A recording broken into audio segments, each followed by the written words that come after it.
Welcome home, Toast. First. You're first. Let's go. Good morning, ZJ's Void. Welcome in. New coffee? New MMR?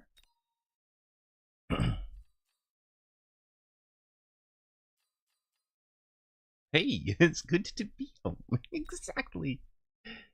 Well, and since you're here, let's get out of this loading screen.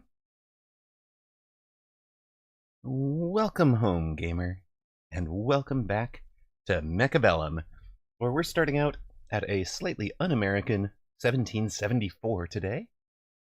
There is a new meta developing with the Hound, and I want to be part of exploring it. I don't want to be part of a solved meta. I think a solved meta is kind of boring, but a new meta. New meta is really exciting. Danny Stink. I wish that was Danny Stark, but no, it is Danny Stink. Will be our first opponent.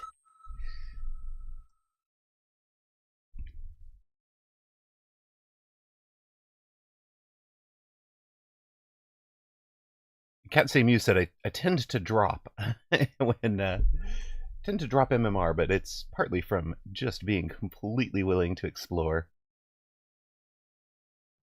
Channel point predictions are up.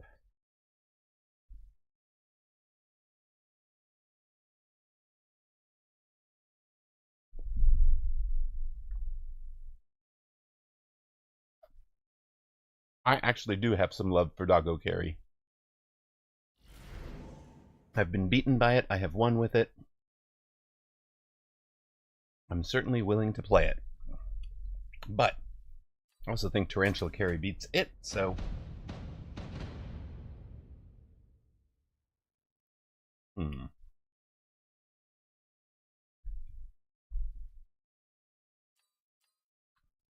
Honestly, Tarantula Carry may have... Oh, hey. Oh, thank you.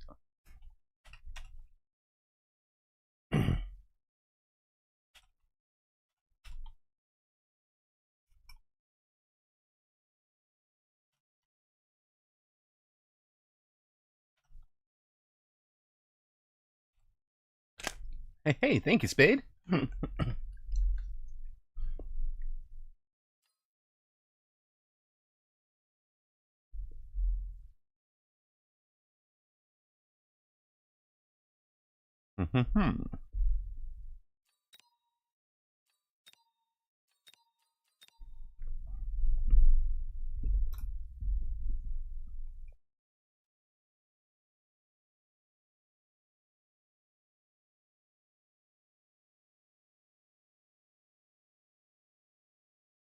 All right, what are we doing here?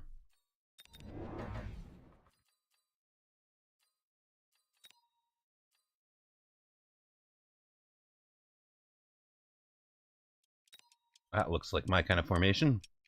Let's go. Thank you. We're doing our best here. 420 into 420. Wow, smoking out. Let's go. Wow, what is that? Recommended formations in the corner? They are a long-time fixture of the game. Yeah, no, I left one spider open. Doggo Carry stream. Let's go 500. Let's lose 500 MMR.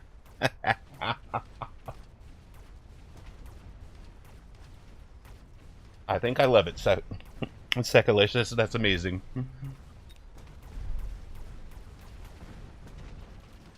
We've killed one saber head to head.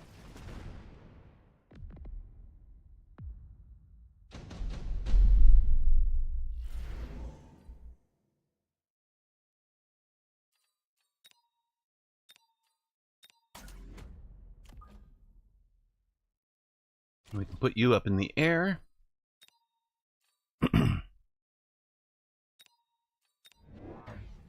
We can put you on the ground. We're definitely going to need you for the saber that will be over here.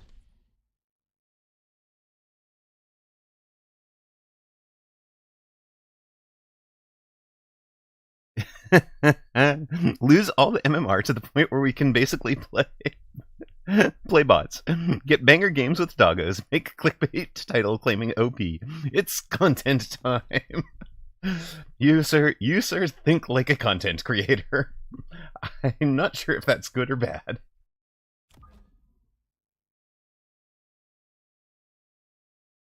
This guy YouTubes. Exactly. Exactly what I was thinking. Oh, you are flying. Hold on. That's illegal. What?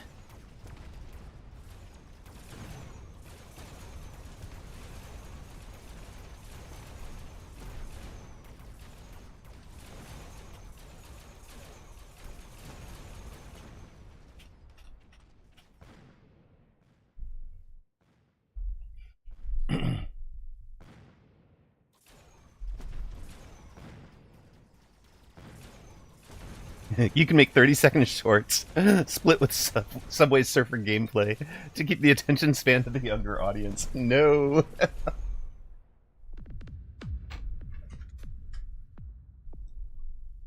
I think I might sell that Wraith. What do you guys think?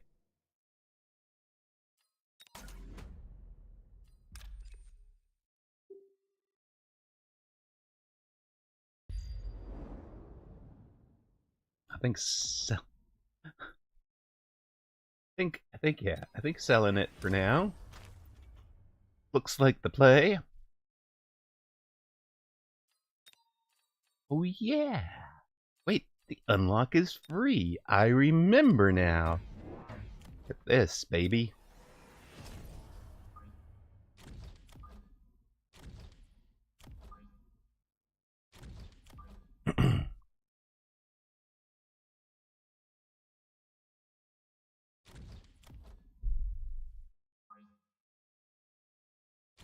There's no way there's going to be fire on this side.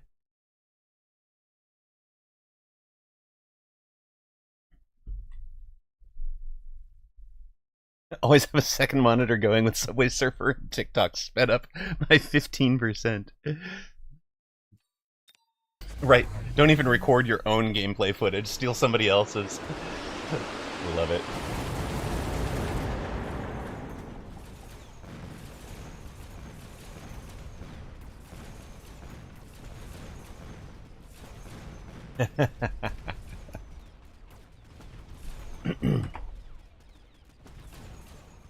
Not anymore.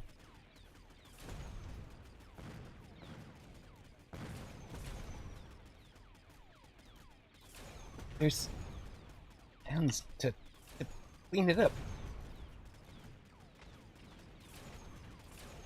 It's not my fault you didn't hound.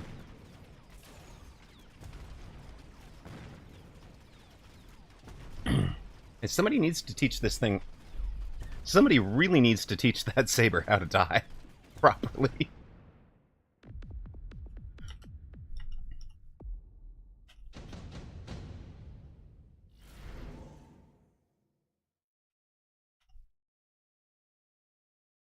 Ooh, I love, you know how much I love an ion beam, but I think I have to take this. Probably for you. And Nano's still OP. I wouldn't say OP, but, you know, maybe a little bit.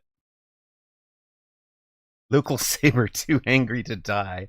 Agree.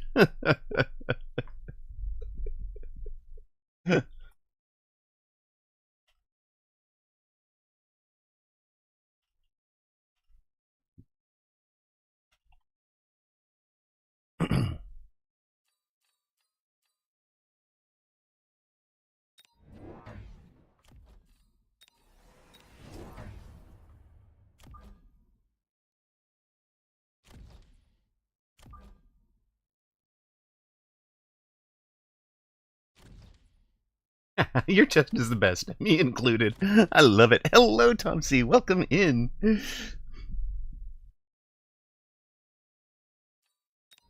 know what? Let's just have that very, very late crawler, or very, very late fang here. I'm not even sure how late I want it. I think I actually want it this late.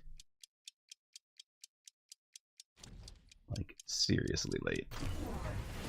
Well, hello, Mr. Vulcan.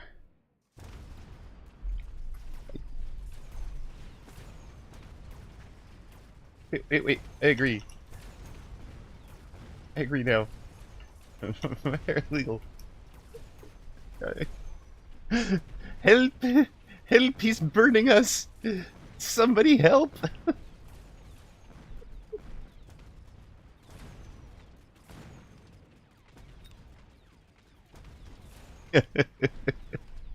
Early Vulcan, a man after your own heart. Greetings, Gab. Welcome in. Good morning, everybody. It is still. Did you see my DC message? I don't think I did see your DC message. I haven't checked. Let me, I presume we are going to start the annoying dings in people's ears. Okay, I have a couple. You have a couple messages. One moment. I should really learn not to do this sort of thing in the later parts of the game. Okay, streamer mode on so we don't ding in people's ears. That's up. We'll check it afterwards. It's 2:20. It's 22:22. Nearly going to bed. Welcome in, random Dutch gamer. Fair enough. Steel ball. That's produced. In War Factory is kind of fun.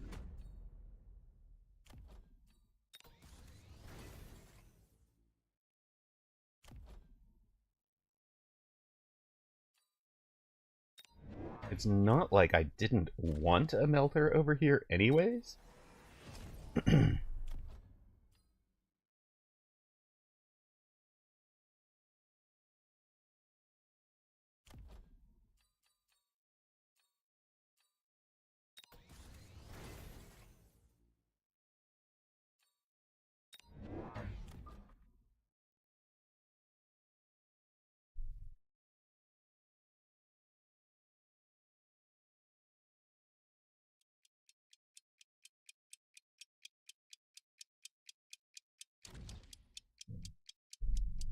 God, I want it that level.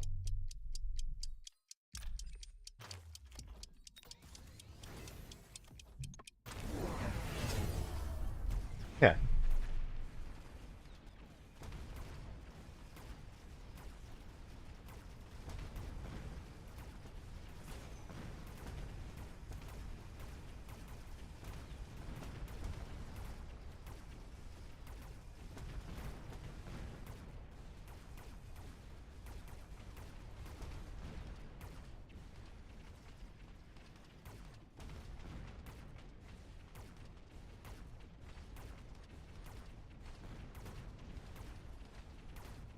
What the heck level is that tower? And why can't I click on the foundation to find out the tower? Let's bug that. You know what?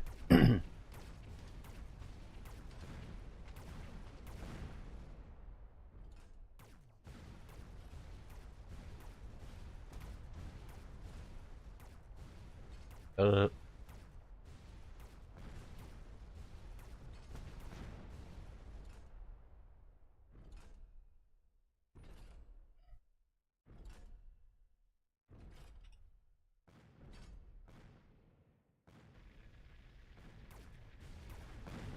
Clicking on a dead tower foundation.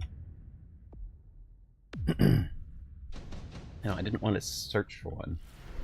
Hey, check it out. I've managed to wind up in another distraction. Okay. Ooh, hounds.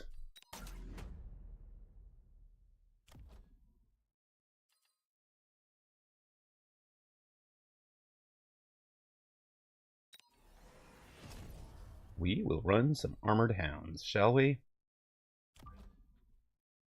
Hounds are a Mustang's best friend.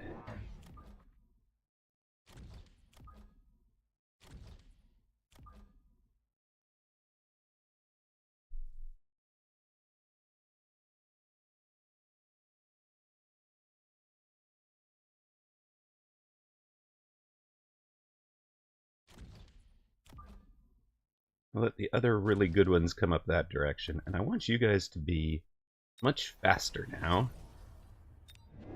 Also, can we pull off this trick?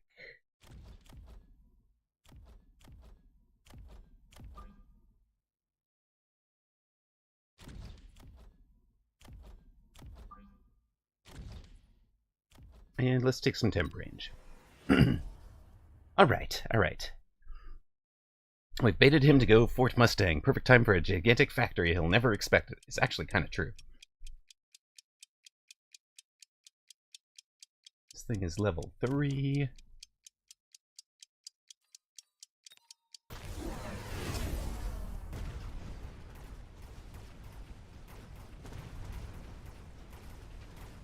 His army just keeps getting bigger, right? He has very little chaff.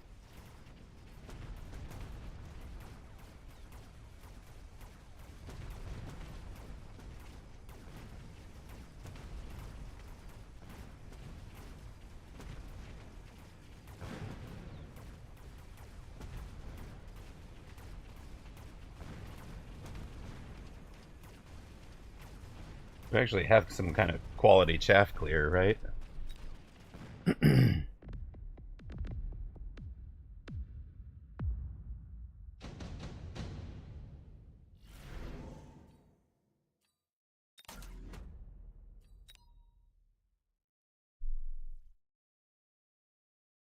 I please has free level? Thank you.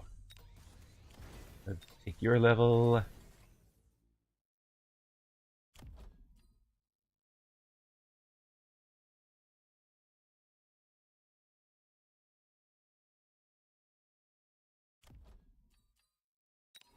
Let's just preemptively take that.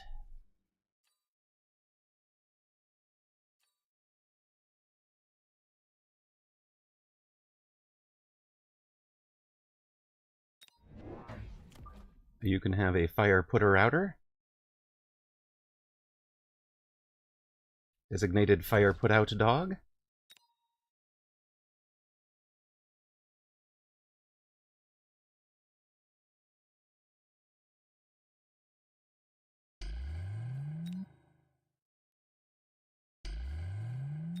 Let's have a fire put out dog for you, Fangs.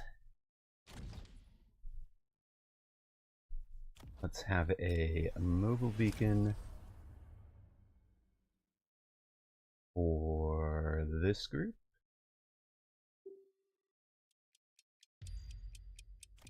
Okay, level for you guys.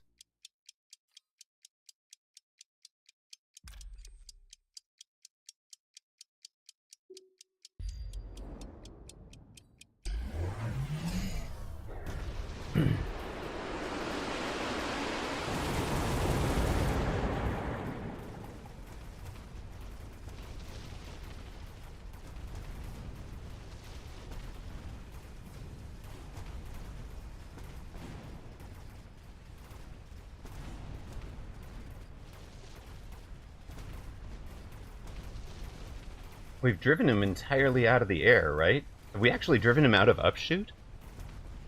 Is there any upshoot? He has no upshoot, right?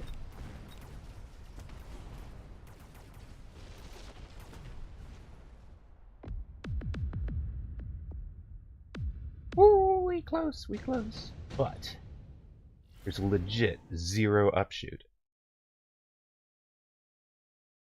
Definitely use steel balls, right?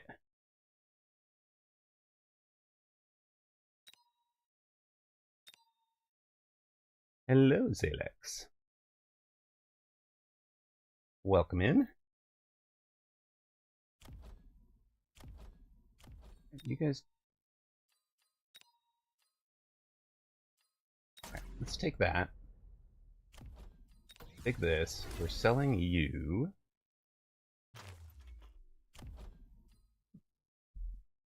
You guys get mines.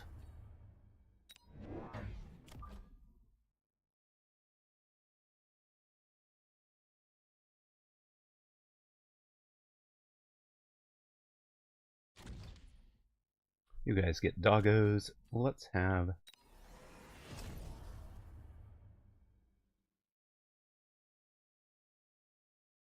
that.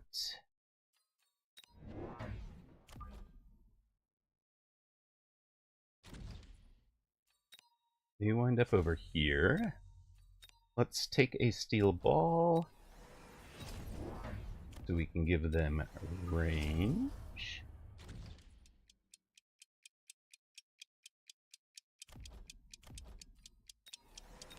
Range, speed.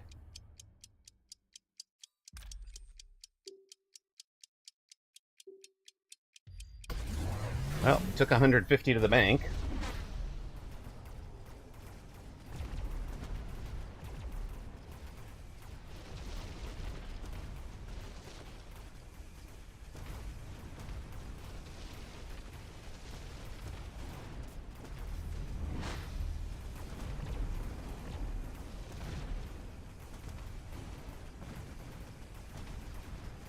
If we survive this round, I think we're in really good shape.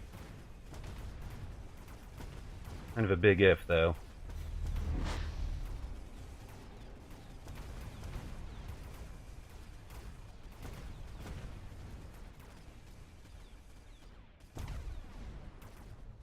Very big if. Now we are out of... Ah! GG's, well done. The 400 on putting out fire was a waste. 400 on putting out fire is probably what we... Aw, man. Hey. Thank you. All right. Betting went 1.4 to 1.4, but congrats to those of you who bet on Danny. You guys have the W. It's because we didn't doggo carry. I think I kind of agree. It's also the... Danny Stink! No way! Welcome in, sir. And subbed with Prime. Well, that's a way to introduce yourself on stream, my friend. GG's. Well played.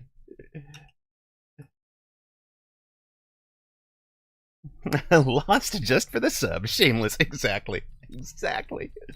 Utterly shameless. Hey, content creation's important. No, he played that really well. Jumping the portable shield to the other side by selling was a really good play. I wasn't ready for that one. I think I lost it on taking the... it was a lot of fun. I think I lost it on taking the armor and the fire put out on the hounds. The armor worked for a round, but it encouraged you into EMP on the arc lights, and that then shut down the melters in the late game, which was really good for you. And what I should have done was pivoted back to the Wraith, because you had no upshoot. So, board was very vulnerable to upshoot, and I just didn't exploit it. Or lack of upshoot, as it were. Well, congratulations, sir. You have set us off on a losing streak. Well done. Wait a minute. Curses. That's it. Some mods, quick, ban him. No, totally teasing, of course. At worst, we do the timeout for 10 seconds for joke bans like that.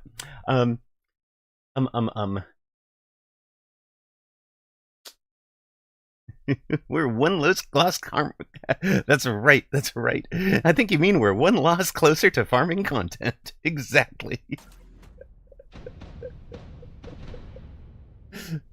All right. Carry hound, they said. Not into sledges. It would be really unwise into sledges, right? Sledges and marksmen are pretty much begging to have hounds as the early chaff, right? So what if we treat it like an arc light start?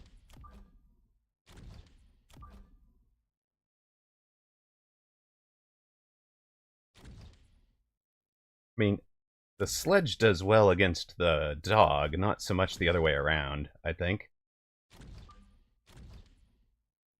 The banhammer is kept in the basement. That's where Kiddo and all the other kids are kept. Do we give the kids the banhammer? Oh dear.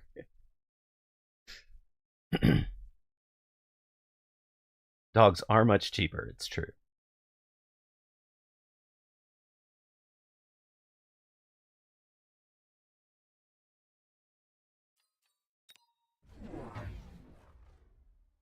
Let us see, let us see.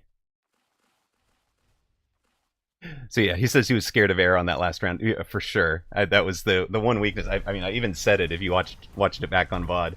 Even said like he's weak to air. It's, you know, we have a possibility there. So right now we have the sledges tanking for the dogs rather than the other way around.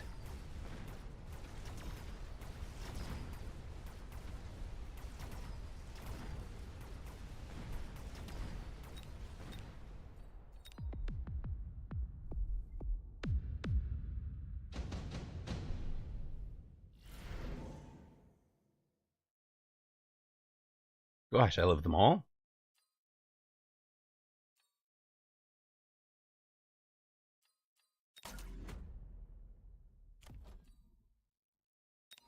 We're going to get out. Let's just have a little fang friendly. Little defensive fang for ourselves. Alright. They can level pretty quickly, it's true.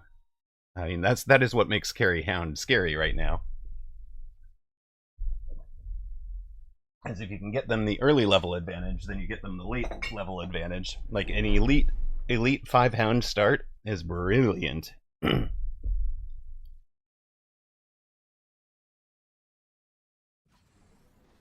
Arclight, okay.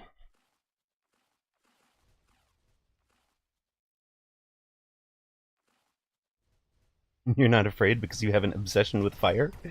But isn't that the thing? The Hound can put them out?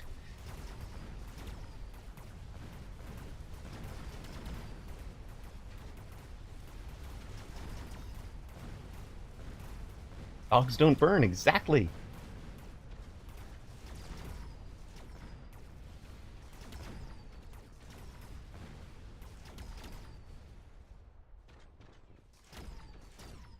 Oh my goodness.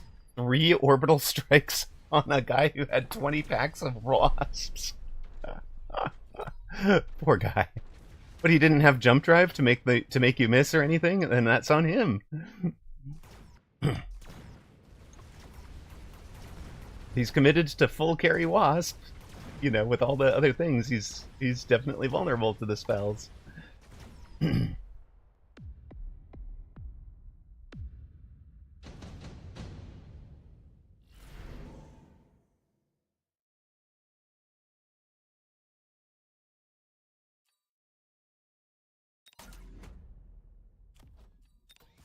We'll take a Phoenix for our upshoot. We'll put it opposite the level 2 sledge so that they get one shot.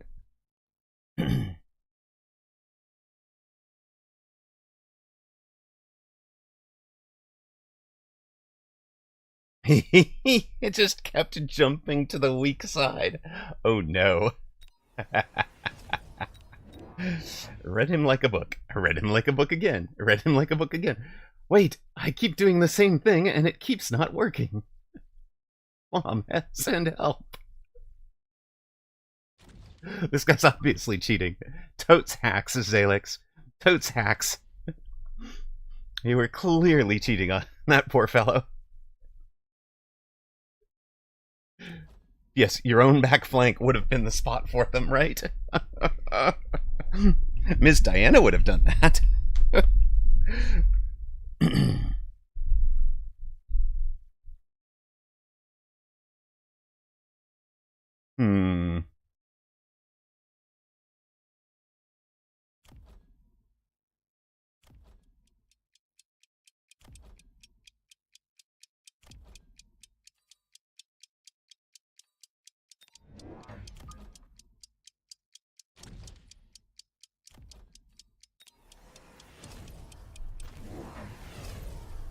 You've gone charged shot on your arc lights. Excellent.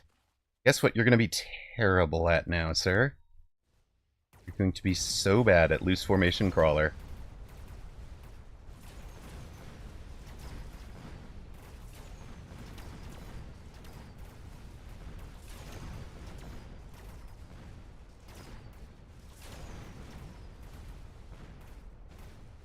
This is going to go really well. I should have done. I had a gut instinct that I should put down one more crawler.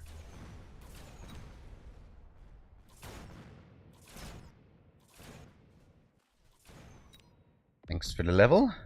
Well, it's not quite a level. I mean, we're already level 3. We one-shot everything on the board, right? All right. Well, he gets extended range mark. That's good for him.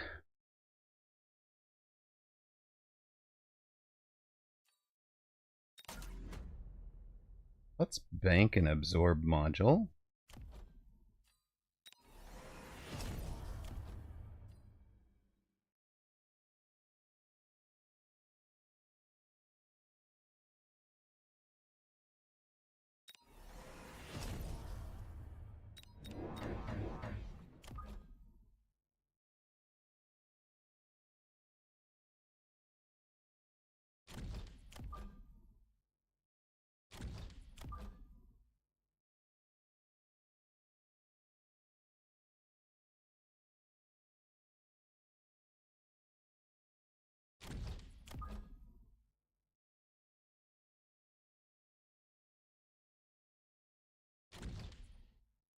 That should be fun.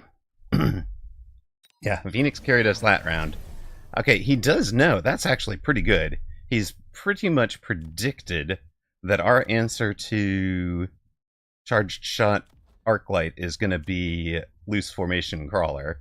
I'm not sure Mustang is going to do great into them, but our crawlers now basically have the hit points of Fangs instead of better units.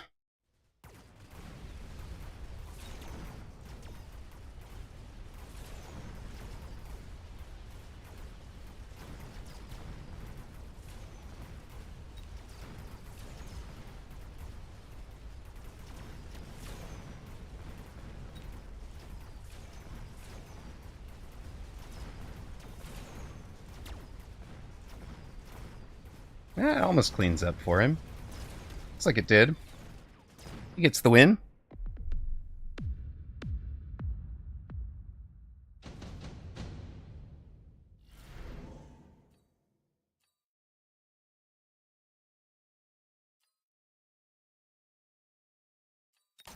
Well, throwing Stormcallers at this lot looks like fun to me.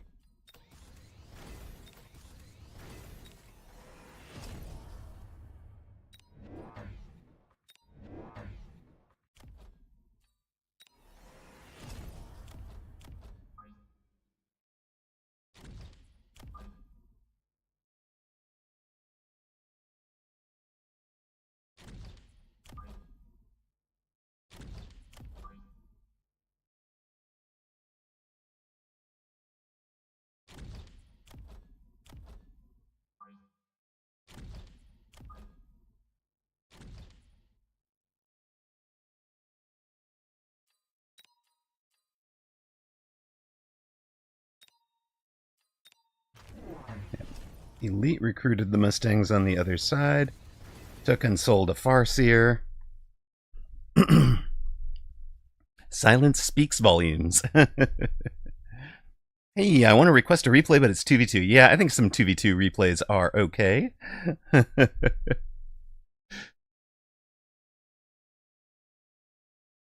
Yeah, we'll flank this junk and bring it out to the flank in a moment. When we kind of transition to surprise, we're really a sledge carry. Bum. All right. We've got a... So Danny Stink, by the way, was subbed for 2 months. It's not like he was, you know, making it up or saying things. He just really was, like, already a sub, already a subscriber. So, if it's Siege, nobody knows how to play that.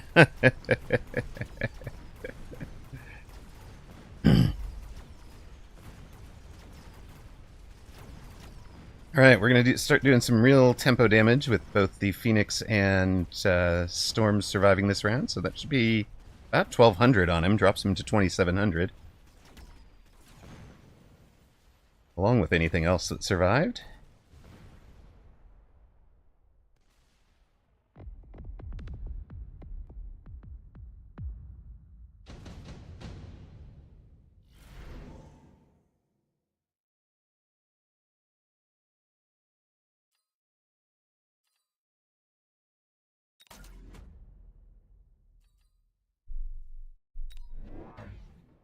Thank you, Salix.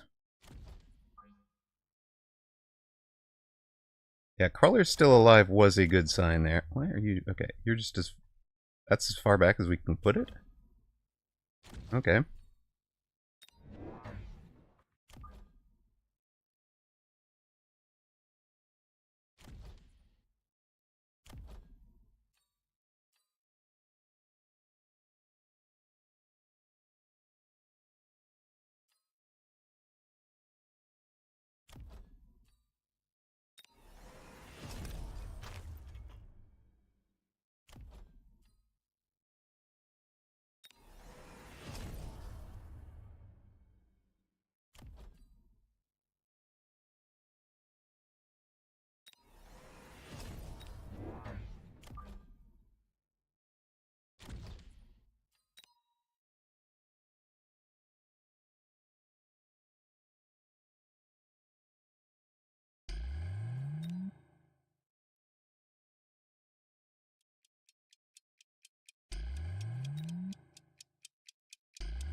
Whole point here is to light that junk on fire.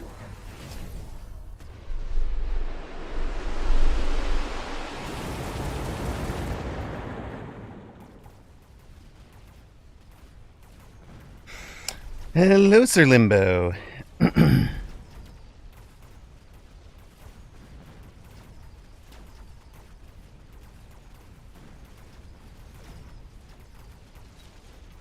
Well, Phoenix, you guys have one job, and that is kill the heavy sandworms.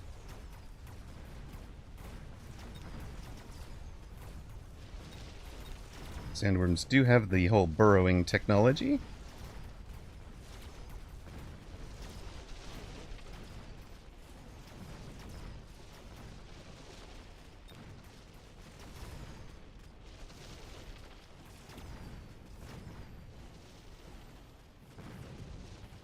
That's funny. Actually get the far side's tower on that. That was a very expensive round to lose for us.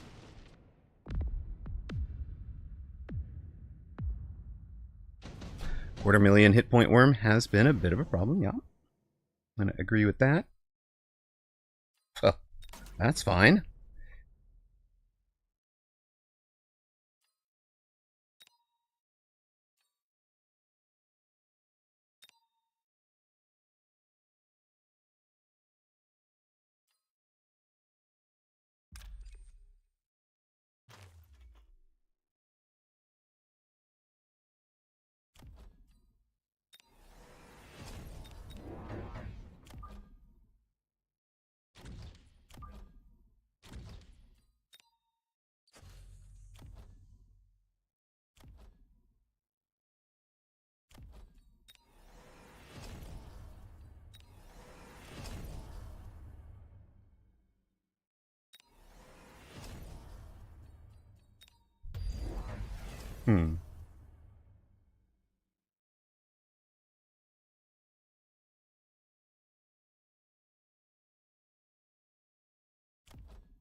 Alright, so we've got plus 20% attack, plus 20% hit points, and we rapid reload.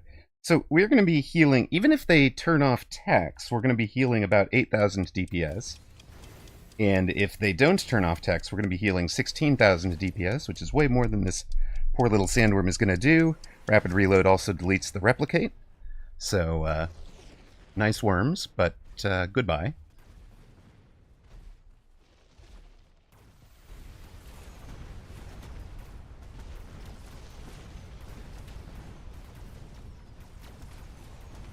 They're doing pretty well against this fellow, but of course, his whole point was partly to get the crawlers in deep.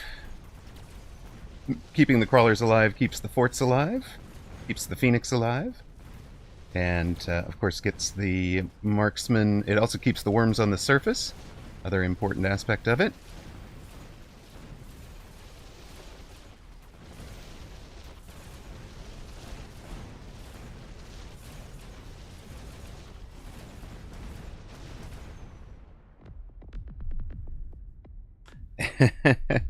Curing worms for humanity's sake, Dr. Ian. Dr. Amarok. I love it. I love it. Okay, and oh, it looks like it would definitely be you guys.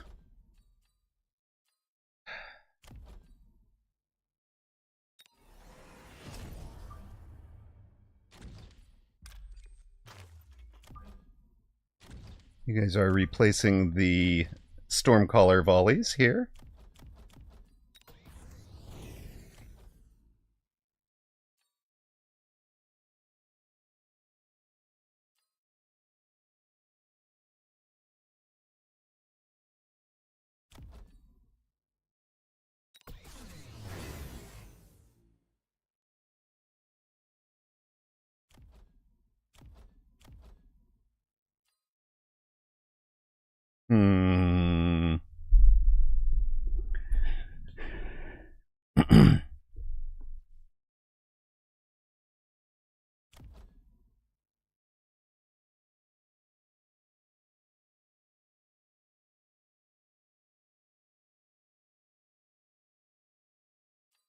Our guy has done kind of predictable answers so far, and one of the predictable answers is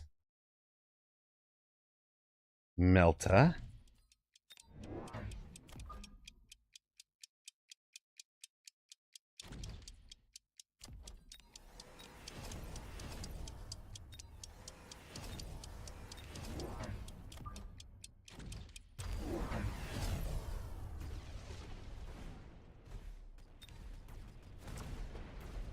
Called it. Dang it, gets the lock. That's terrible. That's a great lock. Nicely done, sir.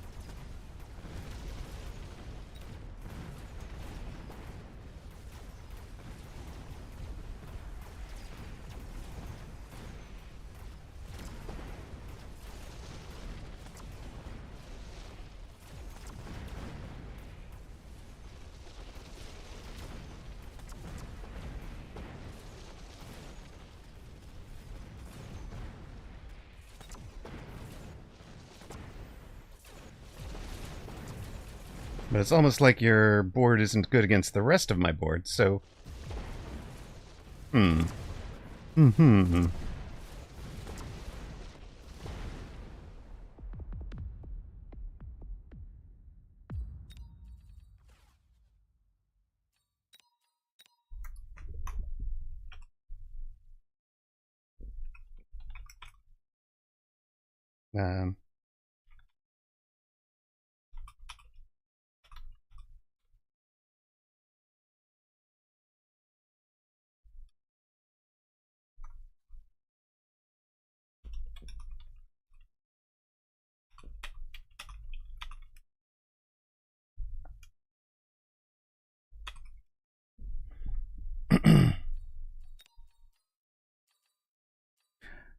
All right. Sent you a Discord message with 2 replays. Would like to do at least one tonight.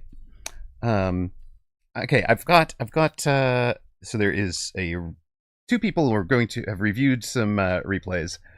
So Limbo, right now, I want to, and I've told Tom C I would do one as well. So I've got some in the queue. Right now, I'd like to stay focused while I'm feeling good and in the groove. So I'm not going to review replays yet. I will check with you guys to make sure you're still on. To that, so I don't review your replay while you're while you're not on. So we started at 1774. We're down 4 for the day. Record 1 and 1 minus 4. Sub 1 and What is our 2s right now? We haven't done a 2 today, so it should just be a 0 and 0, right? Oh no, 1806.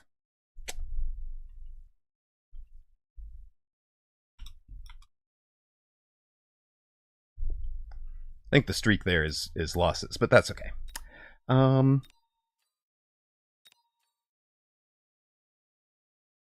Ooh, aggro again. We do keep running into him. Yeah, I had set the price way up at like 50,000, and I was kind of enjoying not doing a bunch of them. But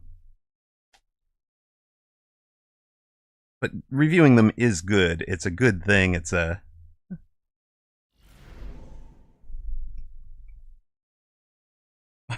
level overflows. Love it. Into the next row in the collection screen. I'll take a look at that. That's pretty funny. Typhoon spec, right? Especially against a guy we know likes wasps.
You wanted to watch the replay with never used. Okay, so we'll watch it after this game, I think, Tomsy. That makes good sense.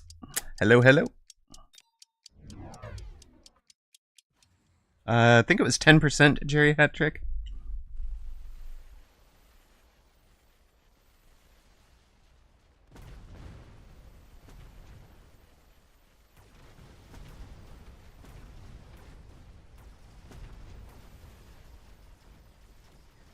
Well, that is the basic idea, Reven, is they wanted MMR to be relatively comparable from season to season, so that you can tell if you're progressing.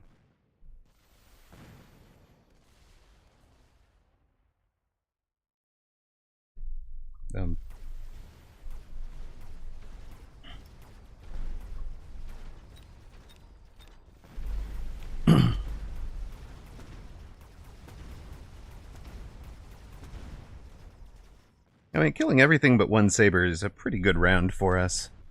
That saber getting 2 tower kills is pretty annoying. It's most of the way to leveling.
Late tower level, I think.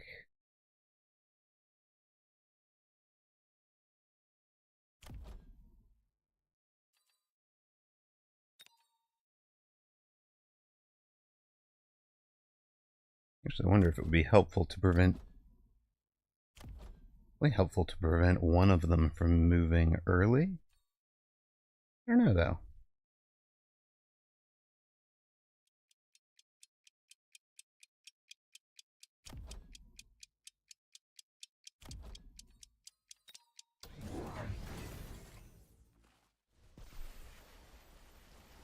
He's got 3 dogs now. Perfect. Good, good, good. Stay back. I'm glad to see that. Really glad to see that, because that does mean we can range the arcs. Although, wondering what we really want. What are your dog techs? Yeah, same as mine. Okay. Seems like the meta is settling on that as the set of dog techs. Range, rage, armor, and water.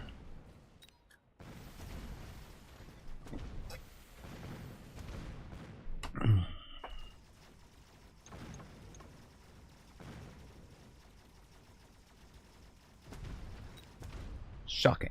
Shocking, it's a level 2 tower. Who knew? Haven't played in 2 seasons then, it makes sense. You're 16XX now if it's happened twice. Right. It won't decay terribly, but it does decay. Brilliant, Yusa. Get to be here. Now, 21,000, you actually one-shot them, so range for you, I think.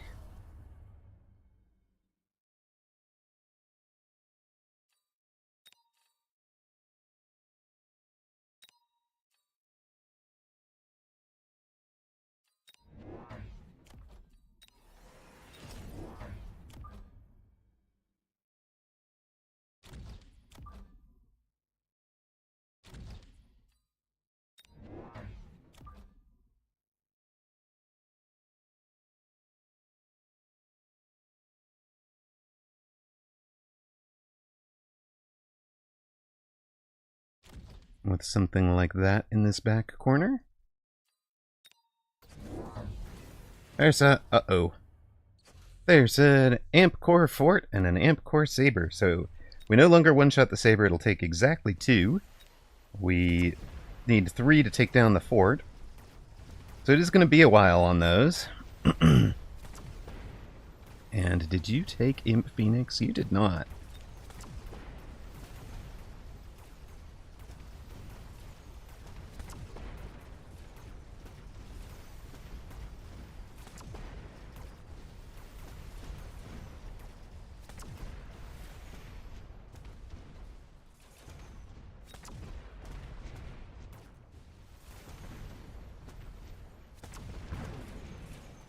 This is going to hurt, though.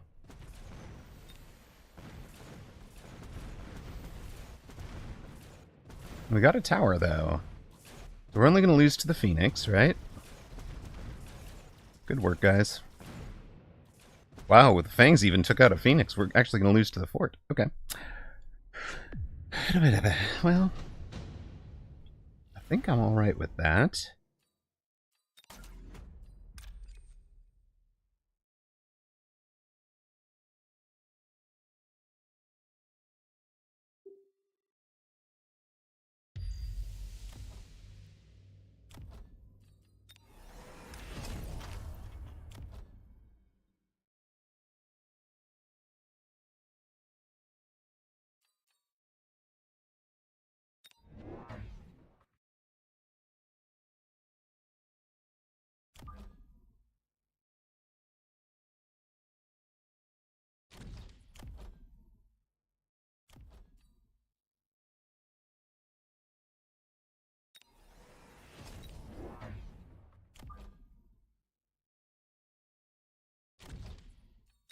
And can we play defense correctly? Hold on. We want the first shots to not splash our shield. And all the first shots to hit that junk. Then we want the shields to block the acid.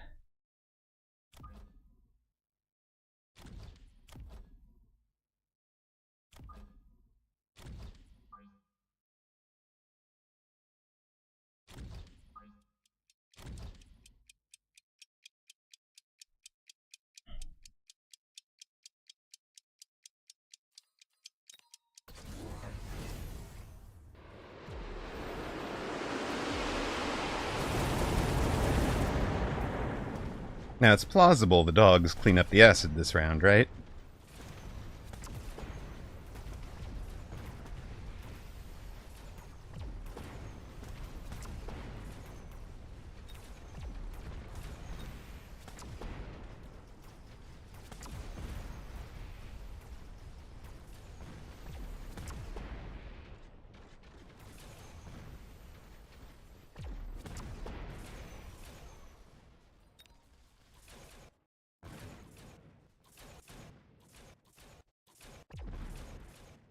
But while the dogs are cleaning up the acid,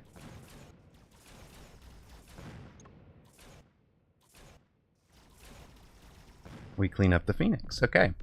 The dogs will clean up the acid next turn. What new problem are we going to give in? Hello, we're 50-50 so far. The new meta is interesting, for sure. I'm not sure.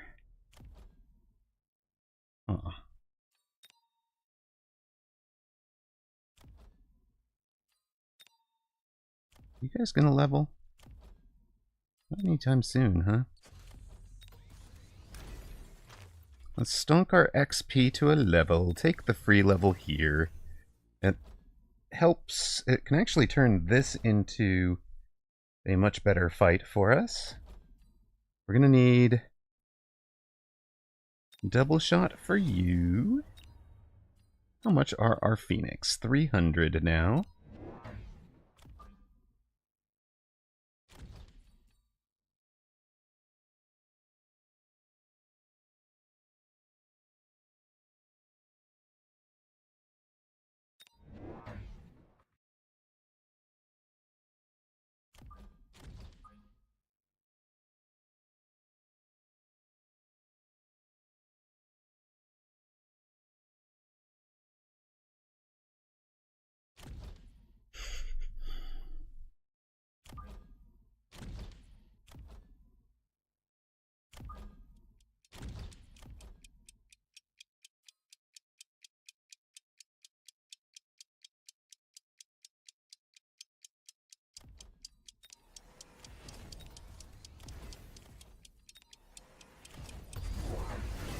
Alright.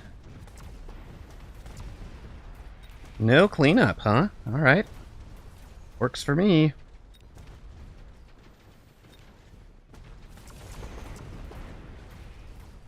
Oh, you've taken a fort on the other side, I see.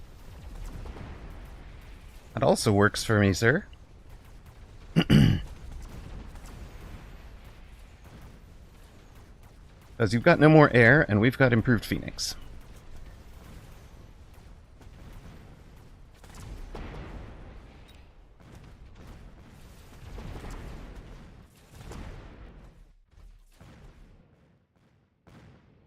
And you two-tap this thing, right? Well, not if it has... Not when it had a shield, but okay. Sweet.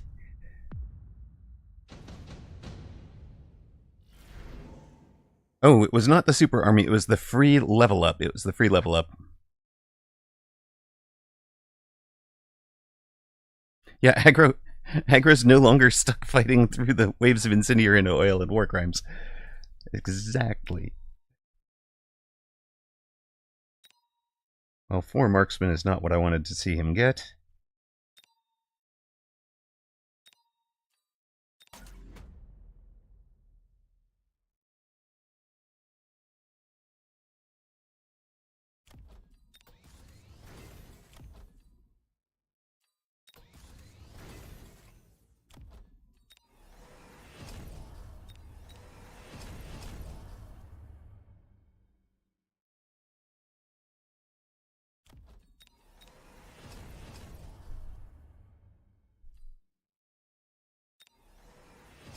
Honestly, I expect him to be Rhino Beaconing as well. Probably right about here. What I expect from him, but you never know. We shall see.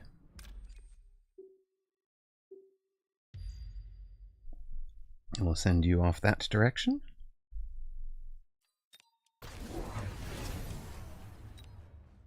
Range for the forts, so they can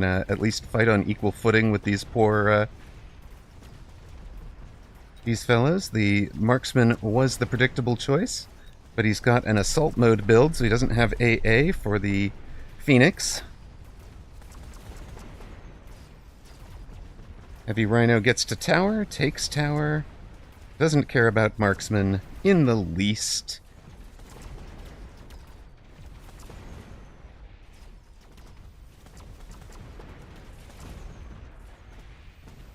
Now his range is pretty darn impressive with these guys. Out at 140 meters. The Scorpions do outrange them, but he's going to win by air. How could that happen? We have improved Phoenix, and he does not. Yes, aggro can run War Crime Vulcans and Napalm Storms. Ooh, super heavy armor.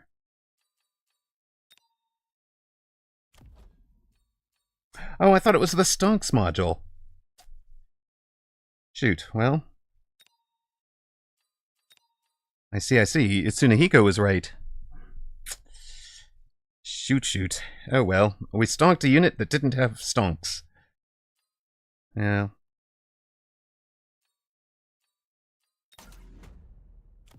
Fine.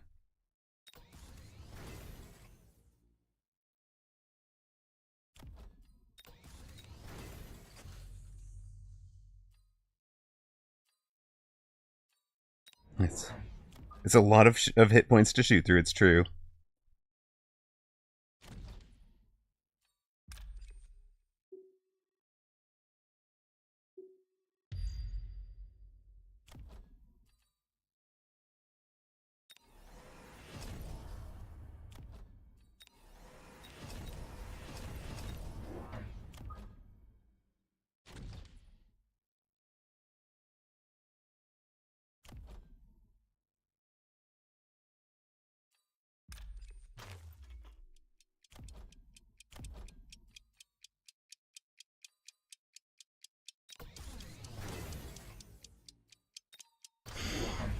Alright, now you're making the Fang Shield.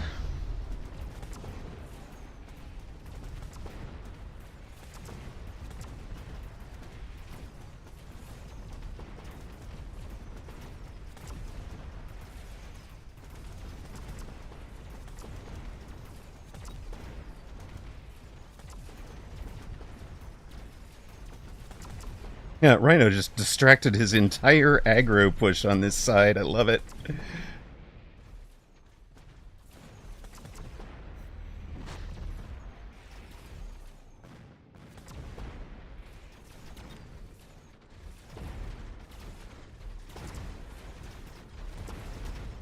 The dogs doing their best. It doesn't go very well until the marksmen and forts arrive, though.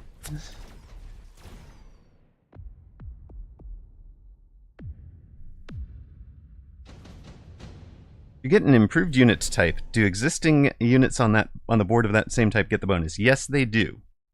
But or would, because if you get a mass-produced card and you already had units on the board, the mass-produced reduces the price of your units. But if you have if either player has a unit on the board, then the improved unit can't appear. If any player has the improved unit card, then the unit can't appear during drops.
Honestly, feels like we're in pretty good shape, but for the bit where opponent has tempoed us out and won, I think.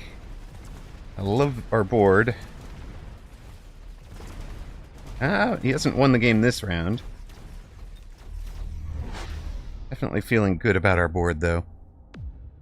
Yeah, it's Staying Phoenix versus Dogford Marksman. It's exactly right.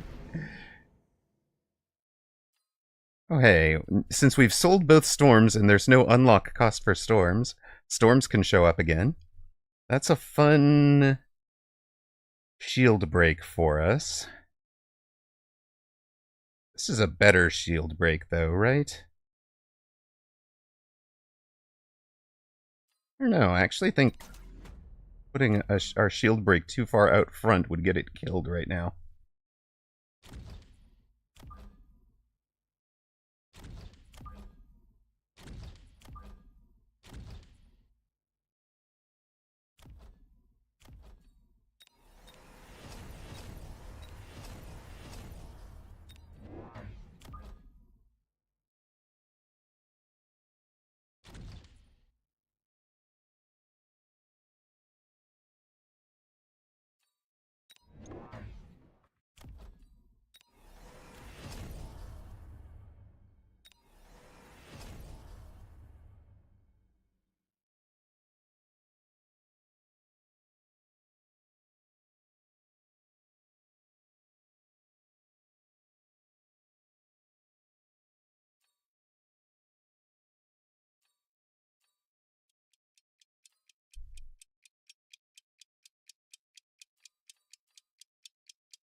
Alright, let's go.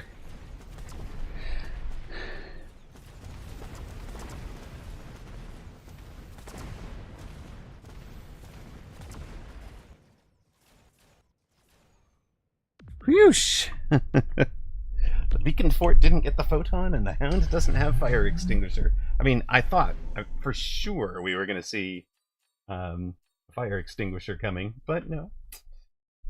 Alright.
Well, not exactly what I wanted. I wanted more, I wanted them over here on the left, but whatever. We'll be in the middle.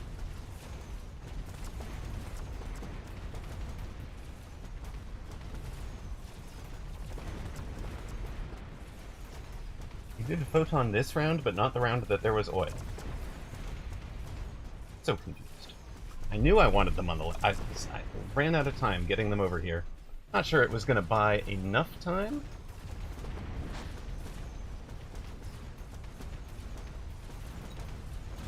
But I wanted them right in front of the darn Overlord, not over here in the middle.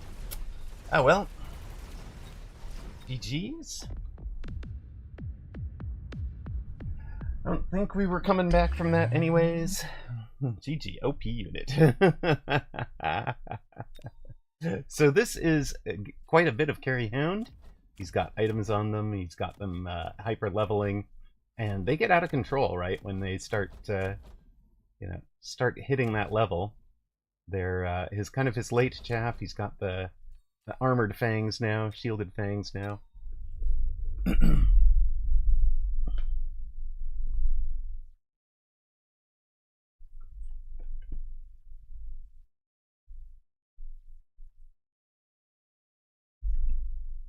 Yeah, we're losing the chaff war in that one, Yatsuna Hiko. Not so much from not having good chaff clear, but from having from the continued. Oh yes. Replay. 1 moment. Okay. Yeah, it's the production off the forts, and I debated between rapid reload for the Phoenix and EMP, but I didn't think I was quite getting the EMP lock early enough, and what I wanted was to get the shield break quicker by doubling the DPS outbound.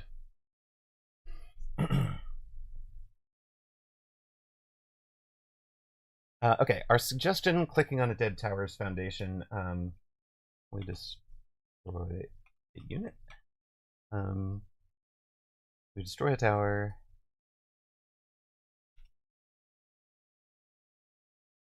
I can no longer click on it to find what level it was and what text it took.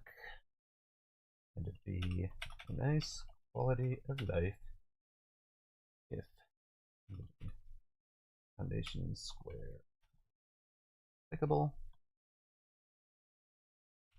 and showed the district tower.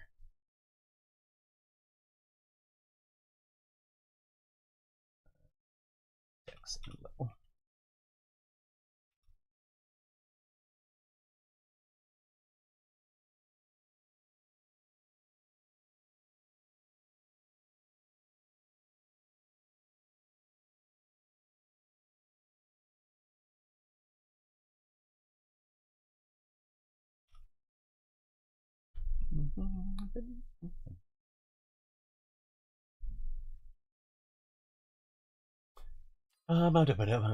Okay, so that was that one. Yeah, rapid reload would have been tremendous if we got to the cleanup stage and we were fighting the forts with Phoenix, but it was not tremendous, and it was good against the shields as well.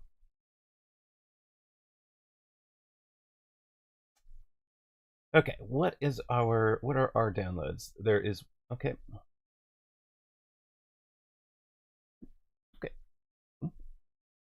That is nice. I'll go to bed so early. It's true. It's true.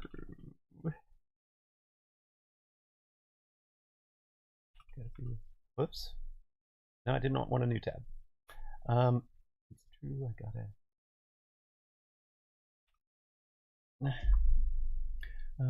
Okay. Eagle Spire wants us to force a hacker. All right. But we wanted to download. Sir Limbo said he sent us something. There we go. Okay. Did you?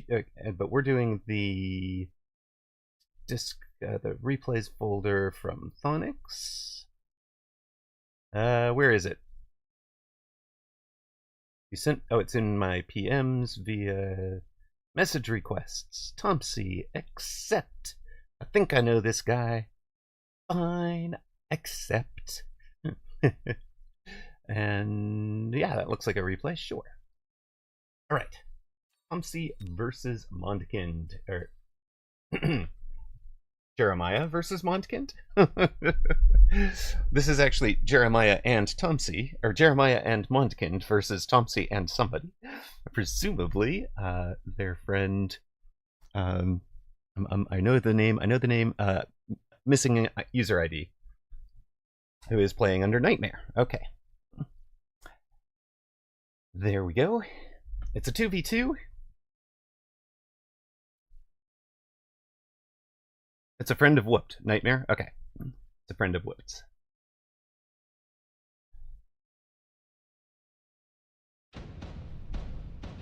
Alright, we're on compact map. So there were a lot of I see. It's from yesterday's tourney, Advanced Group 1 Americas. Alright. Sweet. Everyone's doing 2v2 now. I was actually very disappointed yesterday.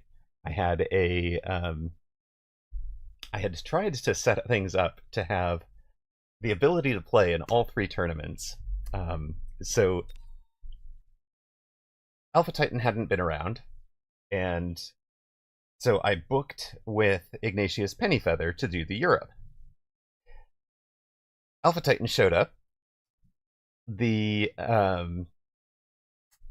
So I was like, so Alpha showed up, and I was like, okay, great, we'll do the Americas, and Baller had redeemed Asia, and I was like, great, I'll do Baller for Asia, Ignatius Pennyfeather for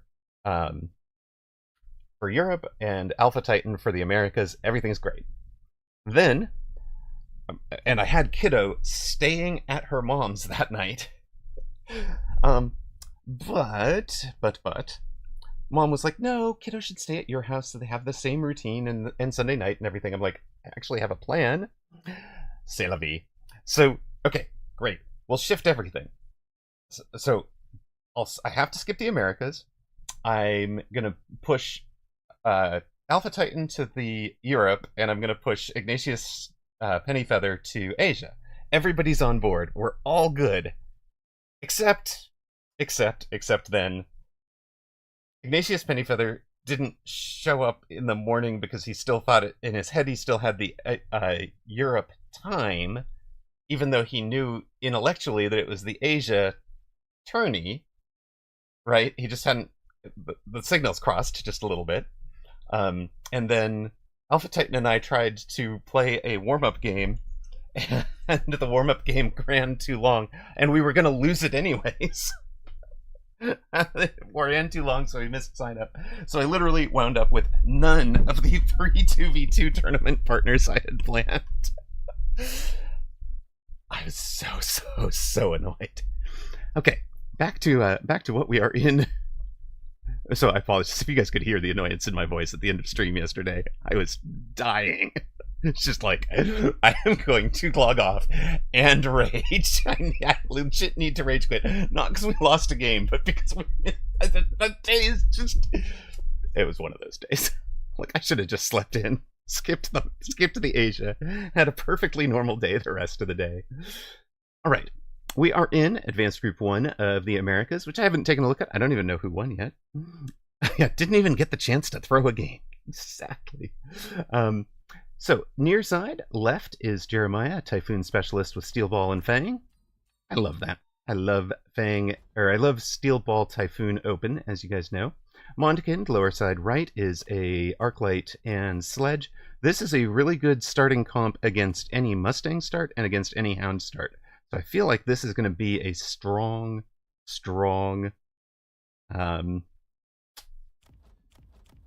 opener in this meta. But it hasn't proven out yet. Our hero, Thonix, is topside left with Tarantulas and Fangs in a fairly standard aggro outside. For the compact map, this is pretty standard. If you can win left to right across the board there. And Nightmare with Arclight and Storm is a Sabertooth specialist, so he'll get his Saber on round 2, but starts out in standard. So standard to deep. Now, when Titan and I play 2v2s, we often do exactly this. We'll have talked in chat, and we'll say, one guy's going to play aggro, the other guy's going to play standard. The standard player is looking to just prolong this side and protect against cheesy tower take in the middle. And ideally, you get a overload on one side, which we're getting, with a pull from this unit. Look where this thing is positioned, so that these steel balls from Thonic's opponent did not run at tower. They came over into the middle fight.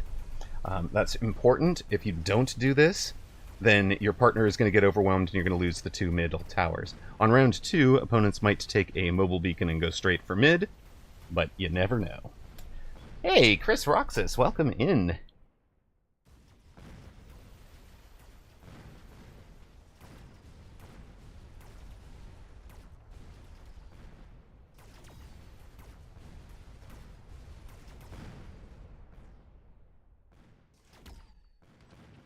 So Chris Roxas is right side Nightmare from in this one. Okay, it looks like this is kind of the expected result because some of these middle units do wind up fighting Nightmare's side.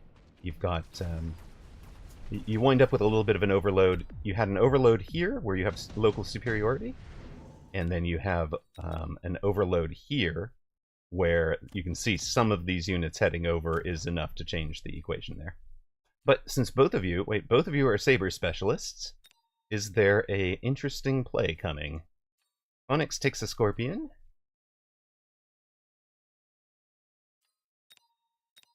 Chris Roxas takes a Phoenix. We'll jump out. We'll know what opponents take when it drops. So Saber joins the fight, and that is probably hedging against opponents taking, switching from Steel Ball to Saber. So Saber and Scorpion join the fight. The Scorpion is going to be a really good answer to the Steel Balls. Saber is a bit of a hedge as well. For Chris Roxas, we've got a Saber mid right opposite the sledges. We've got a Phoenix basically perfectly positioned here. Also, did want to give a shout out. Thank you so much for the gift subs. Toast94 with gift subs to Never Used ID. The Dark Lord Ragnar, Rat US2K, Lackmind9, and Ragin' Jim G. Thank you very, very much. Appreciate it. Ran a little hype train for us. Choo choo. And opponents have taken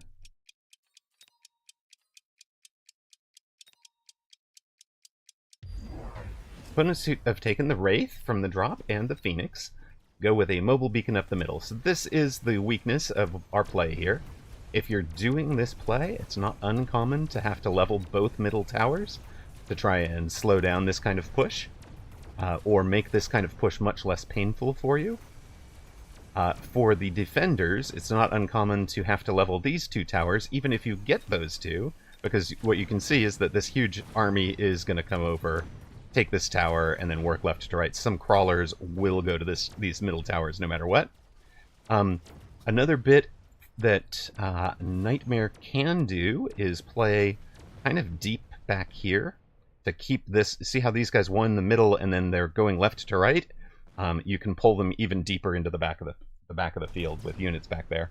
Because of the way this is formed, the back corner will be the opening. Check this out. Thonix with a good choice to go Marksman, which would have, did in fact answer the Wraiths, and will be a good answer to the Phoenix as long as we get some good locks here. You've got 6 hero crawlers that know the mission. Marksman cleans up the Hound. I think Marksman is going to be good cleanup for Hounds, or at least Hounds are terrible chaff against Marksman, right? Maybe a better way to say that. We hit a round 3.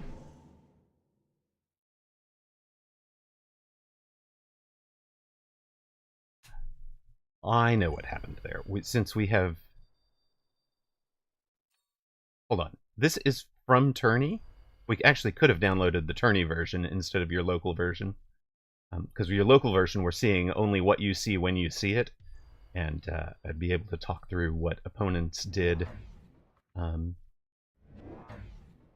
as they're doing it, if we were looking at the Tourney replay version. Thonix and Nightmare nearside both took the Wasp Swarms. It's not uncommon to double up on that. Ah, you did tell me exactly which one it is. I should have downloaded it from there. Fair enough.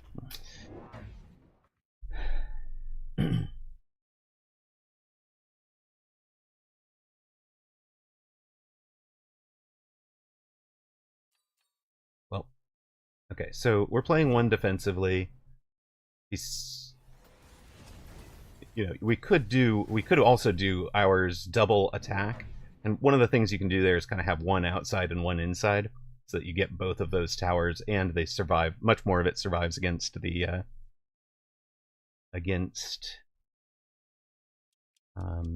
Oh, that's a good point. Revan, this is mispositioned, in my opinion, for Mondkind, unless he thinks the sledges are the carry and the wraiths are tanking for the sledge. He's switching out of the sledge. That makes more sense. So it was positioned for a steel ball, and because one of the things you want to do, if you're going to do carry wraith, you kind of have to do something that protects them. And for this build, it's going to be the steel balls that get out in front and tank for the wraiths. And opponent with a nice little mobile beacon. We've had a flank, or this is the call-in wasps with, I think, a flank crawler, taking that outside tower. And that is going to pop the center missile and still get that middle tower. But again, we're getting this kind of pull, which is working really nicely. So it looks, if you're watching this and you're kind of new to 2v2, it might feel like Nightmare Chris Roxas is losing their side badly, and Thonix gets to be the hero, and it looks amazing, right? But Chris is actually doing his job. And his job there is acing the cleanup, so that the key units that are on Thonix's side, the key units on his opponent's board that could counter Thonix's side are dead, right? And then Thonix can clean up the rest of it. And if you do this right, you're kind of feeding XP into that carry board. You can kind of pick one of the two to be the carry board, and in this case, our carry board is the leveling tarantulas, leveling marksman, and scorpion over here. We've sold out of the saber to fund more for these guys.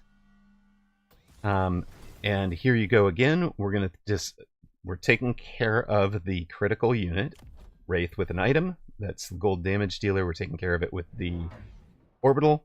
If we hit some steel balls as well, that's great, but we really want to hit the Wraith.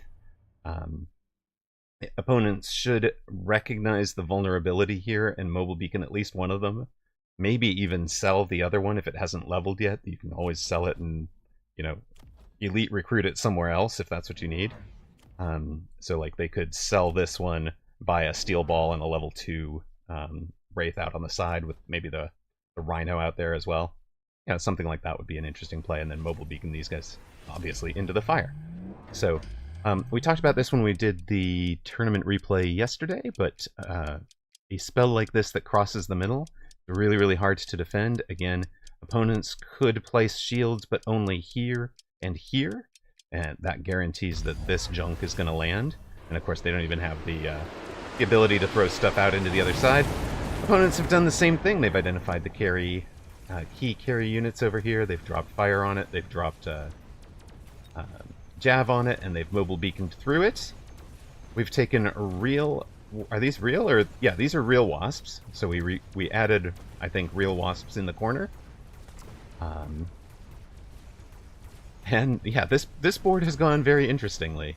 We did get the right side Wraith that I was expecting, but Chris Roxas read it coming. Placed a Phoenix out there to defend. And at this point, Red look in very, very solid shape. Except for the fact that our Wraiths are gone, or our Wasps are gone. So our Phoenix are going to have to clean through a whole bunch of Wasps. At least they're not doing it during tower debuff.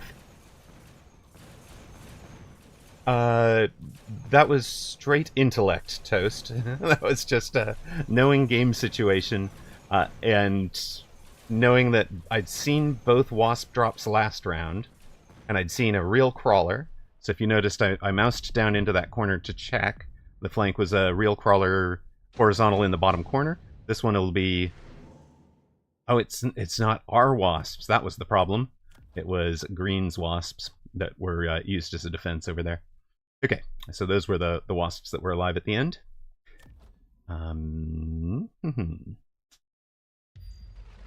Storm, Lightning Storm is the take for both Thonix and Nightmare. Similar to last round, you can put it in the middle, and obviously we're hitting some air targets that can't be shielded, and there's this kind of triangular-shaped gap right here that can't be defended that units are going to walk into, and no matter what they do with a shield, they're leaving gaps right along the center line, so, you know, place it so that a majority of the spell is above the center line, and you're in pretty good shape.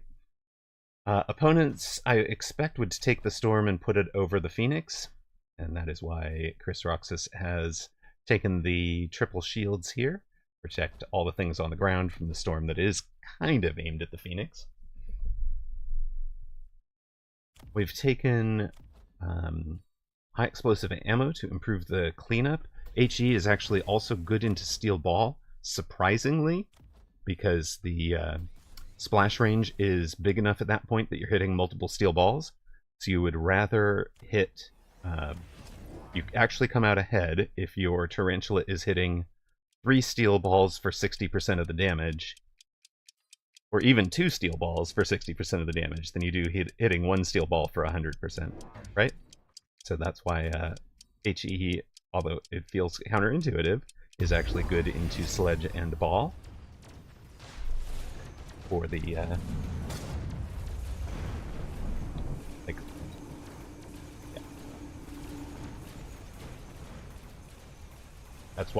That was why 3 of those 4 had been hit by this Tarantula.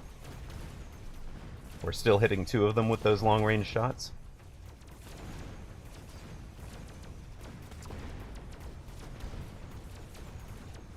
Storms have traded poorly for the heroes. Chris Roxas' defense finally collapses. Mondkind feels like he's getting it done maybe for the first time. This is how this was supposed to go from Jeremiah and Mondkind's perspective, where Mondkind is going to win his side and then come over and feed XP into the Wraiths. The Wraiths are the carry. They should be able to hyperscale. If these Wraiths did hyperscale by feeding off of all of the units that Thonix has that don't shoot up, high level tarantulas and scorpions that are feeding us huge amounts of XP, these Wraiths can get out of control really, really quickly, in a way that they don't on a 1v1 board. Same as Mustangs do, same as Carry Fang does. Like, all the carry builds that just rely on experience, same as Sledge, Carry Marksman, Carry Arclight, Carry Phoenix, all have that problem in 2v2, just that the experience is gauged towards 1v1. So, if you win your side and then get to collect extra experience from the other side, it's brilliant. You just take off and run. We get a unit reinforcement for round 6. Now,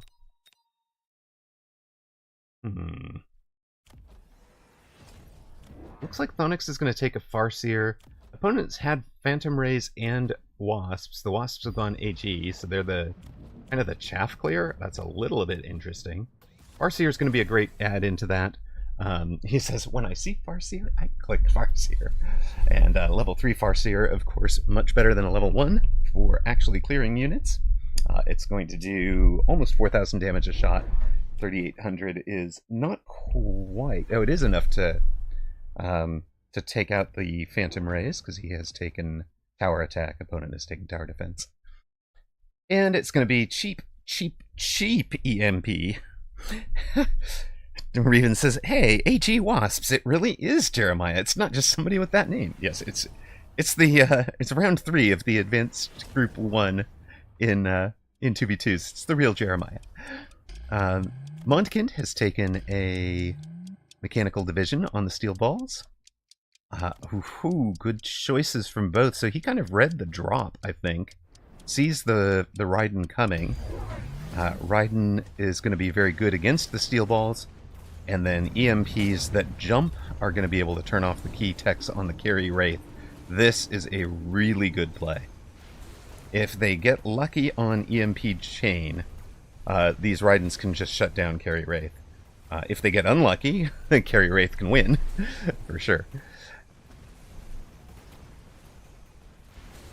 Well, I suppose Ionization would be good against carry Wraith, too. Fork is a bold choice, Chris Roxas. You are one of the few people I know running it instead of Ionization. Are you liking it? On the left side, Jeremiah has added a level 2 fortress. One of my favorites, for sure. And that has finally stopped the push. Fort, of course, countering the tarantulas and specifically taking a very, very good care of, causing a lot of difficulty for the HE tarantulas. Chris Roxas says, I never click it. I never click fork because the game is over before multiple techs. Then if you do never click it, I'm going to suggest you swap it for Ionization. Again, that's going to be a I never click it until you run into, oh, I need to kill level 2 forts or a level 2 armored war factory or worm. Yeah, level 2 armored worm, level 2 armored factory, level 2 forts. That's when you click it. And Apucci did the math. Even though it sounds like you're giving up tons and tons and tons of damage, it's only changes the number of shots it takes to kill a unit by 1 if it's bad. So it drops you from, it can drop you from 1-shotting a unit to 2-shotting a unit in some cases, or from 2-shotting to 3-shotting in some cases. But for the most part, it winds up being way ahead on taking care of the war factory or other things. Double wasp call in over here. Mondkin should be called out. Jeremiah needs to call out that his friend has the wasp call in. His opponent has the wasp call in. And both Mondkin and Jeremiah need to drop double, something to cover it. And for me, that would be a crawler in the very middle. The wasps will follow the crawler up into the main fight.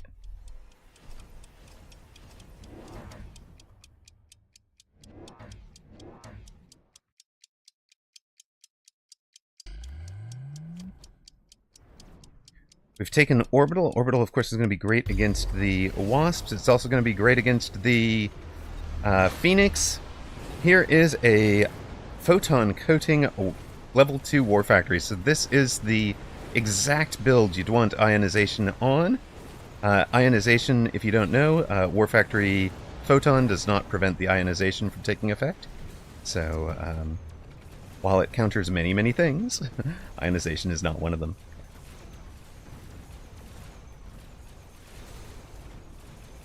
On the other hand, now that... Oh, no! Our, I was going to say, our EMP Farseer could have been a hero by taking off the armor, but it just missed. Presumably, Nightmare is going to click EMP on the Phoenix at some point. They're completely untech'd right now. Just doing their job from 120 meters, no problem. Oh! He is not. A spoiler alert, Nightmare is never going to get to click EMP in this game because he winds up winning it. So, solid defense on this side. Really, really well played. Mondkin throws kind of the Hail Mary War Factory up the middle. Jeremiah, this is the reason you saw why this side changed, right? The pivot from I'm in carry steel ball and HE ammo on the tarantulas is the right answer to the steel balls. Now he's punishing that answer by bringing out forts. He doesn't even run barrier. He's just committed to a all offense build, which is and in this case, bringing them in at level 2, they answer the tarantula pretty well. So Thonix and Nightmare get through on unscathed by virtue of Chris Roxas does well enough on the rounds he's, quote, losing in a bit of a 2v1, right? He does well enough that Thonix is able to carry hyperscales his key units out here, and when Jeremiah switches into the wasps, things start to stabilize on this side. But right about that point, Nightmare is coming alive with the Raidens and leveled Phoenix. Key part of his defense is he recognized the Carry Wraith really early, and to answer the Carry Wraith, he's got these folks are clearing the ground chaff to expose. But one thing he could have done is EMP on the arc lights. So ranged EMP arcs would be turning off the steel ball mech div. I'm not even sure you'd need range necessarily if you're getting arc shots into the mech div. They can EMP that and prevent them from creating the mech div. So his chaff clear could have been a little bit better. But beyond that, once he gets through, he gets into the key units. The Raidens never did get to having chain. And as long as he gets through the chaff, Mondkind is in an interesting... If you're going to do Carry Wraith like Mondkind is trying to do, you kind of need what I call a early mid chaff line of crawler here to ensure that things don't get a lock on the Wraith. So key air units, of course, were getting locks on the Wraith before I think the later stuff arrived. Interesting. And it's a really nice chaff board back here, by the way, Chris Roxas. For Jeremiah, I liked the way he played it. Obviously, he's, quote, winning his side, end quote. But at that point, Donix has committed a lot more to the central defense. And the EMP is pretty critical. He's shutting off the wasps, shutting off the armored phantom rays. Really nicely done. Well played, guys. All right. Let us get ourselves back out on ladder, I think. I want to mark this one as redeemed. 58 minutes, 1 hour ago from Tomsey. Sir Limbo, are you going to be up a little while longer? Because I'd like to keep playing while I still have the energy for it.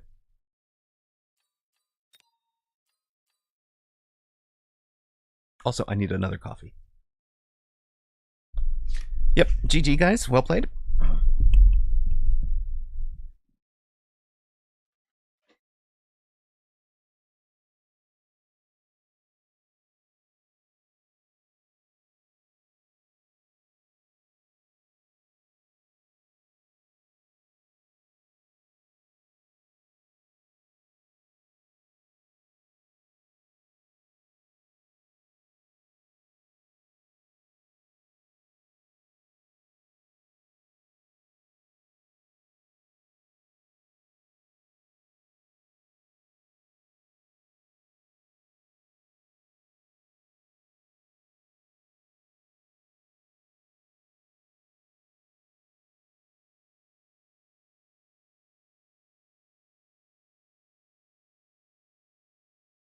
Wait a minute.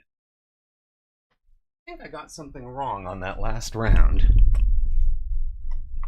One moment. I might have Chris Roxas. I might have given. I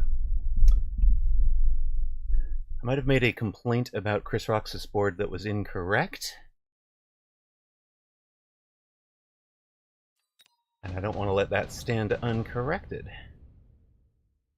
Let's take a look at this again. Alright, yeah. Quick deploy. Let's go.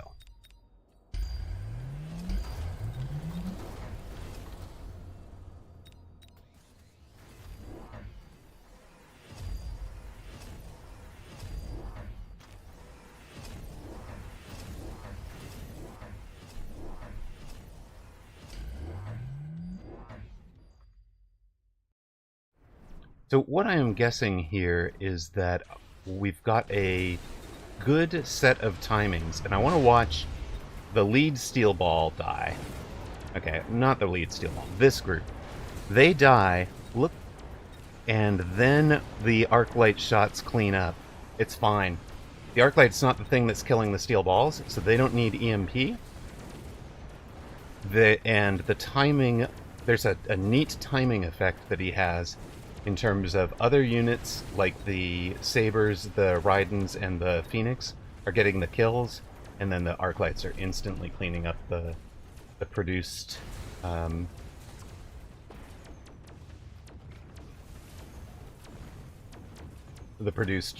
crawlers. That's why that board, even though it looks like it's so weak on chaff clear, that's why that board is getting these locks on the wraiths really quickly. That the units that would target the steel balls take out the steel ball, the Arclight takes out the crawlers, and the unit that targets the steel ball has a long enough reload that it targets the wraith right away. So that's the mistake that Mondkind made. Neat positioning. It's really good.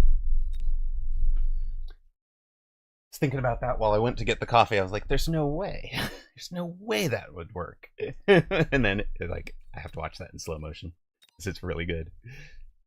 Oh, hey, we get the rematch, Danny Stink. Good luck. Have fun. If you're still tuned in, talk to you afterwards. Congrats to those that bet on... I know, right? Twice? Rematch time. Let's go. Good luck. Yeah, bye for now. I'll talk to you after. You can stay to bet on your bet on yourself before you go, though, if you want.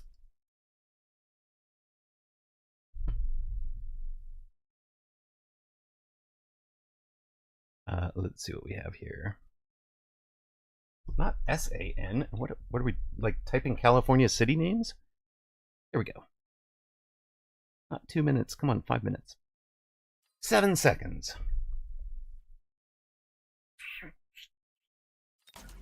Guess we'll take that. I think he beat us when we did these last time. Right.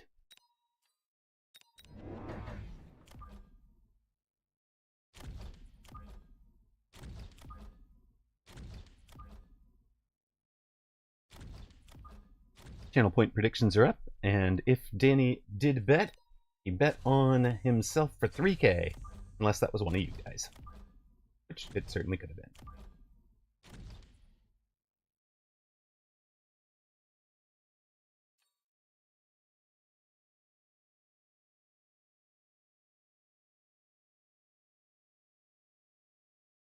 You did that. You did that? Okay. You're trying to break the losing streak, but we're on a winning streak. I am confused. Alright, standard position storms.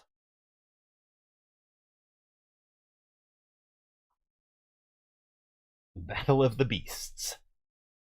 Wolf versus Ape. Ape is ahead 1-0 today.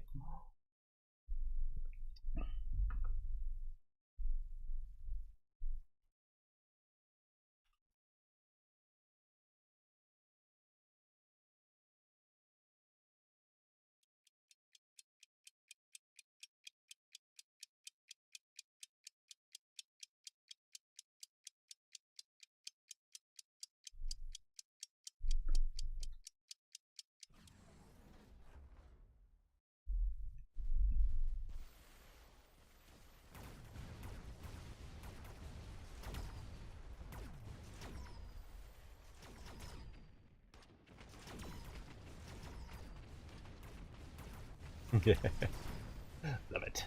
Alright, let's go. We want... Ditto nitty steak.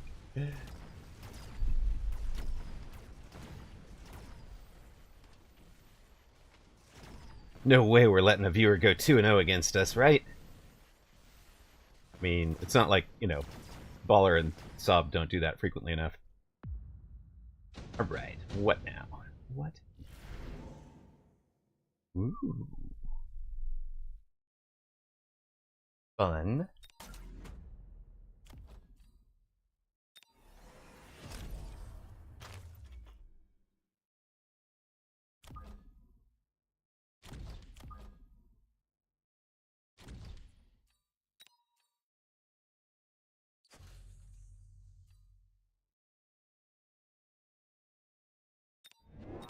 Fangs together strong.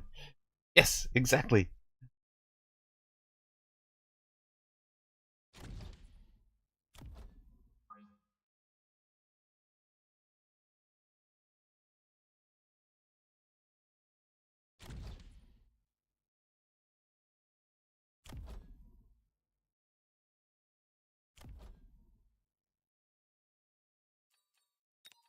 Oh yeah, we're never gonna get hit on the back, right?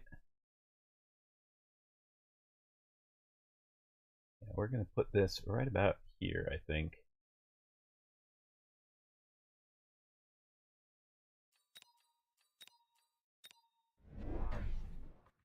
Well, I hope that scorpion doesn't hit it ever.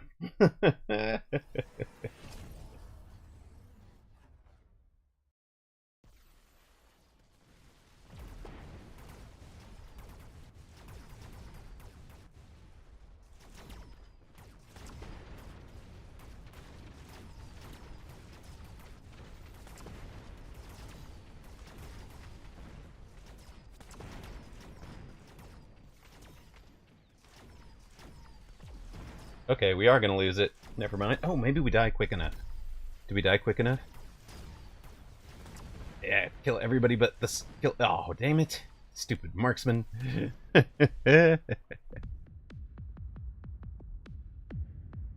Best counter to worms is Overlord Fort. Very much.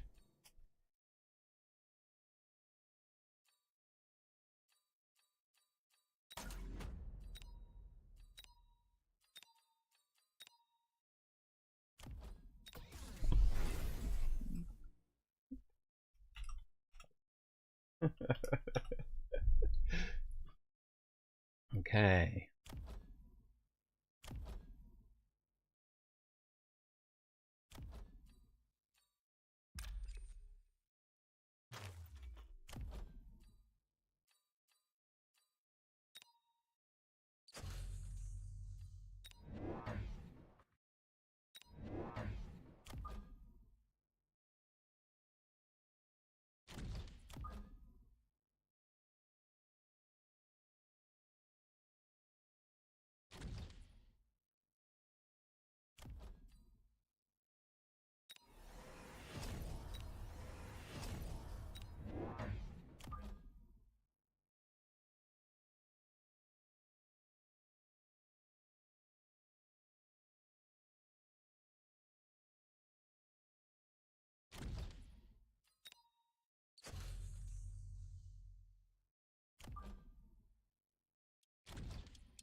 Yeah, who let the dogs out? I love it.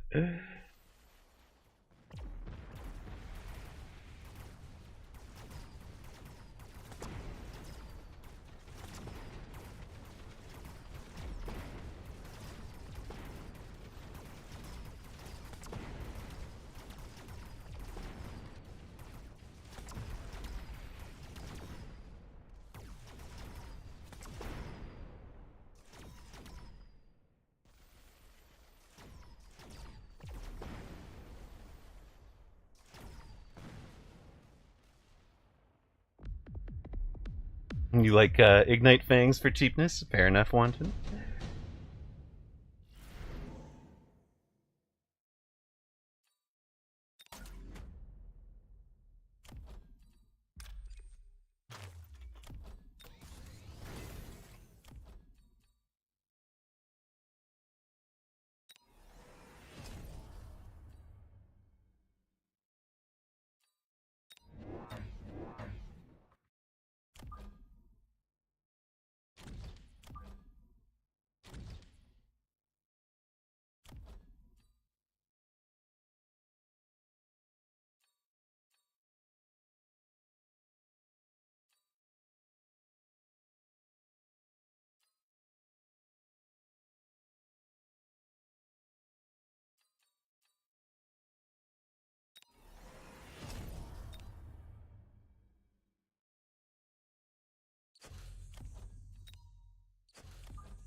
Oh no, are we gonna run right into that?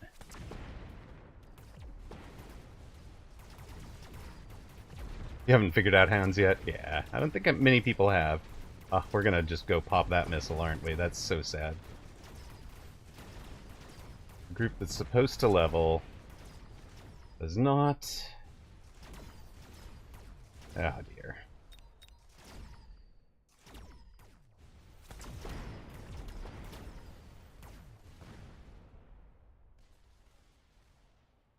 This is Possum!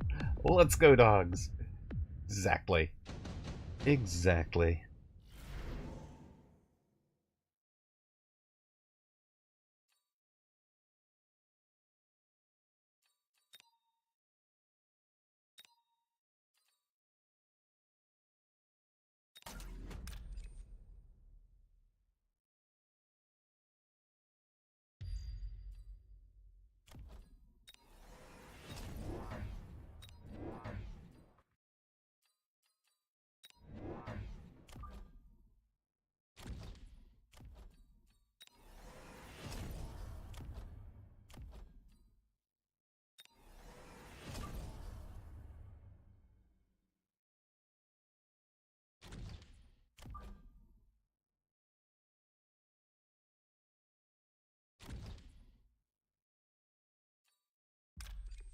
Which one do you think he's coming after?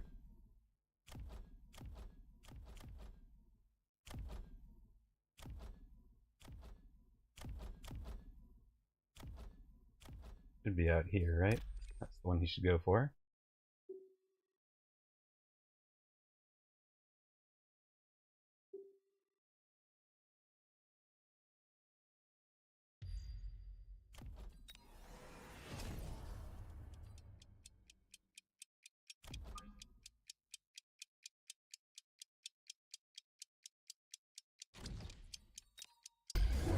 Oh, darn it.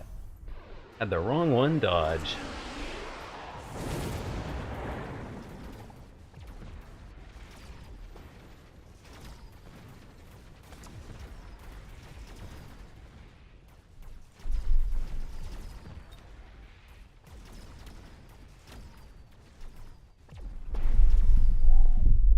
Well, I think this is, well...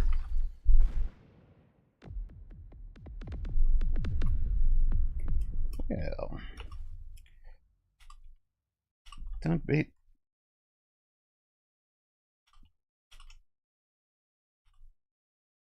We're, don't force dog into Scorp.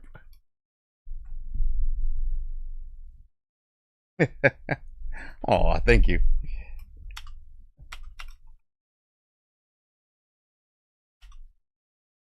Alright, so don't force dog into Scorp.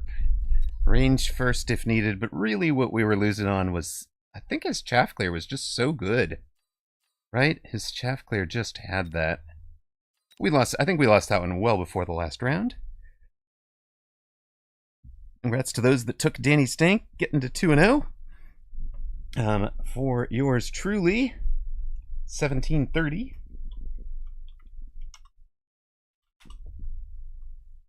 So currently the day has been a exercise in taking MMRs from others and giving it to Danny Stink. You are the only person who has beaten us today, sir. Please stop. What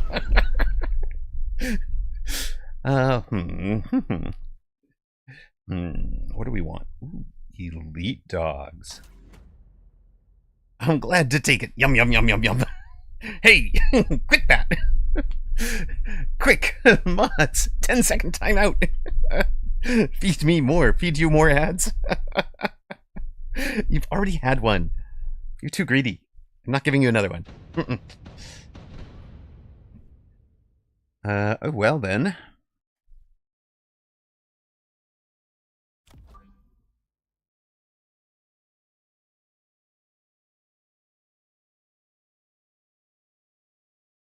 Elite dogs kind of are sledges.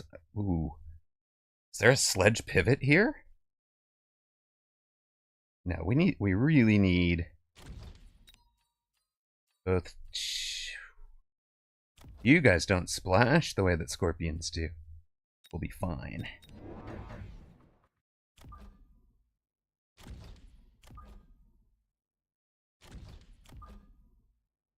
Danny Stink, anything observationally you'd offer as coaching from the opponent's perspective there? Anything that was perhaps too predictable or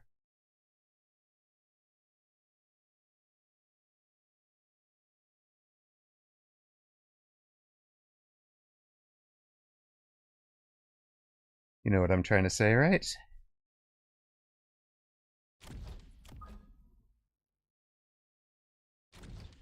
Too predictable or otherwise wasted?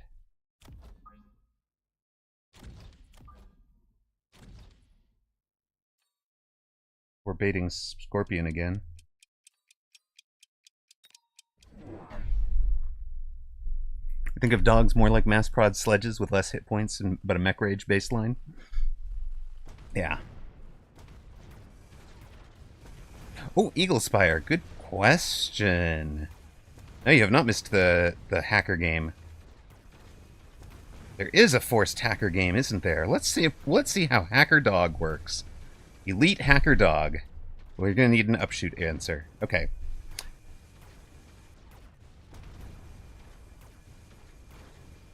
We'll slowly add a marksman and a Mustang, so we've got kind of the obvious things covered.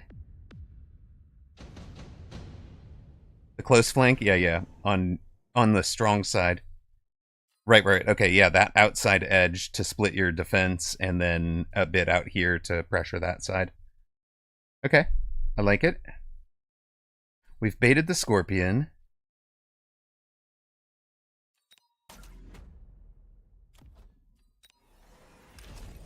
If we've baited the Scorpion, we take that.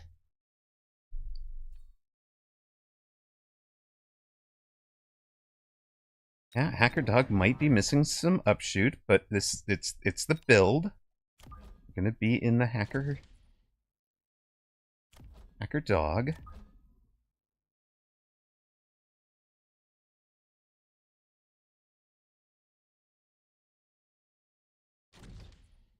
Bear Lake has provided some upshoot. So we'll take Danny Stink's advice and put the shallow flank out here. You understood what I was struggling to say. I actually made a halfway decent software engineering manager from the perspective of being able to Yeah, look at that. Great call. Look at Danny's call. It pulls this guy way out here. And that leaves this side wide open to the Wraith, and he's got to wonder if I'm even keeping the Wraith, right? As maybe we don't. But yeah, for the ability to translate from software engineer to English for other managers or, project types, project management types. The ability to translate from design, because I grew up with an artist, so the ability to translate from artist to software engineer in the other direction. I just needed the legal background so I could translate from software engineer to legal.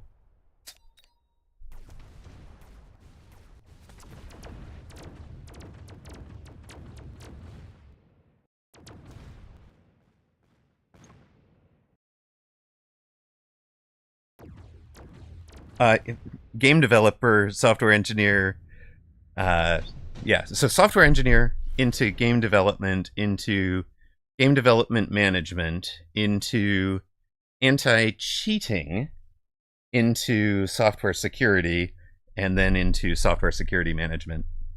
So it's been a fun career. We did many things.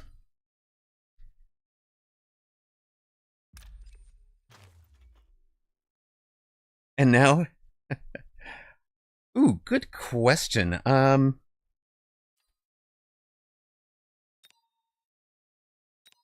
The not sure how to put this story for general consumption, but okay.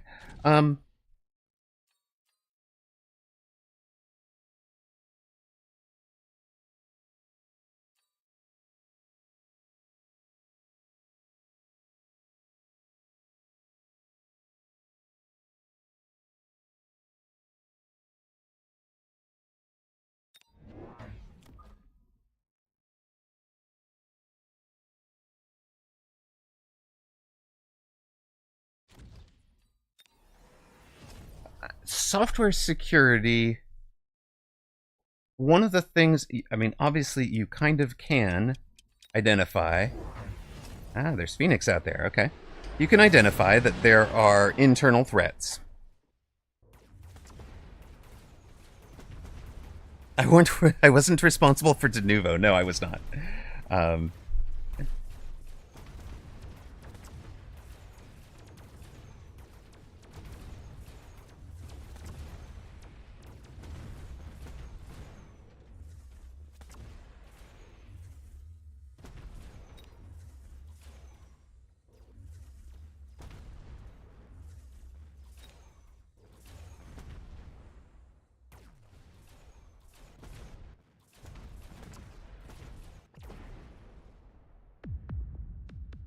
Baited air, or baited the Phoenix. Get to go Mustang for the chaff clear now.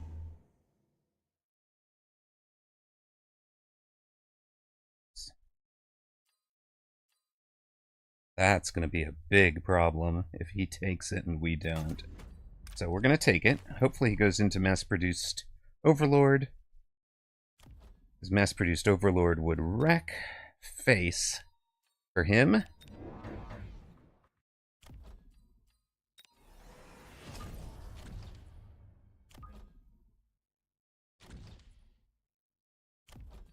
Extra damages.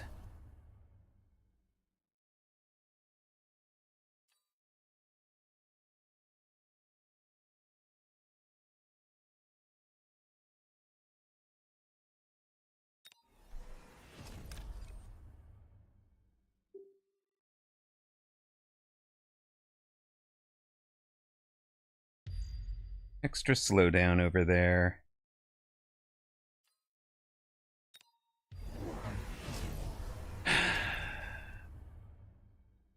You did. I didn't finish the answer.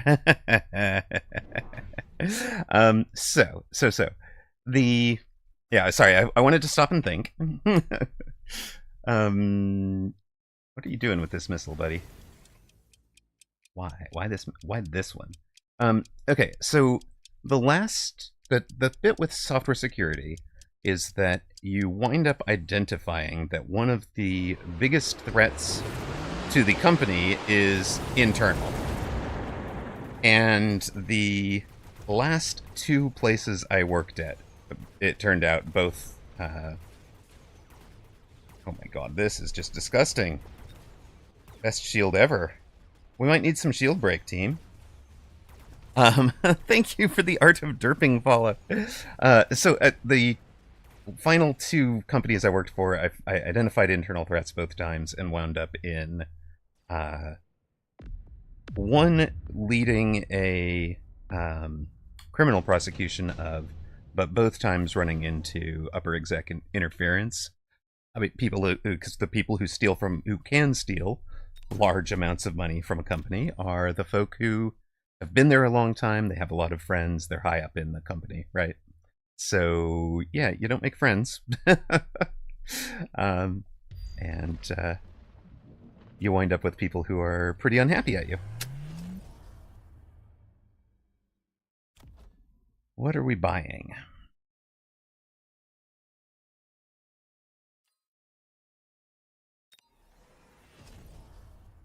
Let's just say it was less than fun.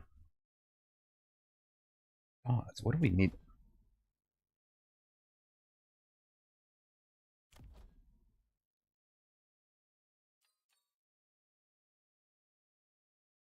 Give me 350. That 350 is 2 new chaff. That'd give me 400, which would be some much needed shields.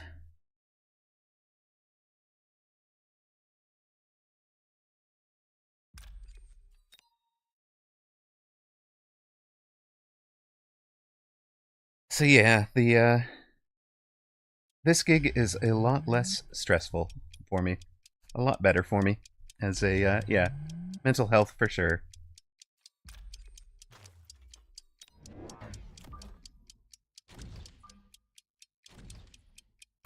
Ah, this is gonna run into these guys. Oh well.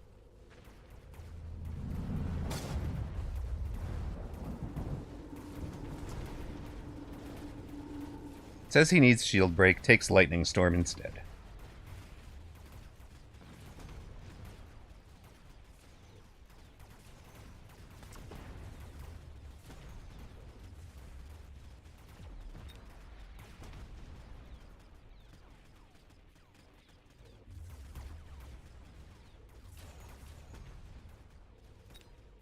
Round 5 alone was painful. Stealing a scorpion was very nice. Oh, look at this. Steal, steal, steal, steal. Come on, baby. Yeah. Let's go, level 2 hackers.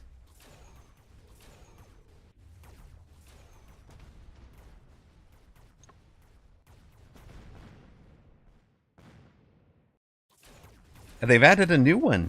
Dogs push hounds. That hacker had a great round. Keep the one staying alive. You can do it. Yeah, this I panicked at because I was running out of time. I placed it poorly. We will fix it. It's fine. Round 6 super supply, huh? Yeep. Yeep. We're behind on 6 and 7. We break even on 8. We win from 9 onwards. We think this is a terrible time for it. And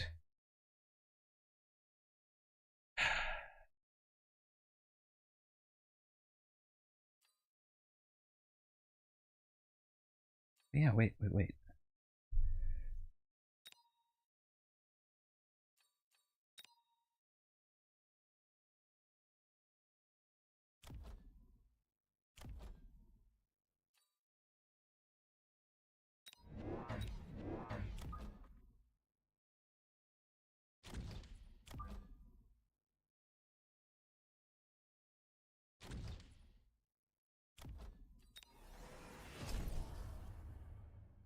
It's way too greedy to have taken it this late, right? Right? Surely that was too greedy.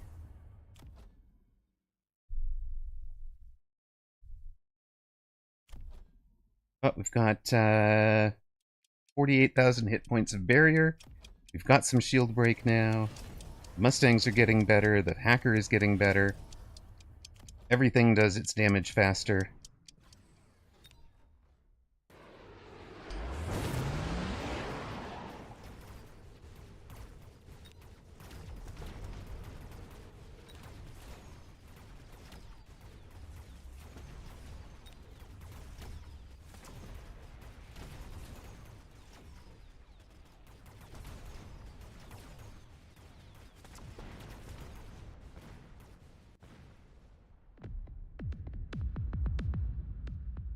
Perfect. Okay. Now we got it. Econ from here. Okay, he has to take that. What do we take in response? Probably same thing, right?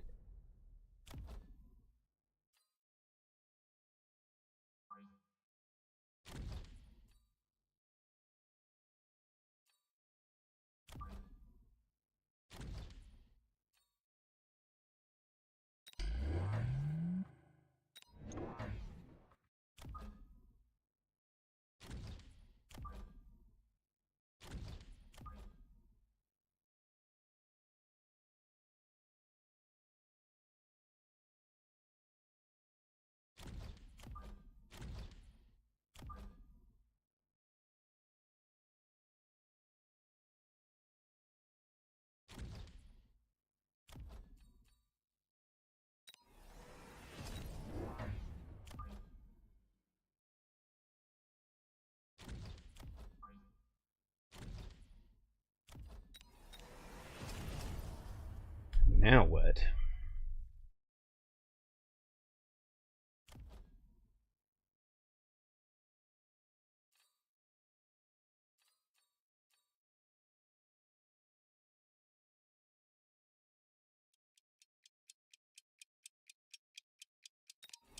Double tap.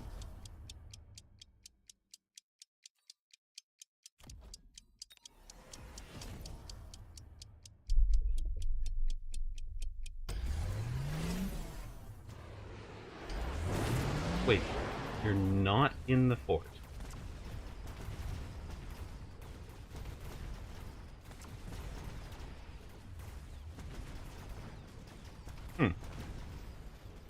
sure he was going to be in the fort.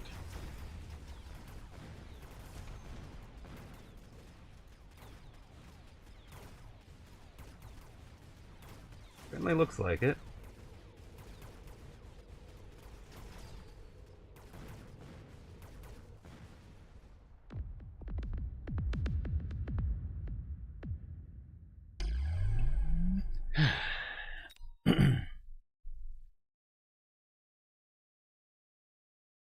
Yeah, we needed a better chaff clear. I think I should have ranged the hounds and let them do the chaff clear job. I was counting on them to be the chaff clear job there. They just didn't do it. Did I go get that new coffee? I think I said I was going to go get a new coffee. Oh, hey, here it is. We are now 17:05. Okay. Funny number. Yay.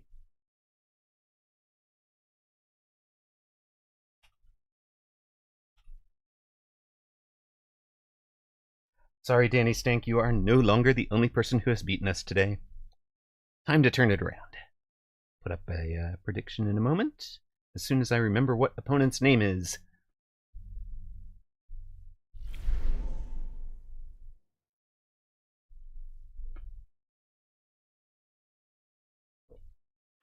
My title, it's gone. I'm nothing now. Love it. Darken the sky with missiles. Okay, I'm not sure if this radioactive wabbit wants us to darken the sky with missiles. Excellent. Right.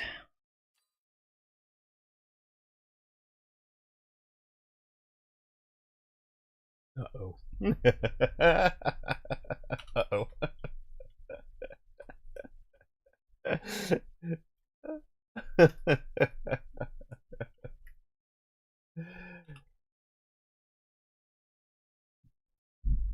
I expect escape velocity with a gift sub. Says I like that idea, and gifts a sub to radioactive wabbit. That puts escape velocity Nova clear of Sugar Shane and Harry in second place for the month. Thank you, much appreciated.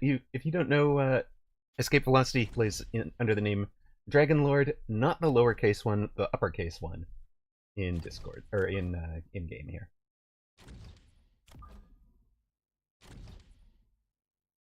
What am I? I'm a Rhino specialist, huh?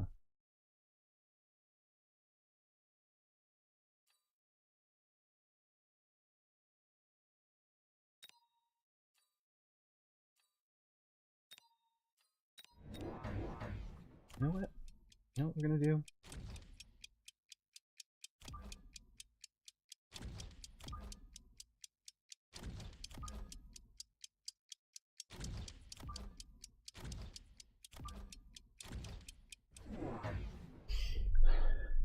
Hey.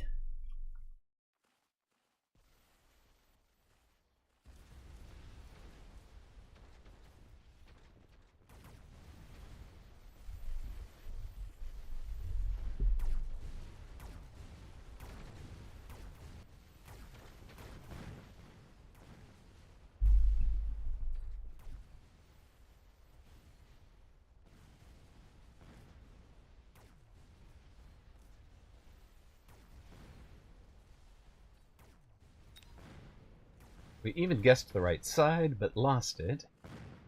Still okay, though.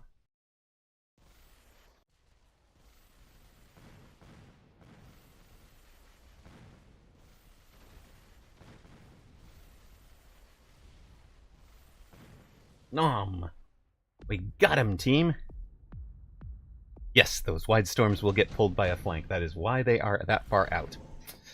So, they deal with the flanks during the warp in turn, and they can't be trolled by the center crawler with the beacon. Exactly right. Also, this is huge. Sledges struggle to break through things like that. To break through barriers, they're terrible at it. Fire badgers will also struggle to break through barriers. And what? What else?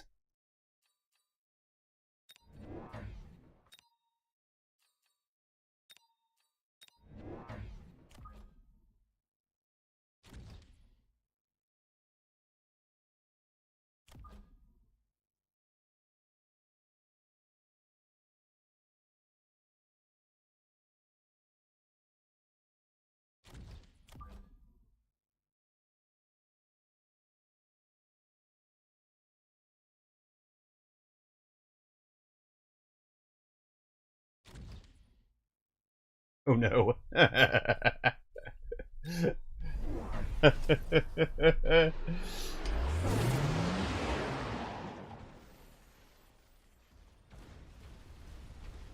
Sledge.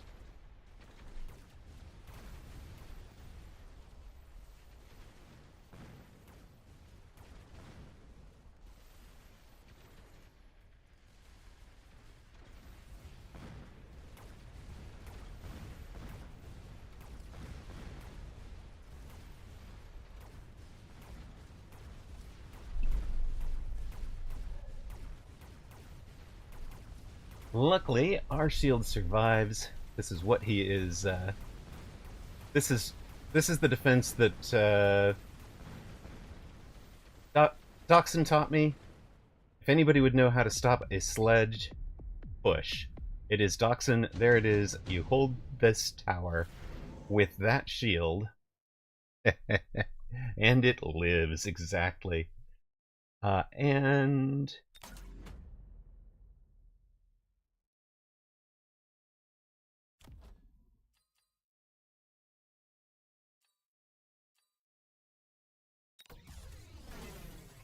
I think we just go for that with something like this. Shield living with 0.0005. It was based on what he had here, yes. If he had added single target like a Phoenix, it was not going to. And if he had... I was actually expecting a sledge here to die to the Stormcaller volley. But yeah, basically it was pretty close to calculated. That's why it is way out here, so that the Fangs take the initial shots.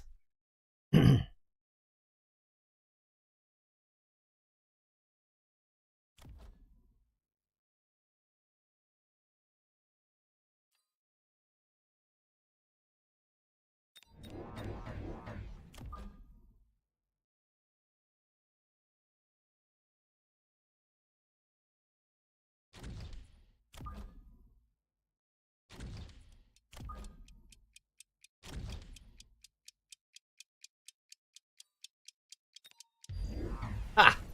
Ruh-roh. Can it be true? Oh no! Have you just played Mustangs into... Did you just play Mustangs into Carry Fang? Possibly? Possibly? Looks like you might have. That's a little frustrating. Oh, did you anti-missile? He has anti-missiled.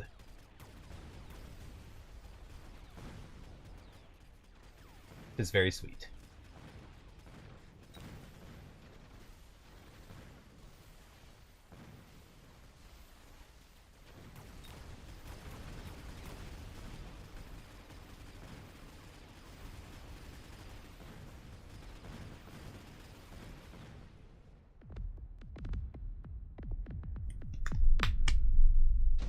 It's been in chat.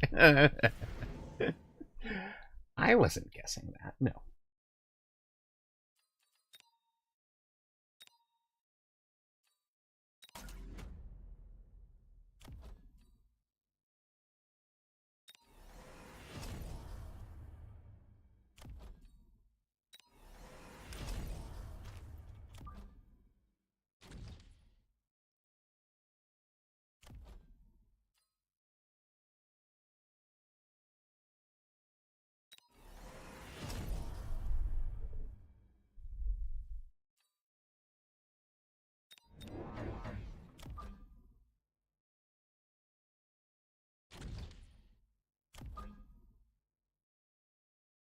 It is a lot of Rhino, isn't it?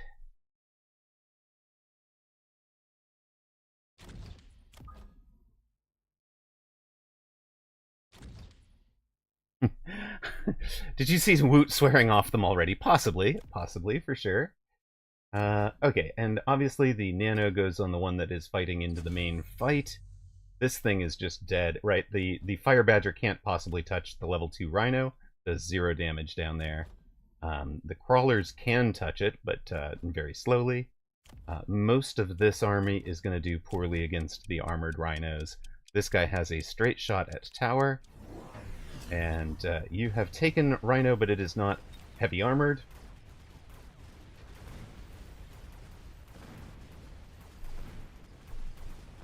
Uh-oh, big loss time.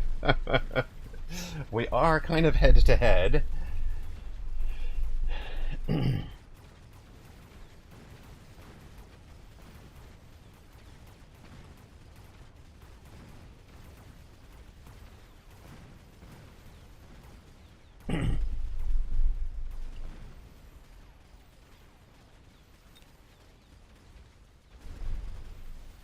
So let's see. Double melter for him. Dinner eaten. Hot chalky nade. It's blanky mode. Aww. Aww. Yay.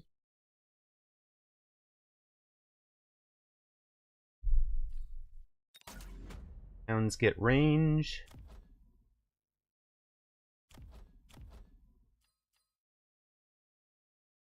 In this case, it's extra range. Hounds get levels. I think it becomes elite recruit a pair of hounds.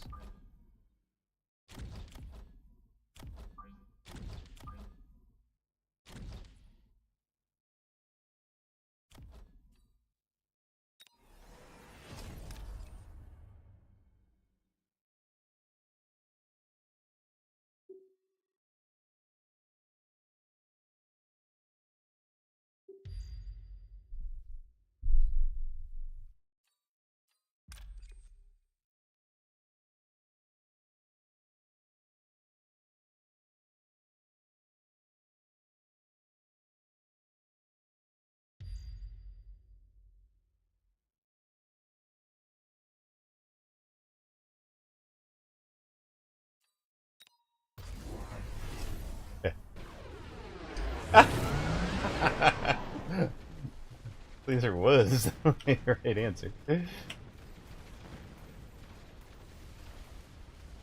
I didn't want to stand in the laser.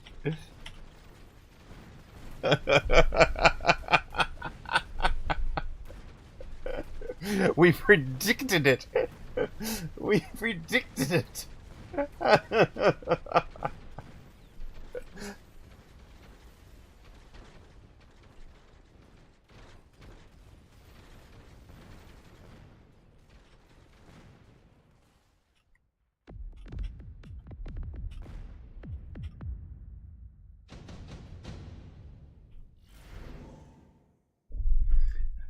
Alright, the round 6 super supply is bait, Amarok. Bait, remember that. Additional deployment is not if you are going serious Harry Hound. Right?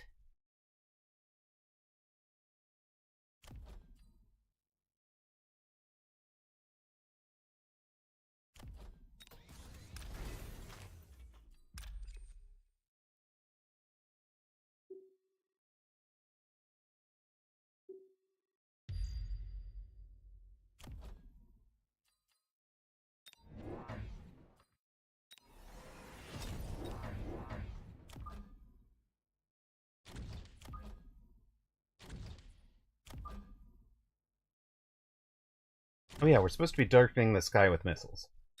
Sorry. Oh no, I can't. Wait. Dang it! Dang it!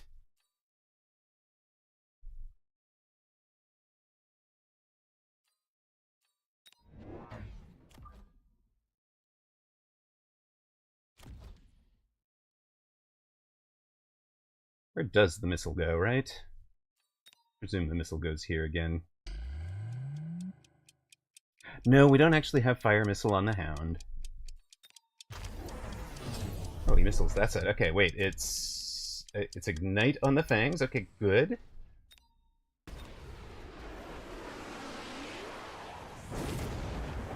He runs out of range. Now the poor fangs are fighting hounds.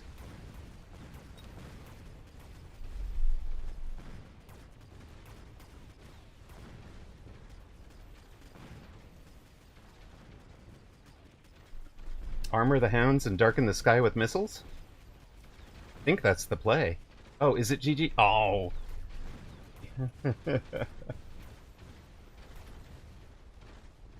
That was good. Good call.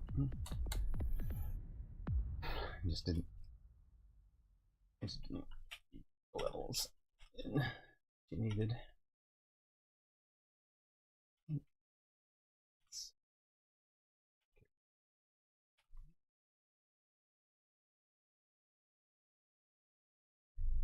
Whoosh.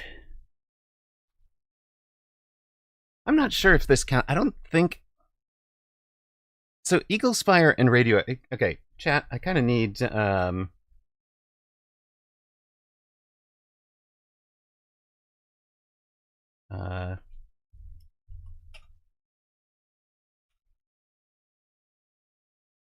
gonna submit this for chat's.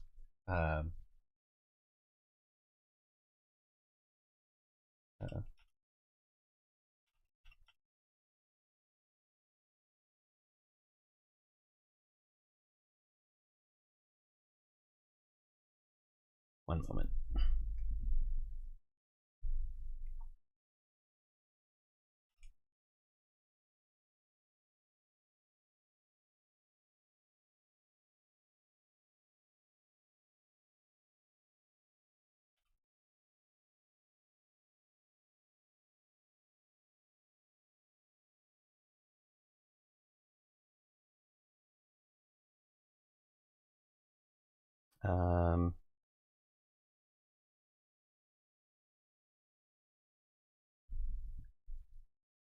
There we go. I'm going to put those up to you guys, gang.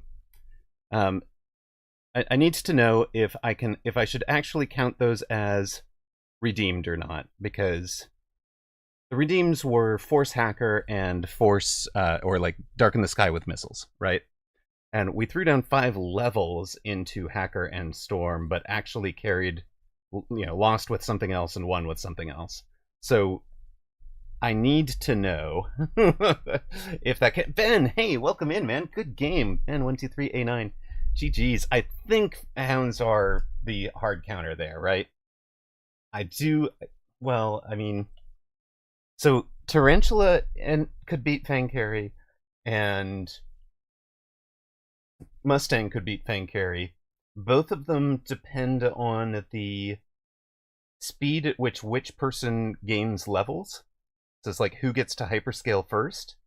And I think that's the truth here as well. Getting range and levels into these guys was the idea. Okay, we want to force boats. But I need first, I put a poll up for you guys. I tried to force Hacker, I tried to force Storms, I got kind of insta-countered on both of them. So I wound up with 5 Hacker levels and 5 Storm levels, and I just need to know if that counts for you guys or not. So you've got about 10 minutes to adjudicate whether or not I should count those as redeemed or give it another go. Apparently we are now trying boats.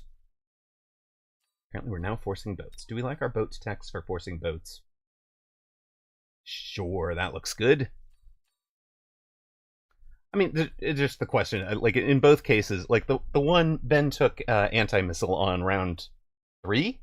I think it was round 3 because I leveled 2 storms on round 3, and he took anti-missile Mustangs on round 3, and that shaped the whole rest of the game because he wasn't forcing Harry Fang on that round, right? So like the rest of the game is and I could do things that answered both Mustangs and Fangs, and used that to win, while the first game I took the Hacker probably a little too early. I took the first Hacker too early, and then opponent had both air and chaff advantages on me, so I had to answer both of those. I wound up with 5 levels of Hacker. So I'm like, I don't know if it should count or not. I mean, both of them, I gave it a legit attempt. This is probably not your boat game. I think I'm looking for either a giant or aerial specialist for it, but we'll see. We will see. You know what else could be fun?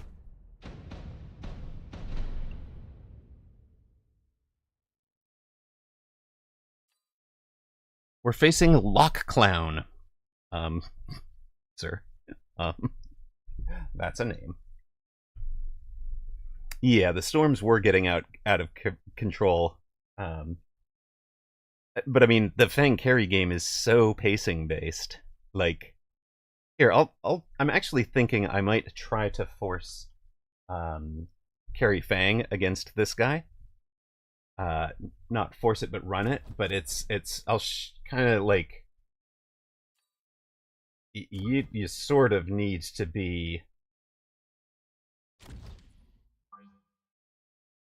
You sort of need to get going very early with it.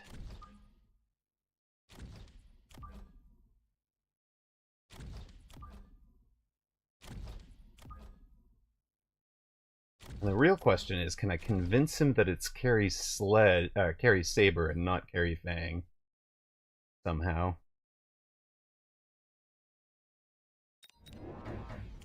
We'll just have 5 Fangs on the board. Maybe this turns into the carry hacker. Maybe this turns, like it could turn into one of those games as well.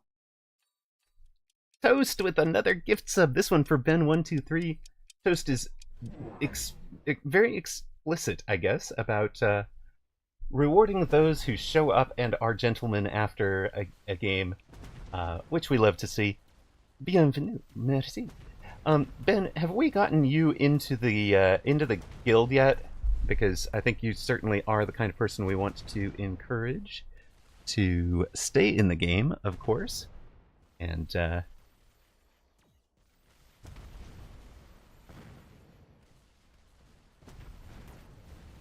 that means we're gonna start doing dings in people's ear again. But there you go, sir. You now have a guild invite.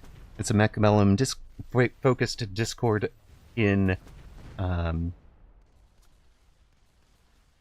not a stream specific Discord. You will get stream notifications in it, but the whole thing is Mechabellum. It's not Amarok specific.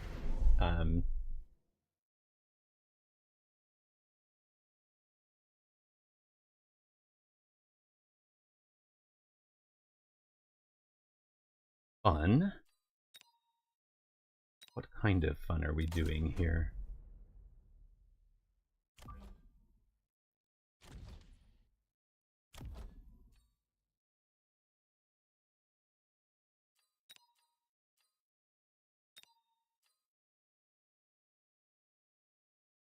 Oh, wait, we don't have to do that. But we do this, right?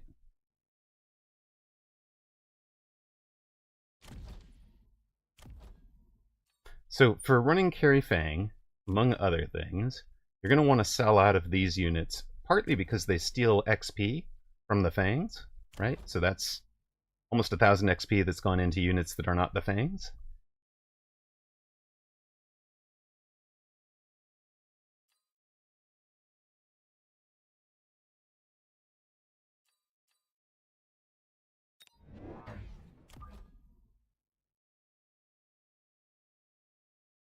And our answer to the storms is probably our missiles, but if opponent is going to expect them,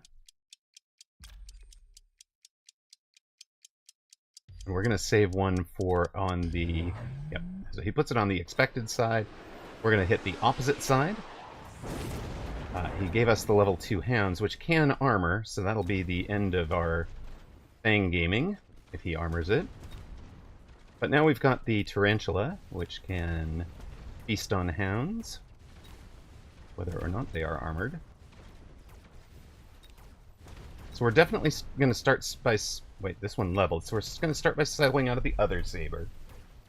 I think we leveled this one. Take the shield down. Can we get the tower? Yeah, let's go. Get in there. Oh, well, he did as best as he could. Can one of the mods get that invite up to Danny as well? If you would be so kind. Oh, do we just pivot? We're not committed to anything, right? We're not committed to anything yet, and ER Sledge beats his board hard. Right?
Oh, he shields again. Okay, he got a free-ish, shield-ish.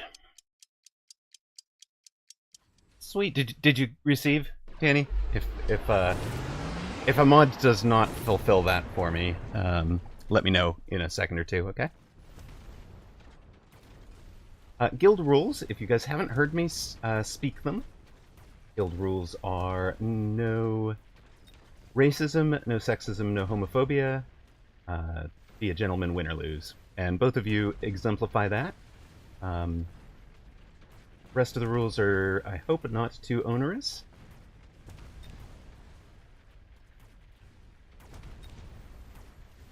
All right. Looks like, for the question, did those count as redeemed?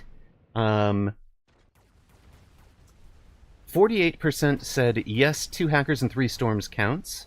48% said 5 hack levels counts, 3 storms do not count, and 1 person said no, neither is redeemed. So, hacker has been redeemed because that is the 96% consensus is that hackers were redeemed.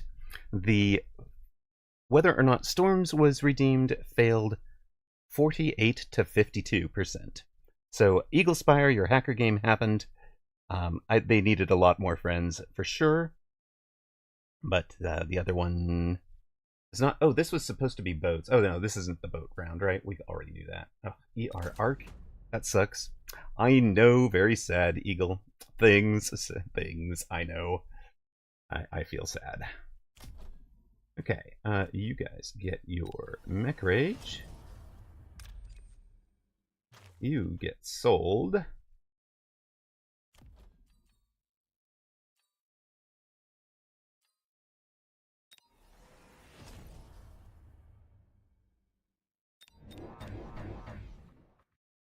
Radioactive Wabbit says, Amarok doesn't know I used my points to swing the vote. I actually expected somebody would use some points to swing the vote. And that was quite alright with me. Okay, this whole gang, we just want to change. We actually just want to change this into a straight range war from back here? I kind of think we do. It's silly. It's late-ish. We've got the cast pull on that side. He's strong on the other side. We set up anti-missile here-ish, maybe. Put the that's going to put the anti-missile device under a shield. But it'll be fine.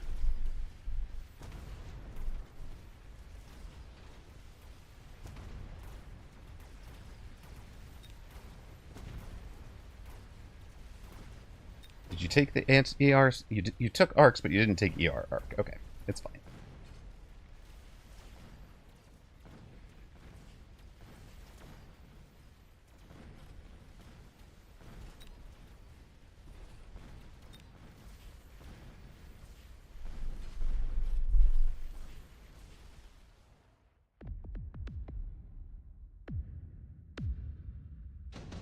Also, how did you do italics? That's cool. Is there a asterisk-y style thing that works there.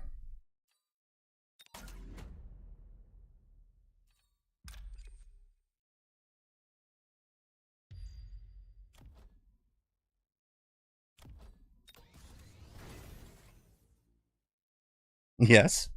Try slash me.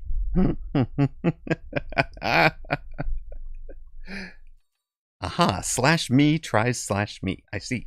I see. Aha! Perfect. IRQ style. Okay, sweet.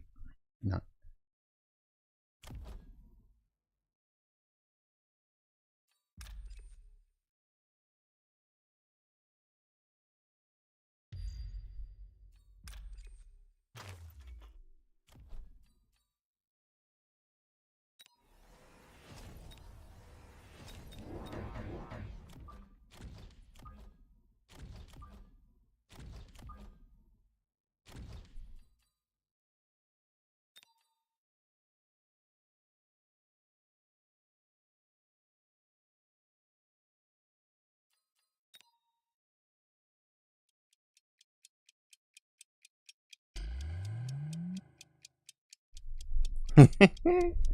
That also used to change the text color, but that goes. Was there a sledge game reteam? Oh, Miss Futile. Welcome in. How are you? There was not, but Bear like redeemed it by giving us extended range sledge. Did we just... Yo. Patch of ground. Totally dead. Maybe he actually had something there. I don't know.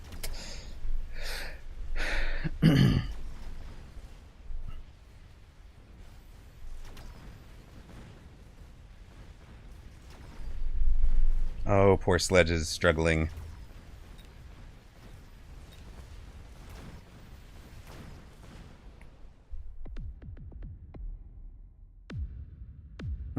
Welcome in, first-time chatter. Okay. Well, we killed a patch of ground that had nothing in it.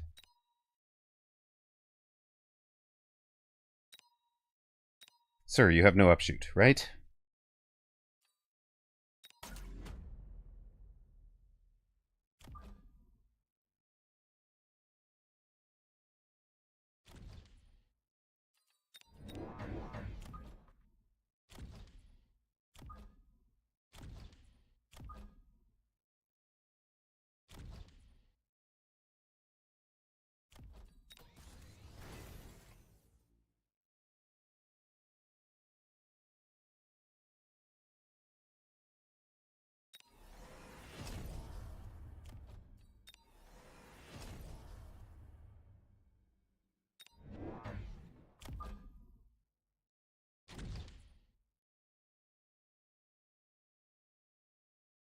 Just keep making him pay the shield tax. Or lose... Actually, he's going to shield there, right? He has the free shielding. So we drop our stupidity here.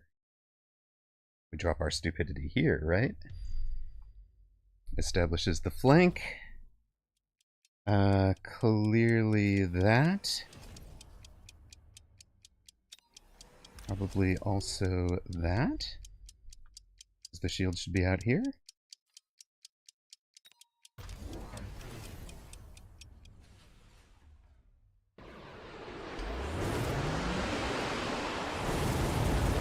Yep, here we go.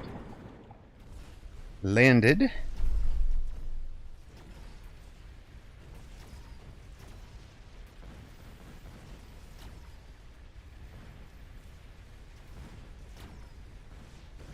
Wait, your name! Oh no, we're both old, aren't we? Uh-oh. Oh dear. Oh, we've got the towers. With various things. Are you out of upshoot? Did you run out of upshoot, sir? Okay. It's nice you're gonna get my devices. Yes. Oh wait, we still even have a sledge. Let's go.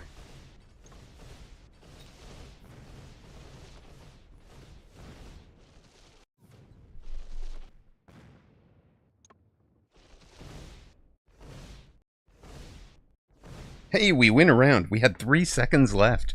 That was amazing.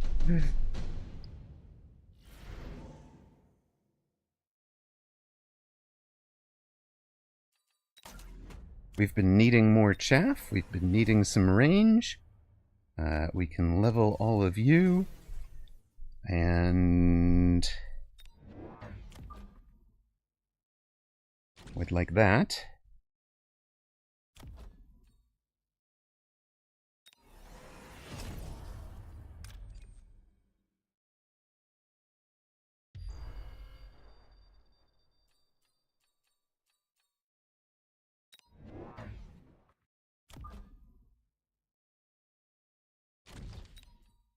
I need a phoenix. I need a phoenix bad enough to just take one this round.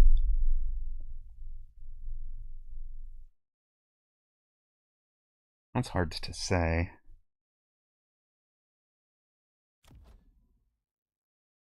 Long range speed, we're gonna have that at least. We float our 50, right? Okay, we did not need. And we could just get boats. Oh my god, we have forced him into a totally votable comp, haven't we? Holy smokes. I like your thinking. Alright, alright. It could be boat. It could definitely be. Oh my god, it's so votable. Wait, did he just take anti-air? Hold on, it's no longer boatable. He's gone anti-air.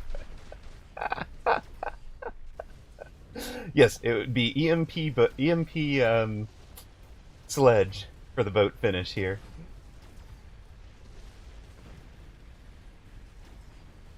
Chomp.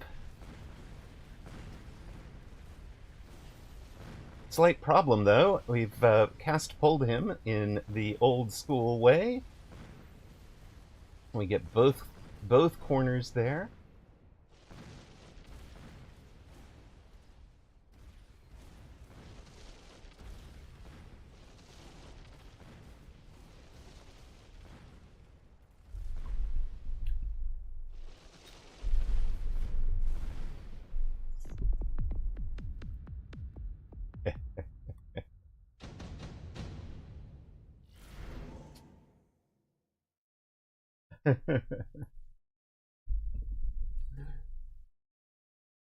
He should go riding, right?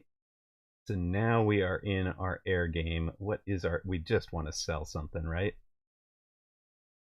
You're the best sell value.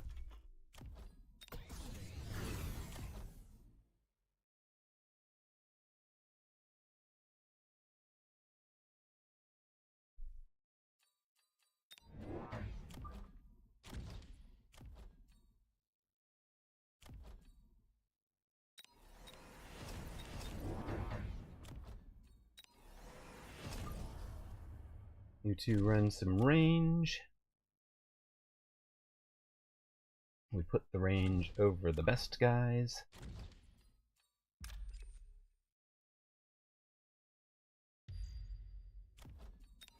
Range speed.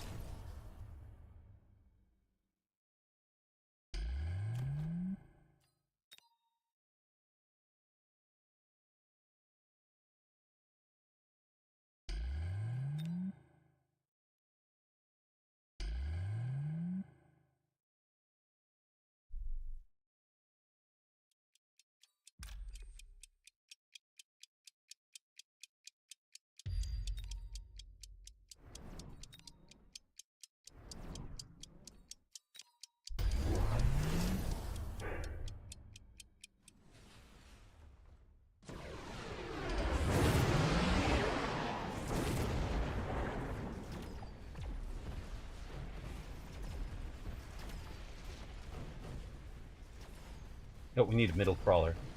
I forgot. I had it last round because of the call-in, but not this round. Without it, okay? Bit of a problem. Giants still go down. Scorpion goes down.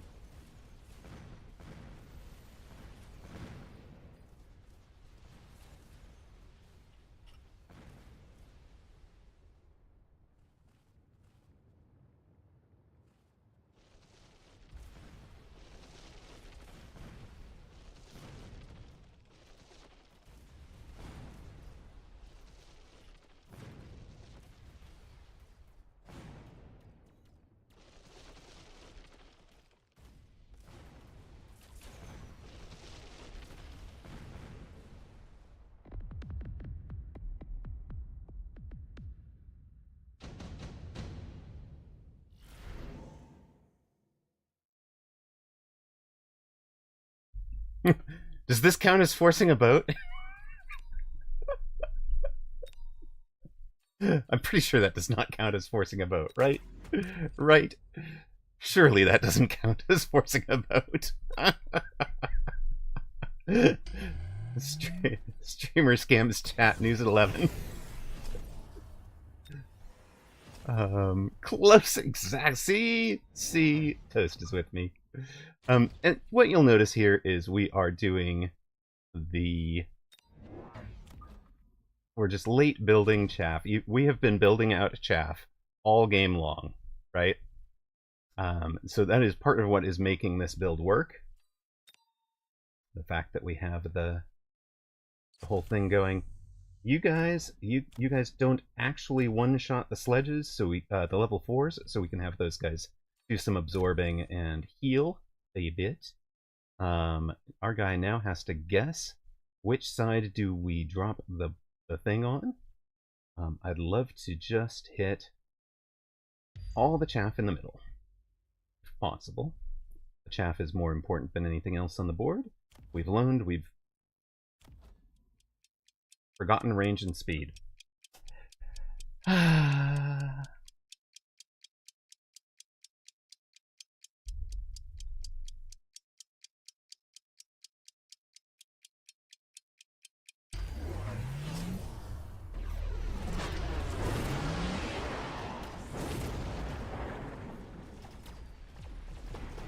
Possibly.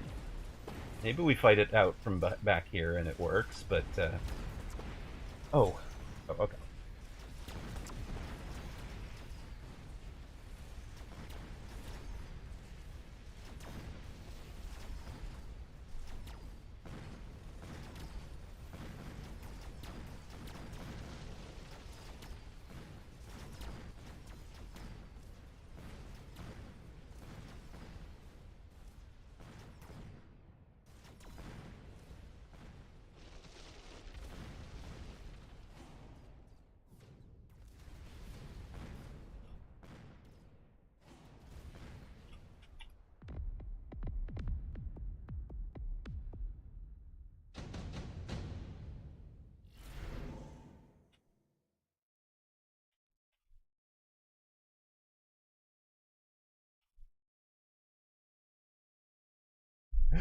Counter mistake. Excellent. Much appreciated. Thank you, sir. What you will not, I think, be expecting is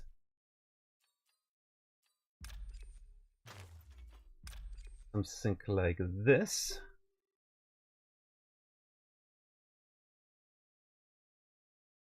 Maybe not. Maybe he will.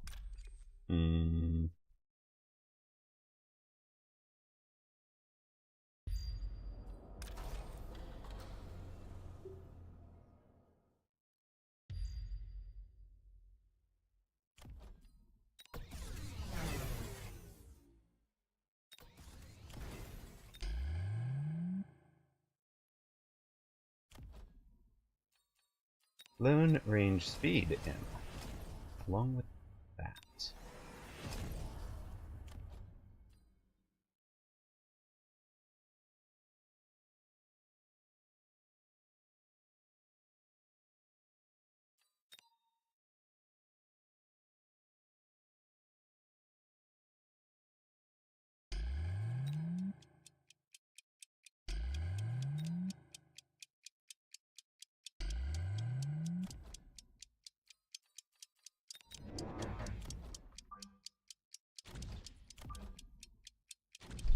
Holy smokes.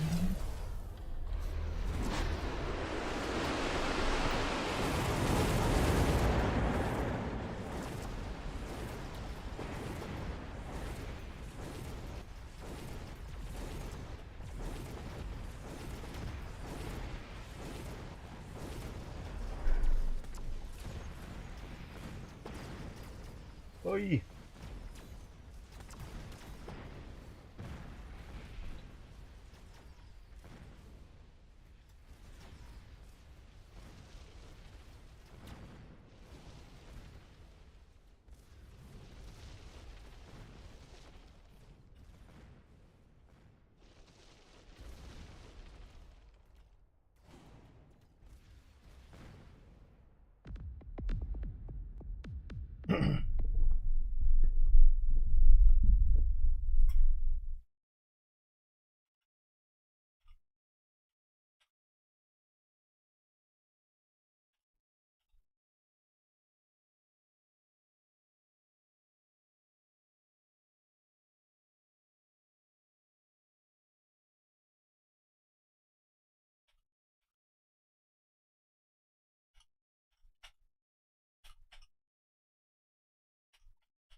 Coolio?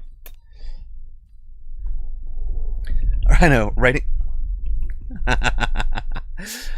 Okay, so that actually is, like, so here, this is the ethic I want us all to have. Win or lose, right? And here it's, I'm helping a player who's currently lower MMR than me, right?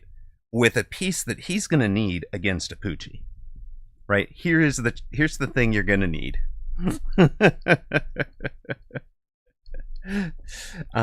Here's what you're going to need. Here's the things I noted. This is kind of what I was asking Danny for, right? If you guys remember. What if I'm genetically required to flame opponent? Exactly.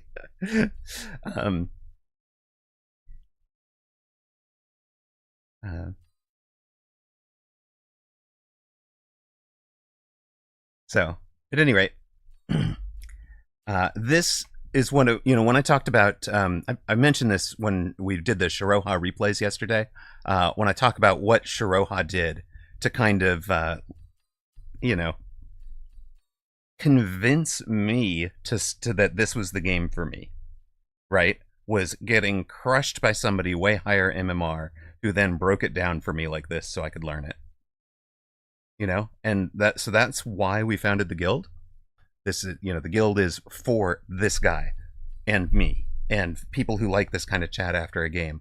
People who are willing to say, like, hey, I'm really struggling against blank.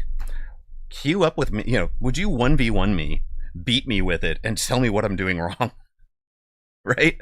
Like, I can't beat aggro Wraith. Whatever the heck it is, right? It doesn't matter. Just, I can't beat it. You please beat me with it and then tell me what I'm doing wrong. I can't get it. Whatever the heck your build is. What if I got genetically modified against my will?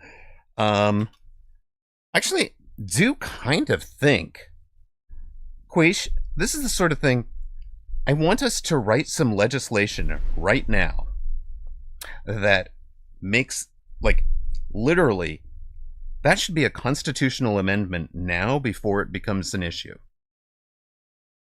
Genetic modification against my, you have, like, 11th Amendment. You have the right not to be genetically modified against your will. Oh, we just queued up. Sorry. And like, that doesn't even matter what country you're in, right? That should be, part of the EU Charter. That should be part of UK law. That should be part of the US Constitution. Whatever it is. Wherever you are, that should be a thing. And, just the governments should not be able to, right? Okay, so we're supply spec. He has the right start against our hounds, so we're going to have some late flank screening hounds out here.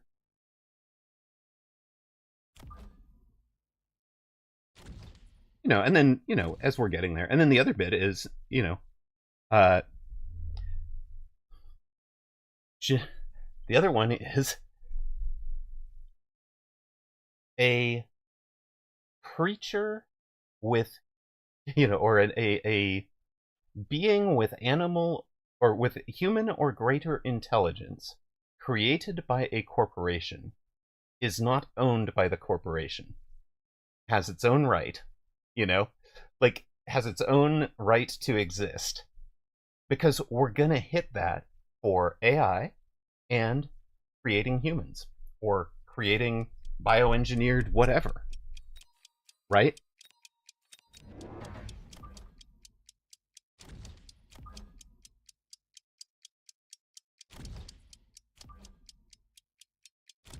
Artificial people, artificial...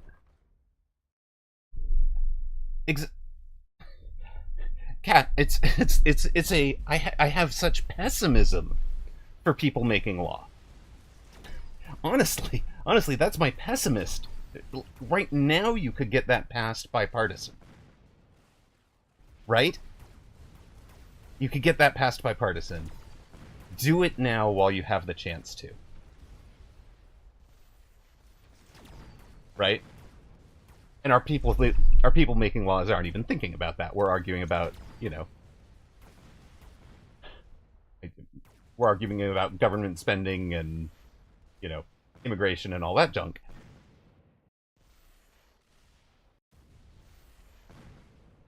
Yes, they're literally passing yes, exactly. You are not wrong. Oh, ER Fort. I'm in love.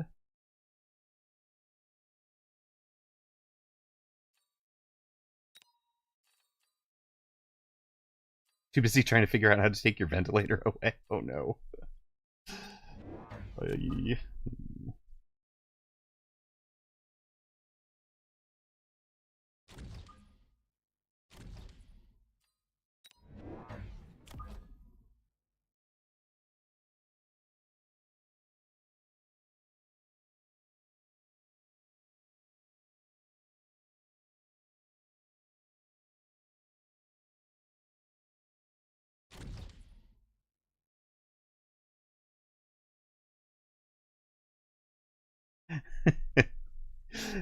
Somebody who plays Stellaris. Okay, I mean, but at least that's fictional, right?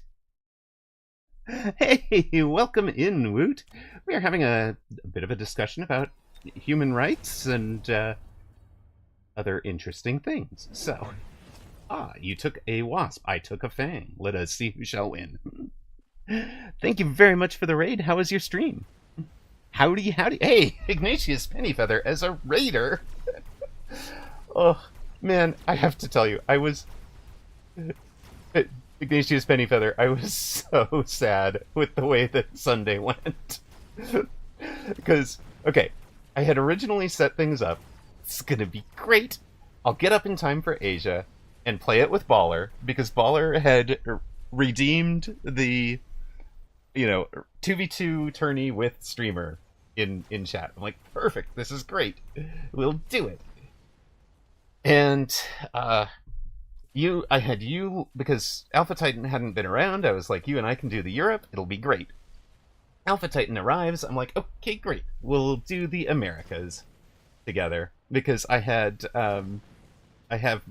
usually have my kids Sunday night, but I'd actually scheduled with my ex, like, several weeks ago when we did the whole trade for, like, getting her weekend to do a skiing trip on. Right, that was fun, whatever. But,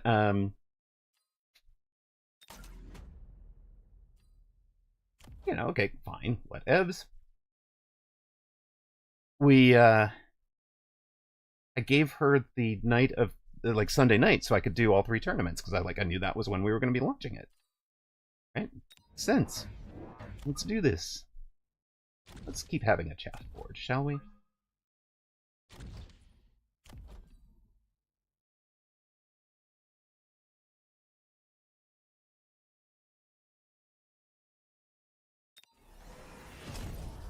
Big fangs with range, too.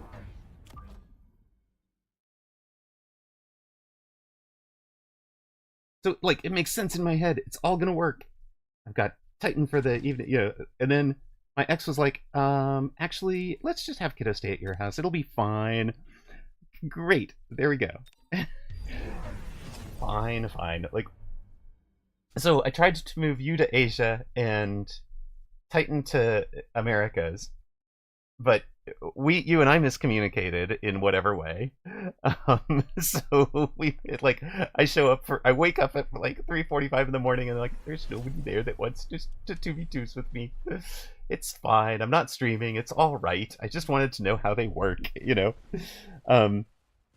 and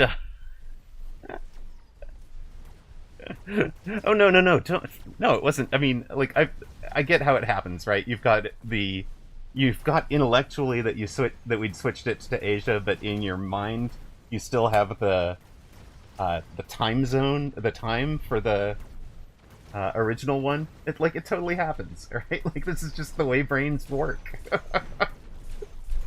So, no worries. I went out the night before and drank a little too much. Also fair. Also fair. And you had said you were going to do that on, in your channels, or not in your channel, in your Discord. So I knew that was a possibility. So fine, whatever. So I grabbed the the dating stories were amazing. We need Amarok to get more dates for more stories. It's true. It's true. Although I mean, if you guys need romantic stories, we've got romantic stories from a life well lived. Oh, sir, you know what hard beats your flank?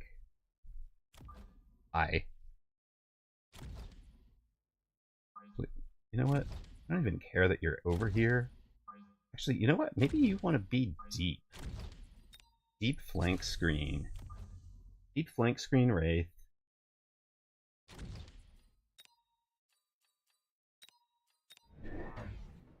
Add the hyper-ranged fort.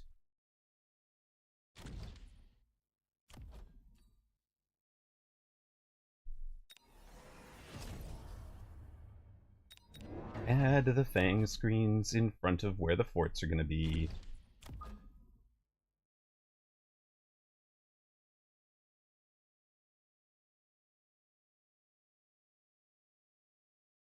And they also happen to protect the wraiths from melter locks. I went to prom as friends 22 years ago. I love it.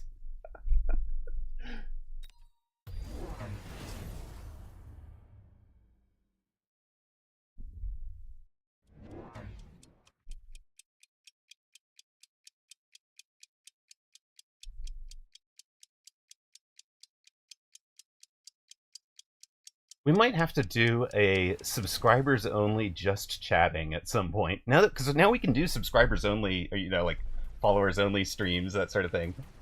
So yeah, we might have to do like a subscribers only just chatting one day for the silly factor.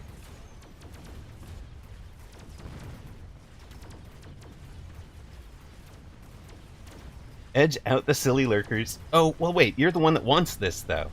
Here's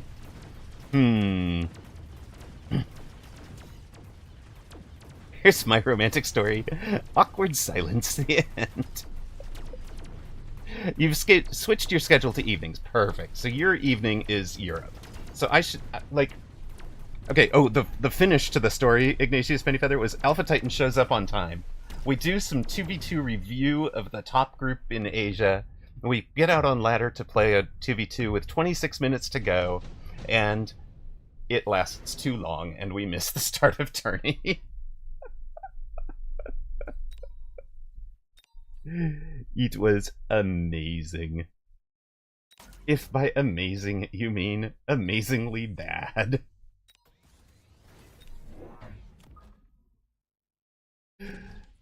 Yeah. Oh, it was so... It's one of the... Bro, it's literally one of the few times I have rage quit Mechabellum.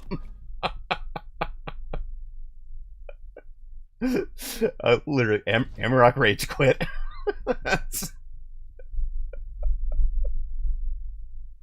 Couldn't handle it.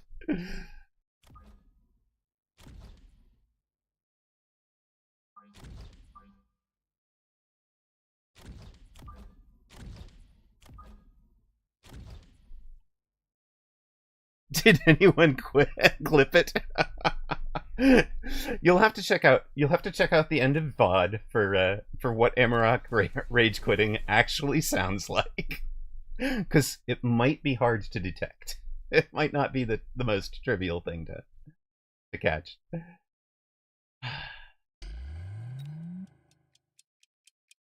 What does that actually sound like? You'll find out.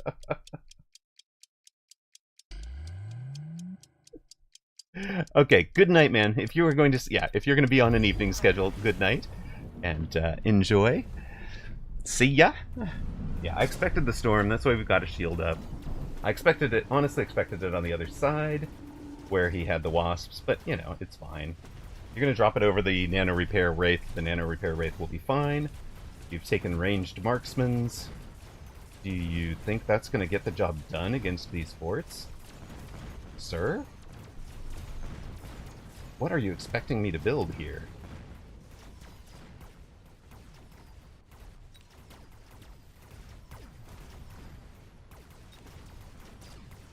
I mean, at least he knows we're in a range war.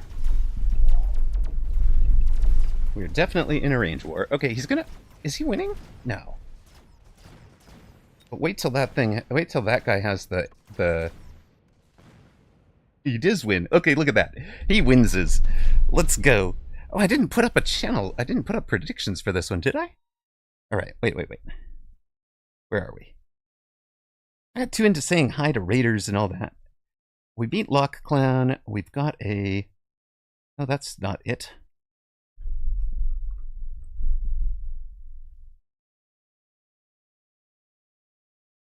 We've got that. We've got that. We have Tay. I'm only going to give you guys 1 minute. Nah, 2 minutes. There you go.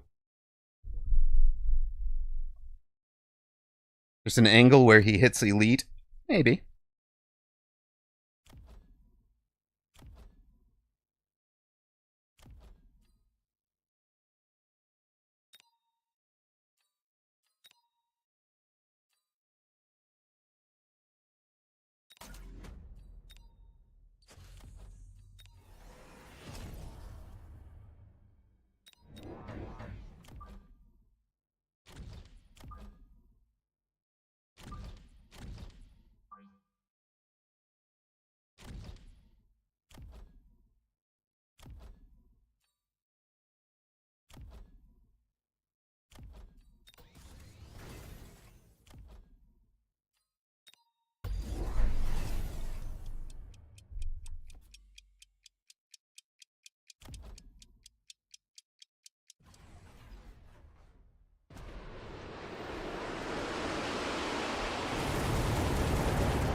Better angle for him is the ER arcs turning off techs, I think.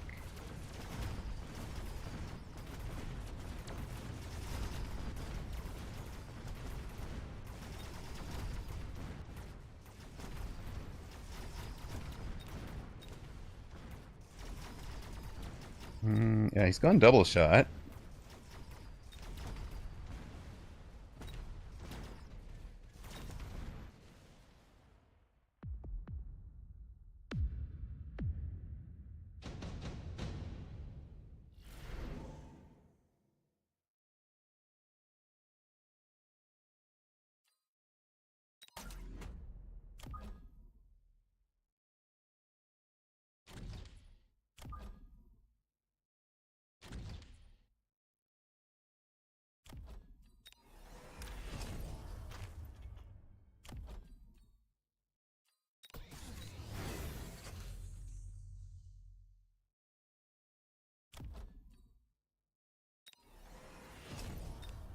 Let's have some more chaff. Lone range, speed, and probably more chaff. And more chaff? There's more chaff. Actually, I wonder if it's... Is it this layer that we need? Probably this layer that we need, right?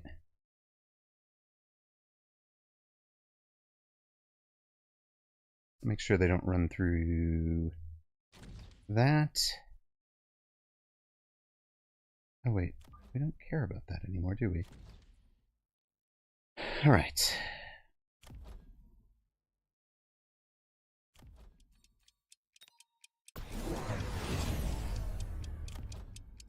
Ionization, okay. I can kind of see ionization as a choice. Not a bad choice. Really not a bad choice.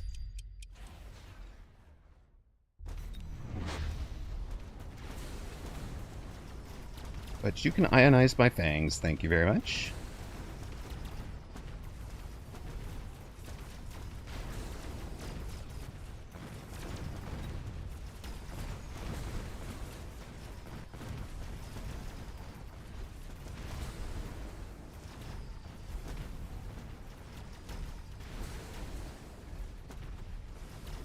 Big stompy robots go.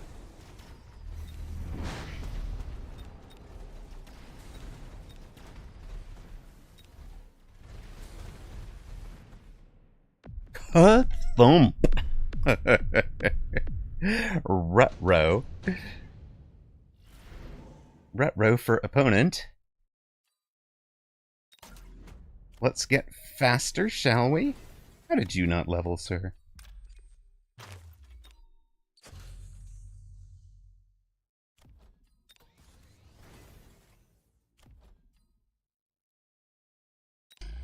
This Gundam anime is pretty legit. Love it. Love it.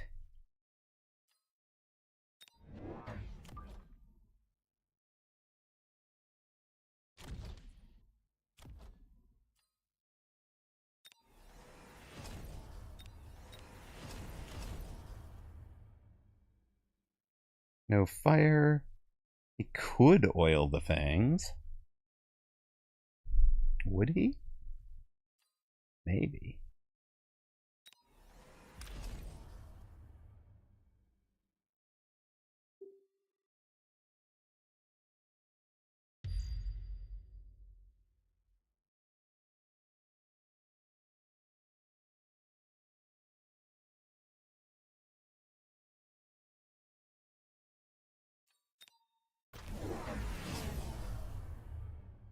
Oh, it's Splash. Okay.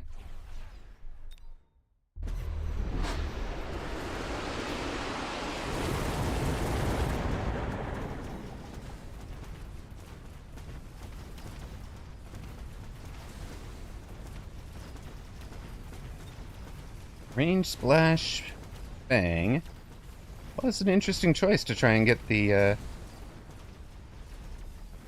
rest of the board working.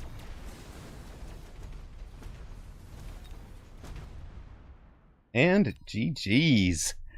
Dubs. Do we have AA missiles on forts? Who do you think you're watching, Sir Limbo? Are you watching like some 2500 MMR player who might run AA missiles on forts? No, sir. No, we have ER forts.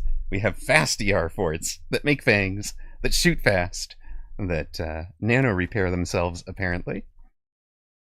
And our guy was kind of prevented from going into melters, melters are what you need for nano repair forts. He needed melters to knock them off, but we've got extended range fort. So we're sitting out here at 175 meters. We're going to outrange those melters by 20 meters and delete them from range while he struggles to clear the fangs. And the better things get for him, the more chaff we built. You know, our steel balls aren't actually accomplishing anything, but they do show up there in tanks and stuff. So, you know, good fun. Exactly. Red Scarab says, no AA on forts is deranged. Nater Day, thank you very much for the follow. Appreciate it. And if you guys missed it with the follow, I think you got a shout out from Zalix. Thank you very much for taking care of that. Shadow Time BB, fascinating. Thank you, man. I mean, it's a build. It's an interesting one. There's the follow as well. Thank you very much, sir.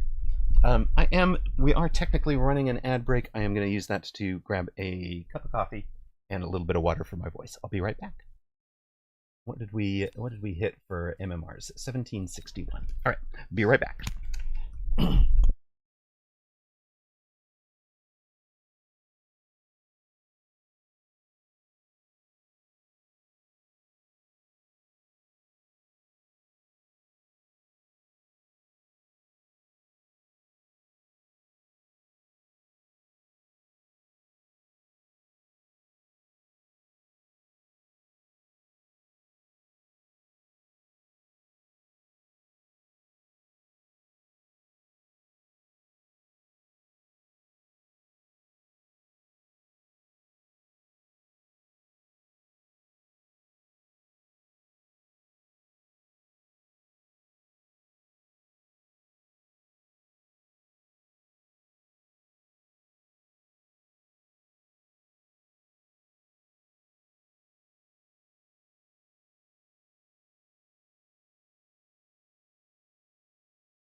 there is a Sir Limbo. Let me... So we have a replay review, thank you guys very much, from Sir Limbo, who has just been gifted a gift sub. I'm struggling just a moment. That's set up.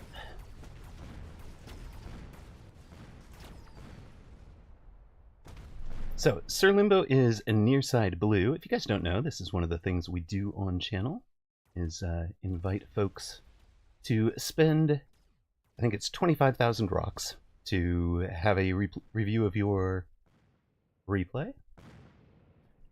You don't have to join me in voice chat. Sir Limbo likes to, because he's available to, or likes to do these reviewed on... All right. Can you hear me? I can indeed. Can chat hear you? Check, check. You guys hearing Sir Limbo? Testing. 1, 2, 3. All right. We have Sir Limbo Nearside Blue in a very classic sledge formation with opponent, Osiris, a speed specialist. And of course, as soon as Sir Limbo sees speed specialists with sabers, he's thinking, you're going to aggro me. I'm going to run a pull. This formation is designed to pull across from left to right. Now we're adding a vertical, a sledge on the outside to slow the push down. I don't know where he's putting this one yet. There we go, even further outside. So we are answering Saber with Carry Sledge, it looks like. I have found that Carry Sledge beats Saber, so I'm pretty happy to see this one. And I did want to give some quick shout-outs. Thank you very much to Escape Velocity Nova for gifting Sir Limbo a sub. Much appreciated. Yes, thank you very much. Also, Blue gifting one to Hexton III, and Gary the Snail subbing with Prime. Thank you guys very, very much. I really appreciate the support that you guys do to keep us on the air. So, what are you... everything you just said was nothing that was actually going on in my head, to be perfectly honest. It's what would have been in my head if I was seeing this formation. My primary thought was, hey, I miss a spec, and round 2 I get offered another missile. How can I not? And this game, you might as well title it Spell Andy Goes Overlord Spam. Because we are going to be seeing the best of both of these worlds, and it's going to be an absolute party. I can tell you this much already. I have been looking forward to the game where I get a missile specialist, get an extra missile, and then get quick cooldown. So, I really hope that's on the cards for us here. We're going to speed this up because it looks like Osiris has won round 1. He gets the shield and the shielded to block your missile on round 2. In general, I find Missile Specialist is very, very powerful if opponent does not shield and loses hard. Hey, we get the quick cooldown. Let's go. Yes. It's going to be misses every round. And not just one every round. It's going to be like 1.5 every round, I think. One on average. Yeah. 2 on odd rounds, 1 on even rounds. And this is not, it's not going to stay with just these with these spells. It's going to go even worse. Now, I'm going to call out a really subtle thing here. I love this. Barely touching, and it is, you do want to know, it's the inside ring, right? So the inside ring touching the shield is exactly what he needs for the shield to take the 3,000 damage. So he's going to deal 6,000 damage to that shield, and hits everything else. So this is not so important with a missile strike, but it's very, very important with something like the electromagnetic that doesn't break the shield. This doesn't break the shield either. You can just clip the edge of the shield. There's no need to put your EMP straight over the big bulk of a shield. This is really nice placement from him, from Sir Limbo. And a flank screening sledge back here. That'll be some late sledge chaff for us at stopping the push. I like that. It certainly looks sledge carry, so our guy is into scorpions, which is, in fact, baiting the boat, right? Yes.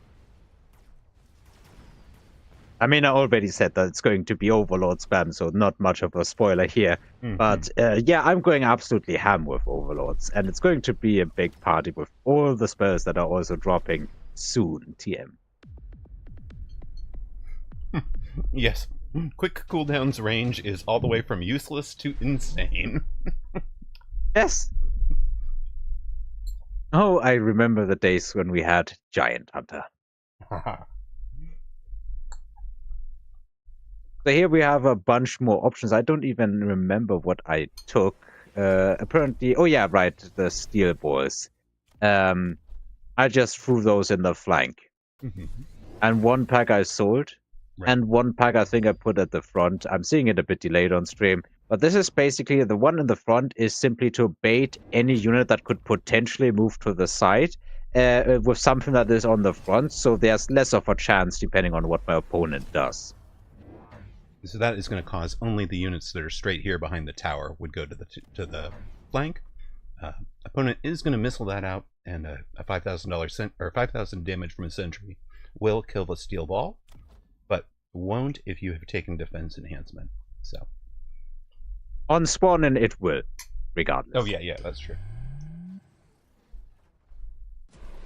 Also, here's the first boat, because while boats kill scorpions really quickly, and I have all the chaff gear I need for the moment, so the plan is just to do this.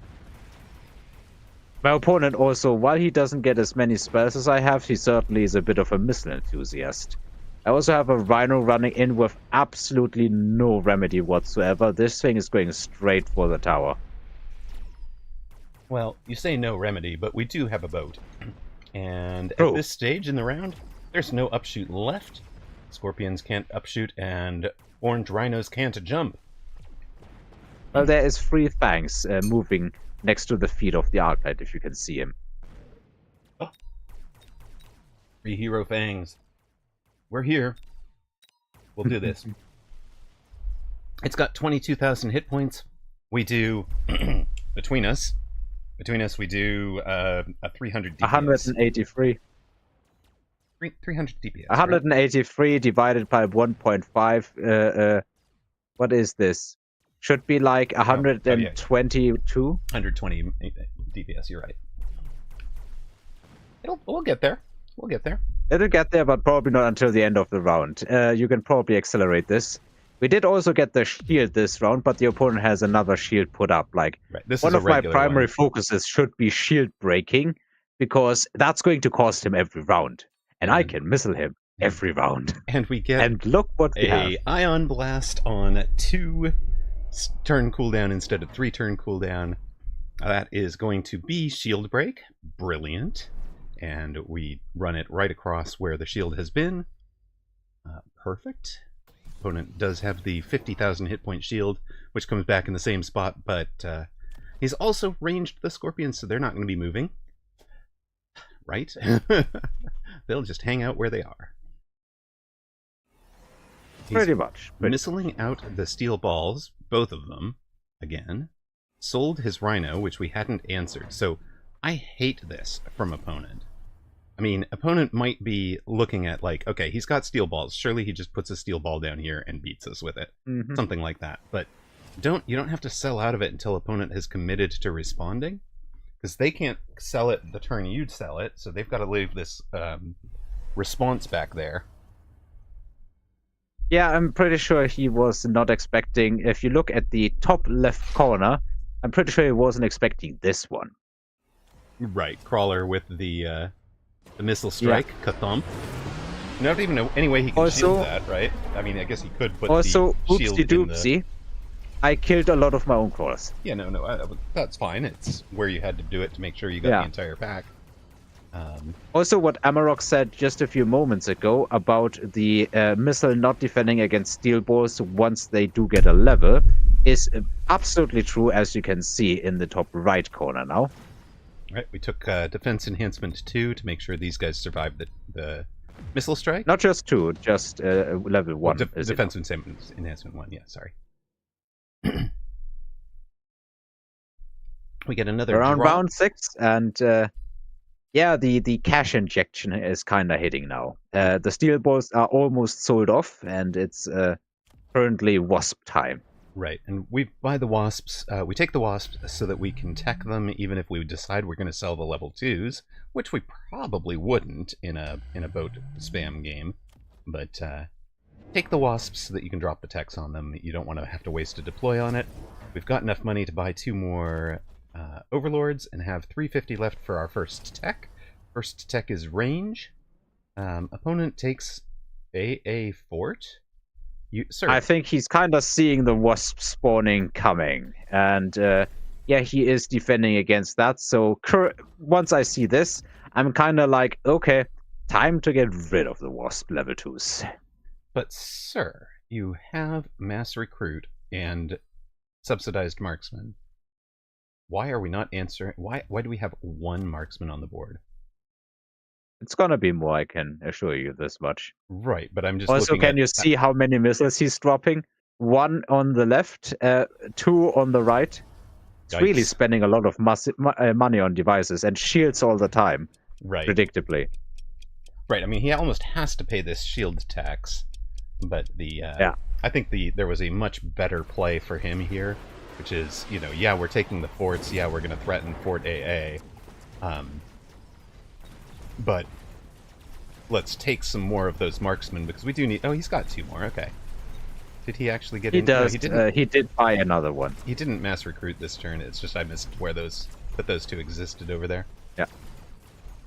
Also, my crawlers with the superior upgrades won, so now there's a bunch of crawlers going for the tower.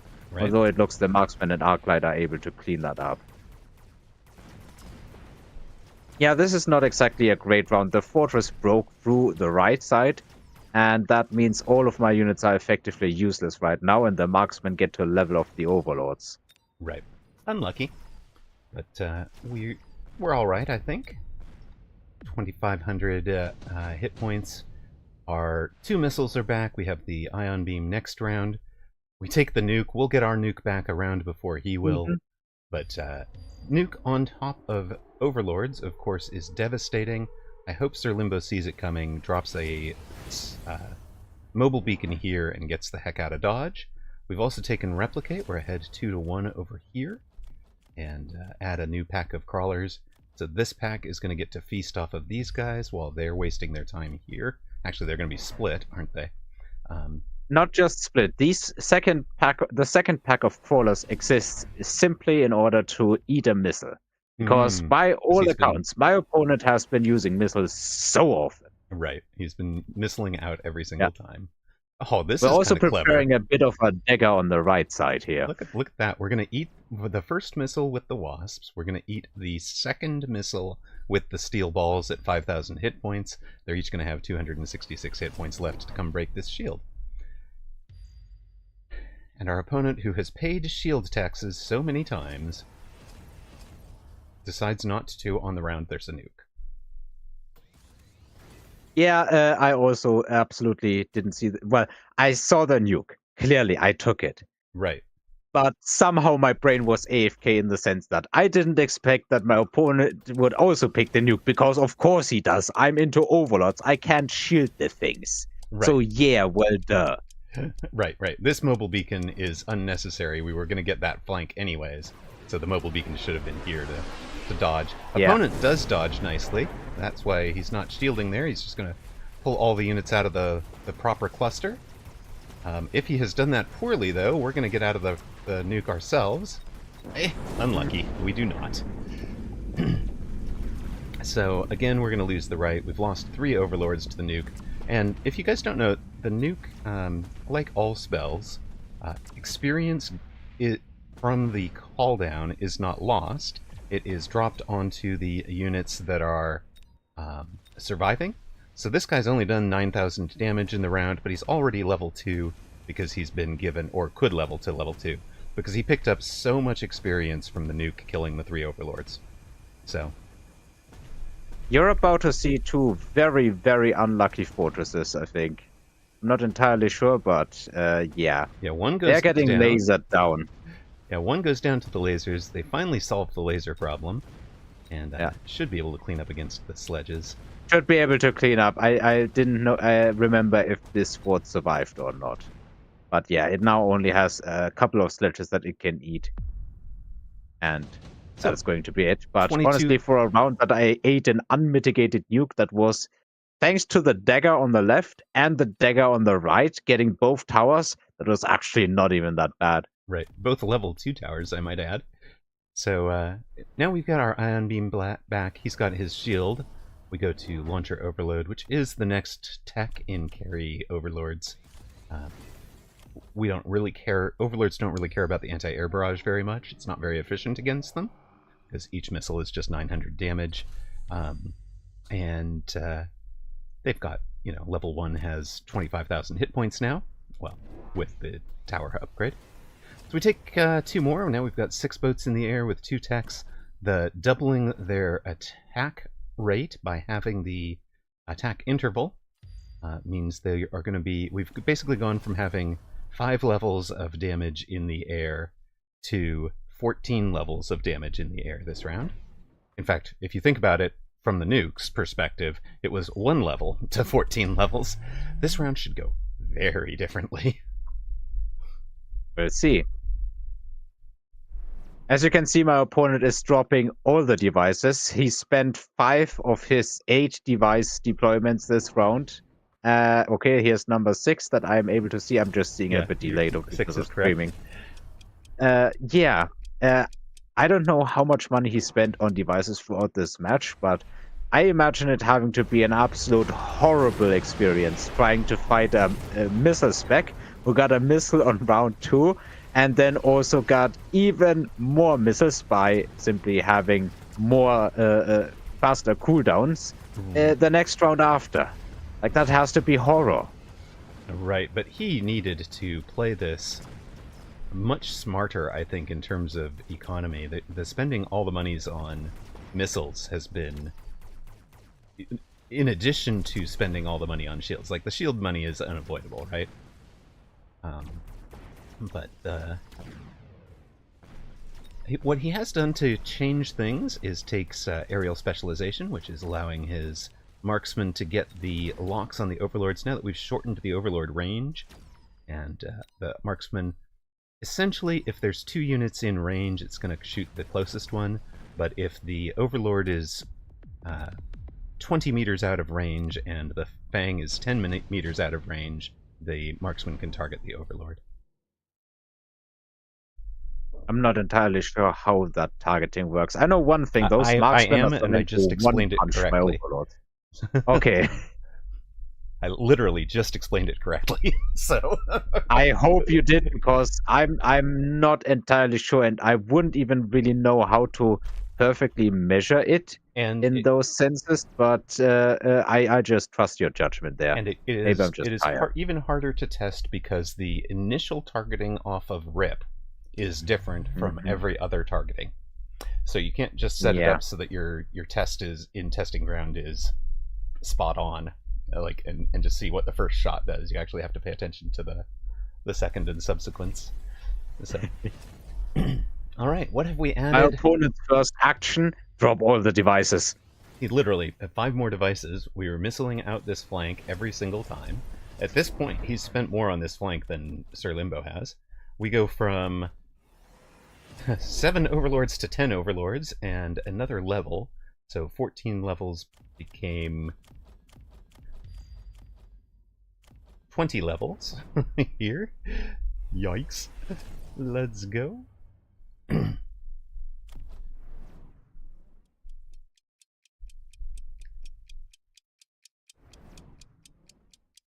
And there's just devices all over. Even I'm dropping some devices because you never know what's going to come this time. Yep. There could be some more crawlers that just shield the Rhino, and then it's going to be a bad time. Right.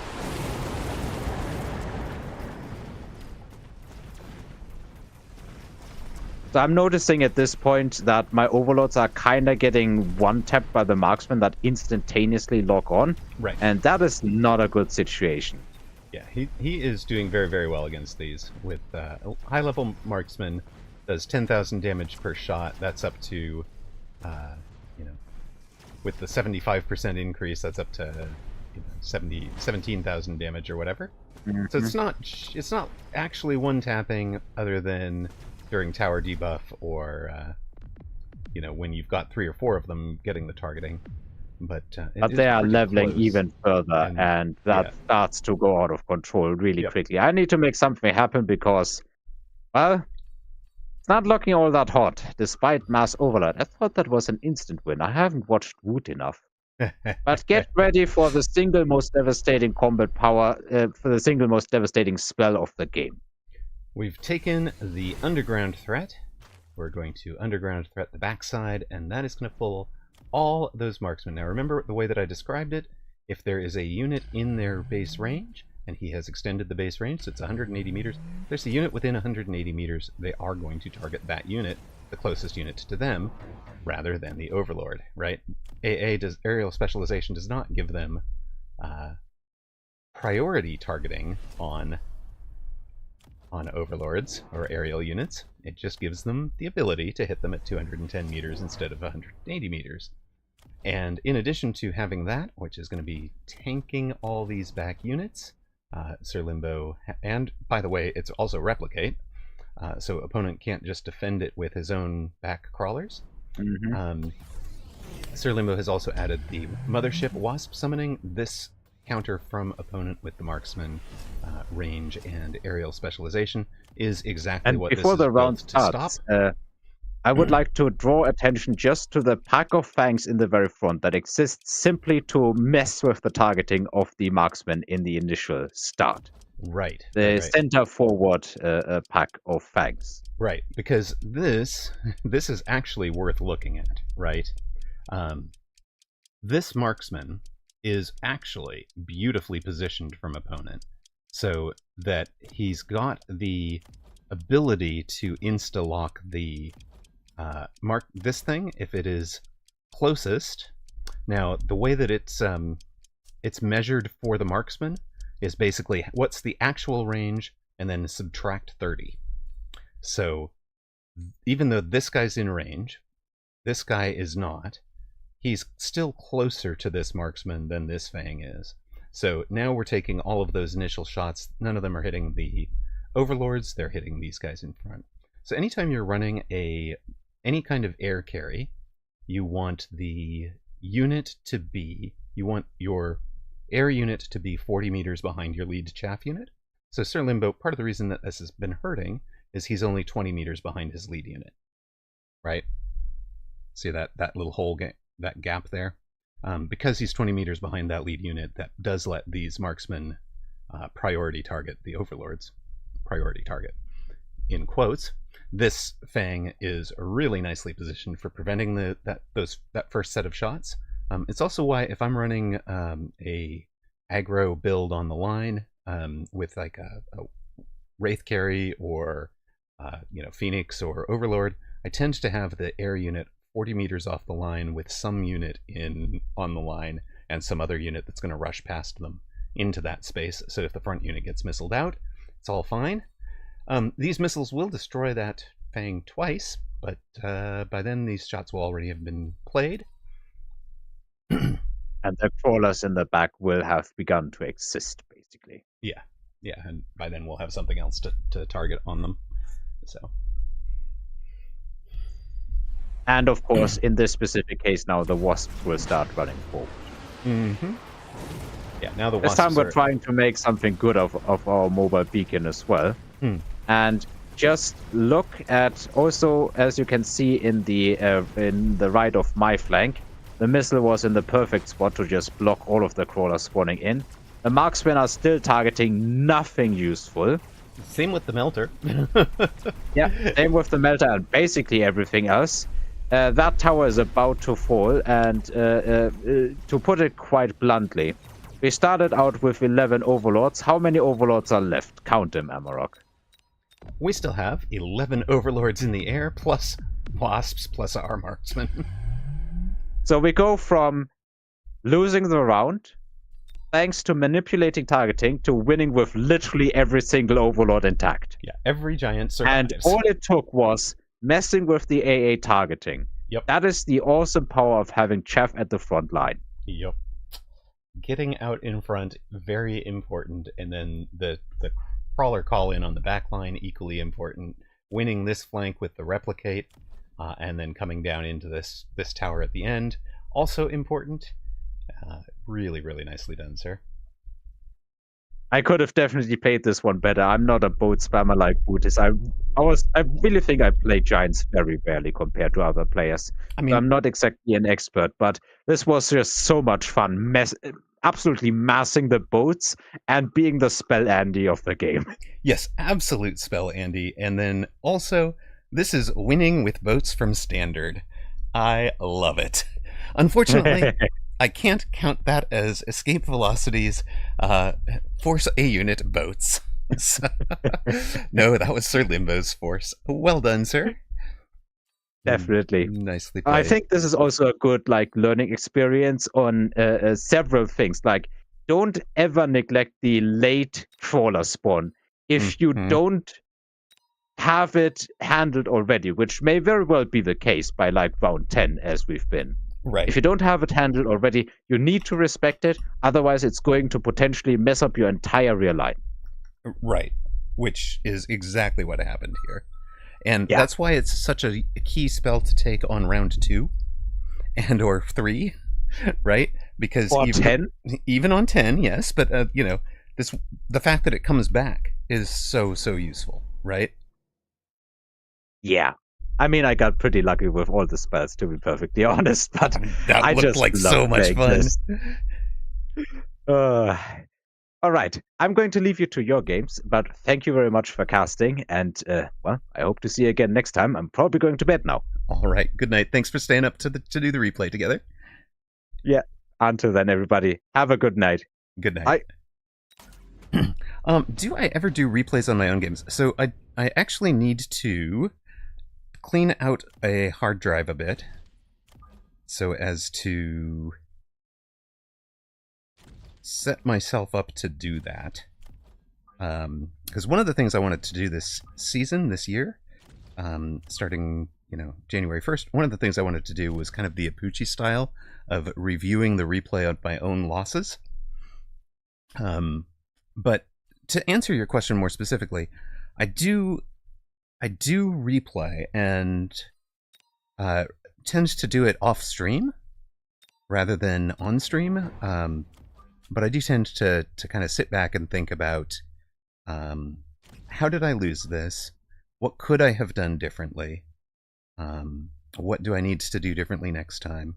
One of the things I found that was really important in kind of breaking out of lower MMRs for me was reviewing the matches that I'd lost that way, right? And this is especially the case now that you've got the ability to take over a round and replay it from the end game,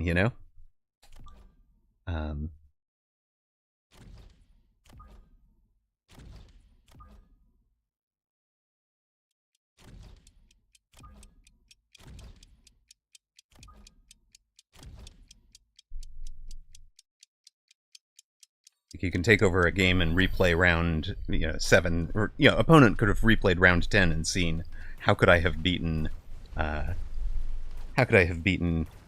Sir Limbo there. There was a 2v2. I did the 2v2 tournament, the Asia one. I did it with a kind of a random player that we'd seen on ladder. I don't remember. We'd seen on ladder the previous day or something.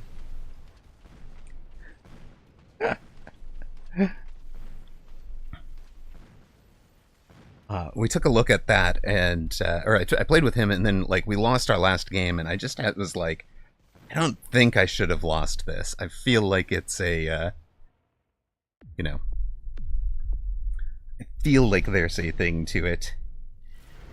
I don't know how to describe it, but I feel like there's a way out of it that I didn't cotton to or recognize quickly enough, that I could have done better. Exactly. So, I actually sat down and studied that one a bit for quite a while, in fact. As I was, I don't know where he's going to be, but I'm guessing he's on one flank or the other.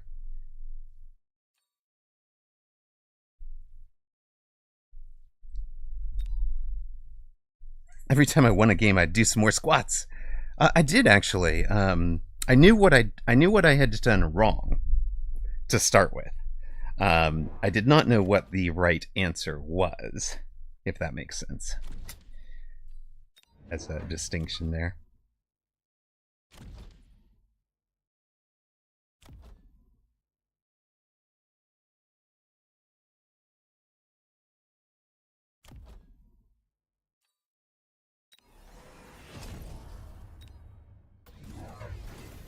Alright, he's taking a crawler on the outside. He's taking a wraith in the air. I guessed wraith or badger.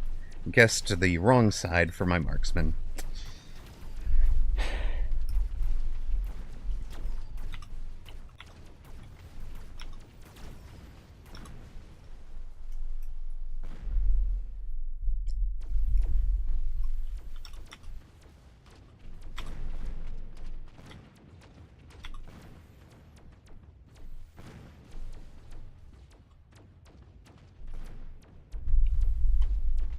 I covered the badger flank, and I hedged against the wraith, but eventually did get it wrong there. And we're feeding XP to units we don't want to feed XP to, which is a little brutal, but this is perfect for a Force a Boat game.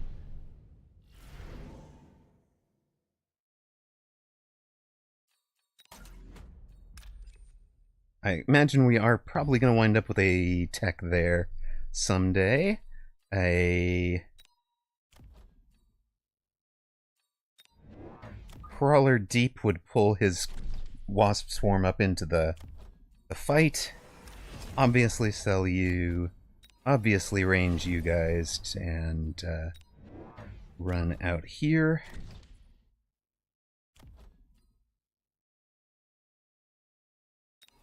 And we'll take you. Oh, we're not worried about the spiders because we're going boat, right? So, do we care? Not too much. Where is your wasp swarm, sir? Where's your wasp swarm defense, sir? Those aren't even level 2, sir. Okay. If you say so, I'll get some levels into the arc lights now. Appreciate it. Oh, and levels into the marksman.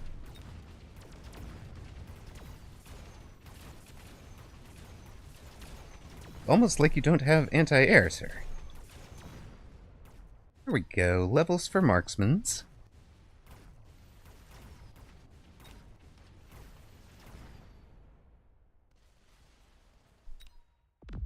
Gold damage dealer over here. Nice. We'll sell this one.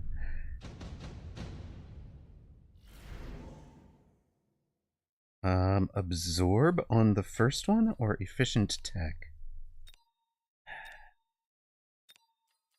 Absorb. I think he absorbs that, right? I guess.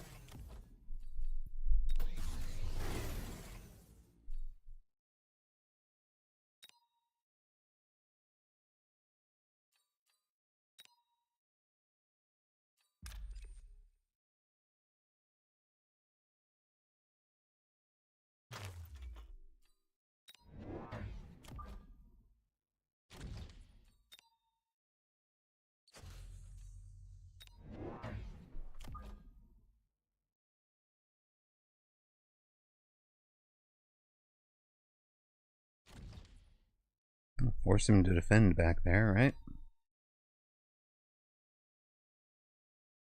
Can we please have a bit of experience spread across the board?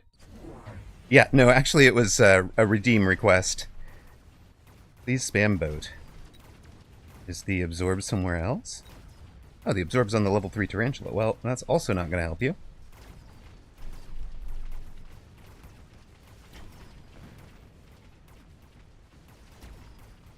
And the Overlord gets to clean up the board.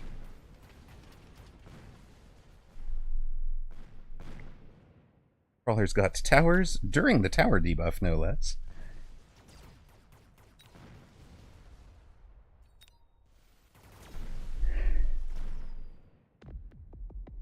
Ruh-roh. Excuse me, sir. Oh my god, how does he get a melter at this juncture? I actually thought about blocking it. Well, if he gets chaff, we get chaff. Or if he gets melter, we get chaff, right? You say melter, I say chaff. Melter, chaff, melter, chaff. Okay. Obviously we sell you.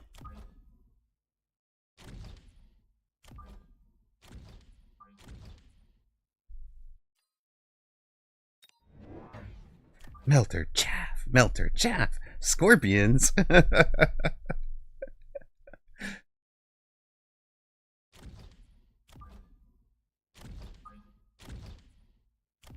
Wrong word indeed.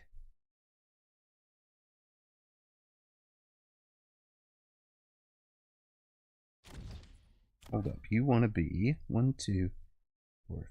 You want to be the 5 out. You want to be 4, 5 out. We want this level. Actually, kind of sneakily want those levels. We do want that level.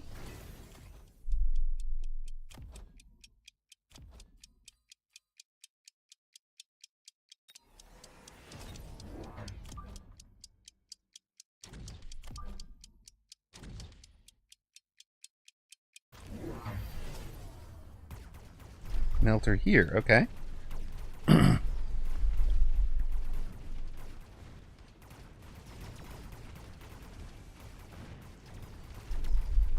What happened back there? Oh, you replicate, okay.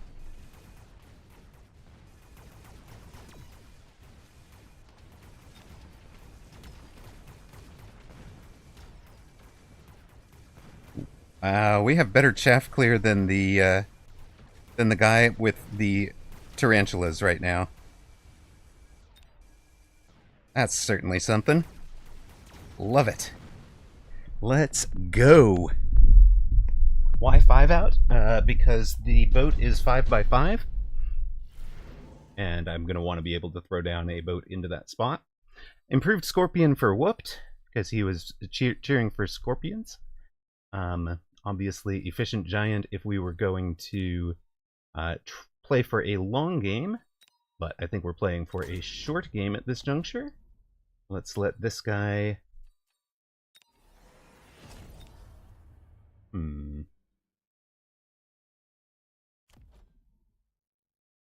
Well...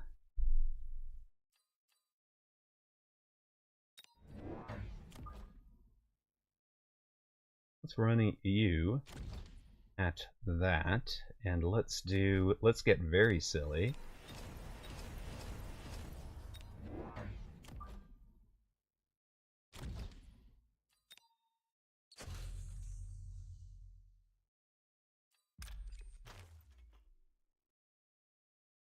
We are literally going to try to win on this round. And I don't think he knows that. Maybe he knows that.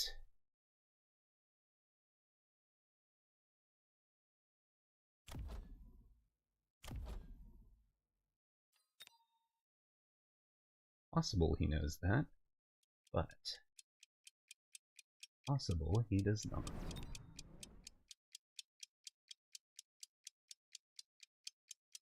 We are lining up to really control our engagement here. We want the he's ranged those. He sold the melter. Sold the melter and ranged this, but that's still not chaff clear, sir. Is it? It's range and chain, but it's not range chain EMP.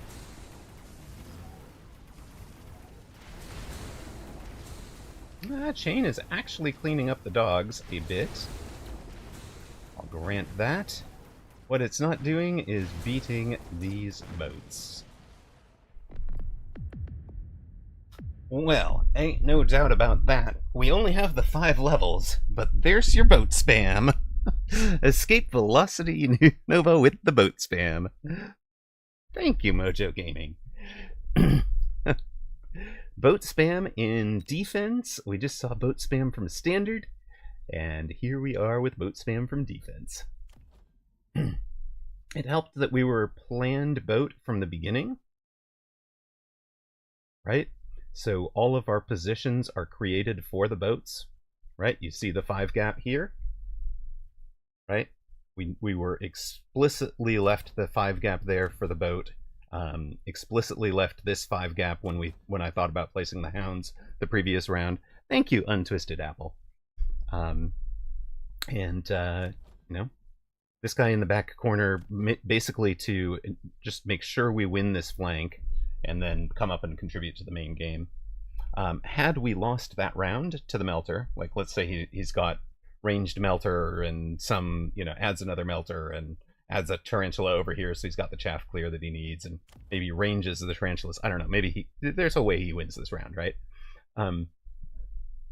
Then the next step up was, ranging and mothership. Mothership into the melter was going to work. So, and of course, Fang Shield. We had tons and tons of Fangs out there. Exactly, Mojo Gaming. We're playing that, not necessarily what we're thinking of protecting, and if we have to shift, it's not terrible, right? We're leaving the 4x4 spaces. And it's one thing you will see if you watch a bunch of high-level play, Mojo Gaming, you'll notice that there's some... you'll notice 7x7 gaps in certain formations, right? Like here, for example, I'm not, we're not a zillion MMRs, but I run a, oh, and thank you for the follow, Untwisted Apple. I welcome in first-time chatter as well. Was that you on the other side, or is that just GG from viewer's perspective?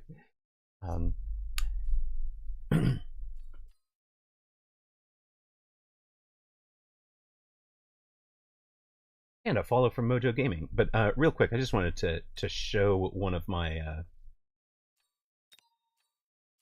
my starting formations will look something like this. And I'm only going to show one side of it. But you'll notice, I come up and I measure here. You'll see me do this over and over. I measure here, put the crawler there. Measure here, put the steel ball here. And then I have the crawler here with this guy behind. Right? Oh, just a viewer. Sweet, sweet. Okay, so let us switch sides so that we can see what that looks like over the next turn, right? So this is my round 1 formation. Let's throw a couple of things down just so that our opponent exists for more than a minute. He's in a... well, I don't know what was his start. Let's say he's I don't know. Maybe he's a Stormcaller start. Where's Storm here? There we go. Okay, so he's kind of got a standard-y Stormcaller start, and he knows we're starting with steel balls, so he's doing this kind of stuff. Alright, I don't know where my opponent's coming from, but I'm gonna be ready for him. Right. Okay. So, run round. Obviously, we're going to lose the round because we're on that side, but we're doing this kind of on purpose, where there's a point to this.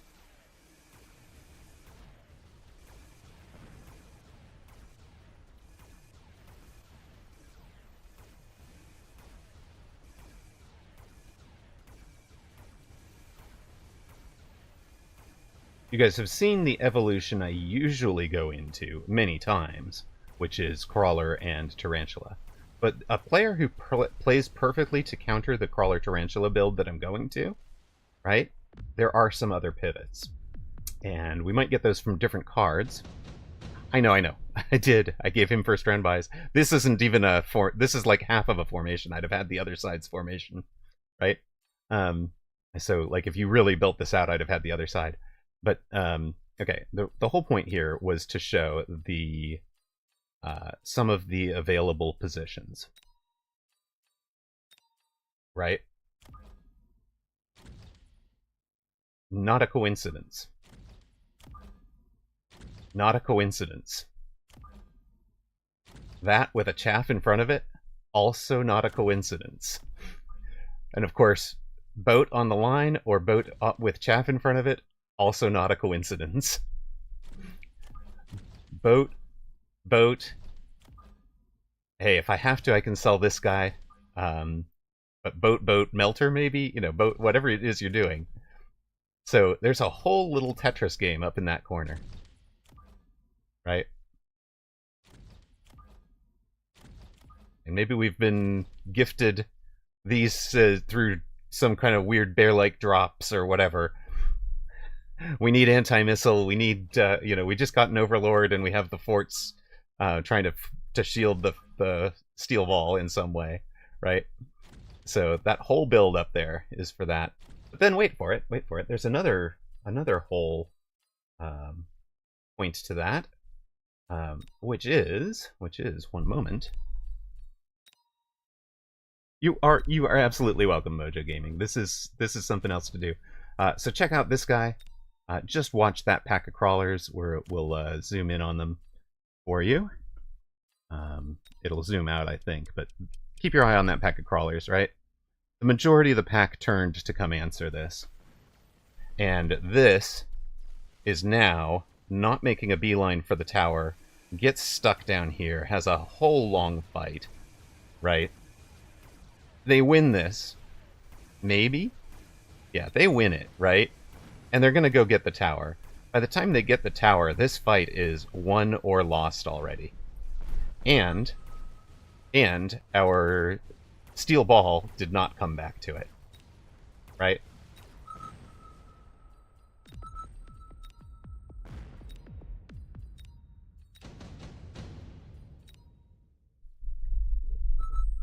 So all of that was oh,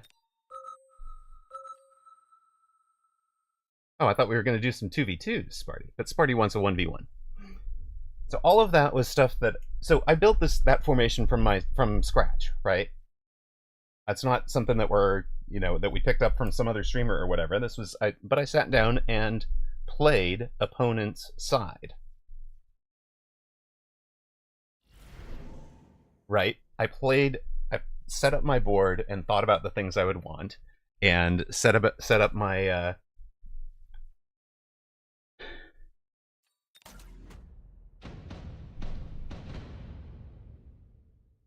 that's interesting.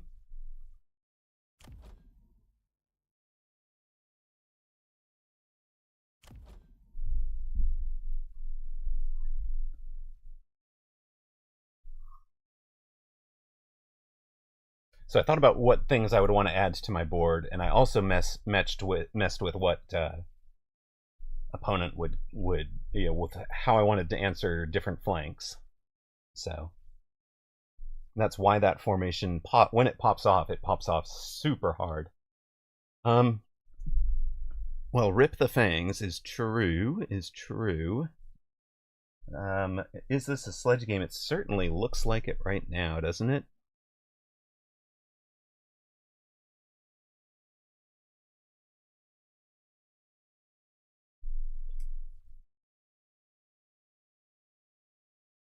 Final point prediction up.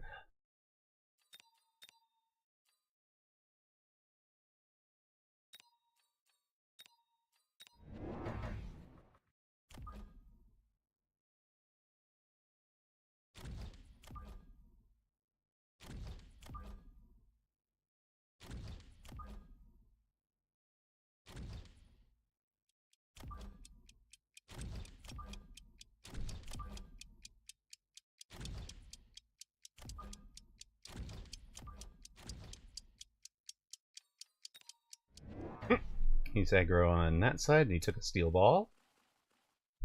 By the way, we are quick supply.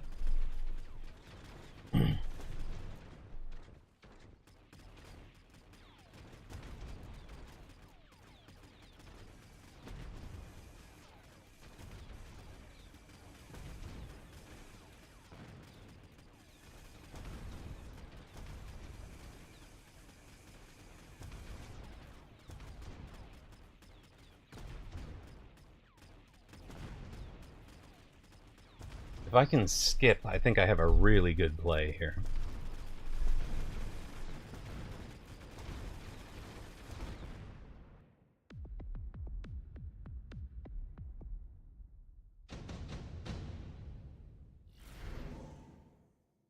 definitely skip. Okay, sweet.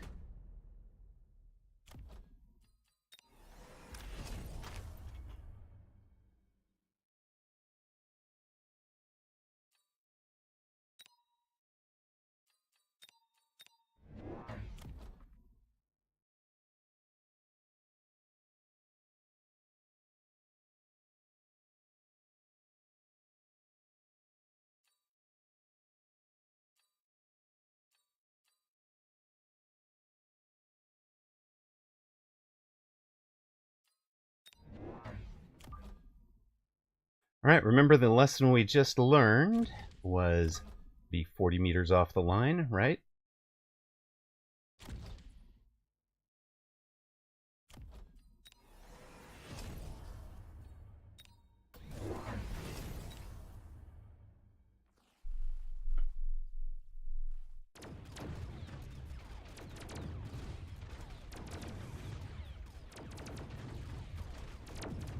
Bork! Hello, Dachshund.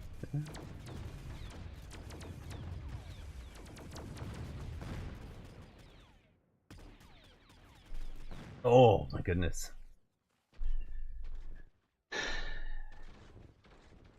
What the wolf doing? The wolf is 1v1ing Sparty at the moment.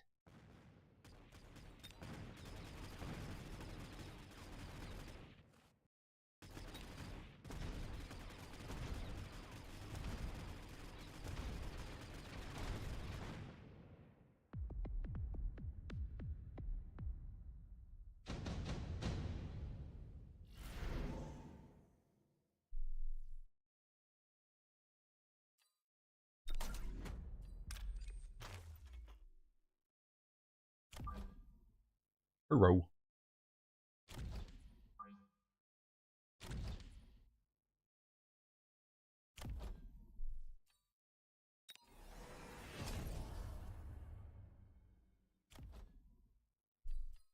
I actually miscounted monies on that last round. So I needed 50 extra cash that I didn't have. So.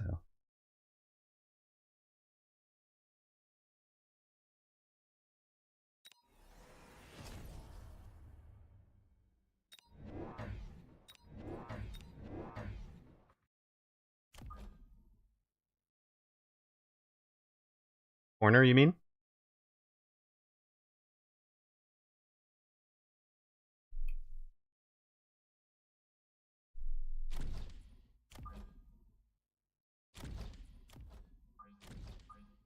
You know what? Maybe all the way down here is the right spot for it.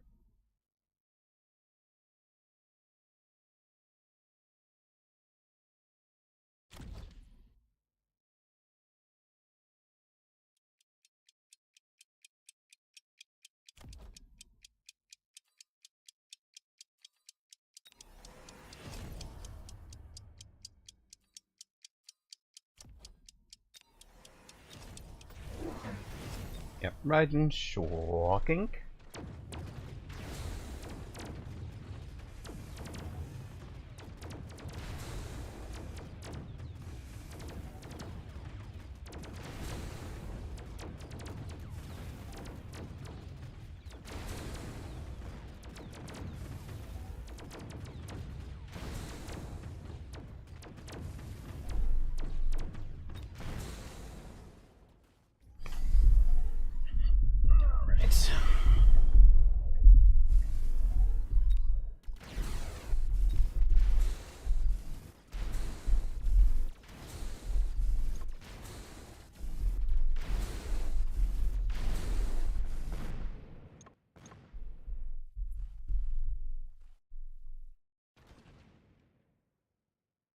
Alright.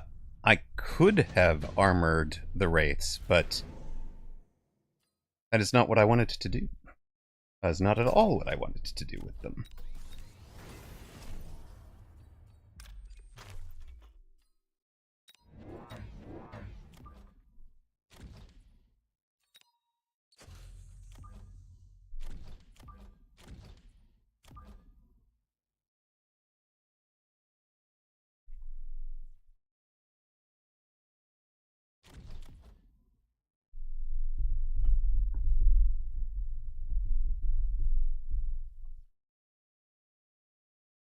I had fangs. The fangs back here.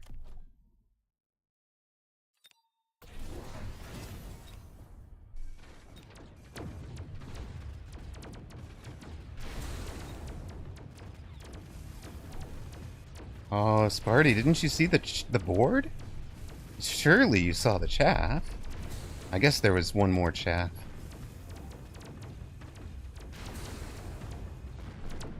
Yeah, get stuffed, Melter. Goodbye. Get stuffed. Selling a unit that's not mattering into the...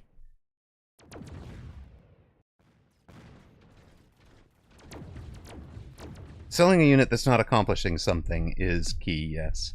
Barely gives you 4 things you don't like, you don't have to keep them. People have definitely, 100%, people have forgotten how effective damage Wraith is, for sure.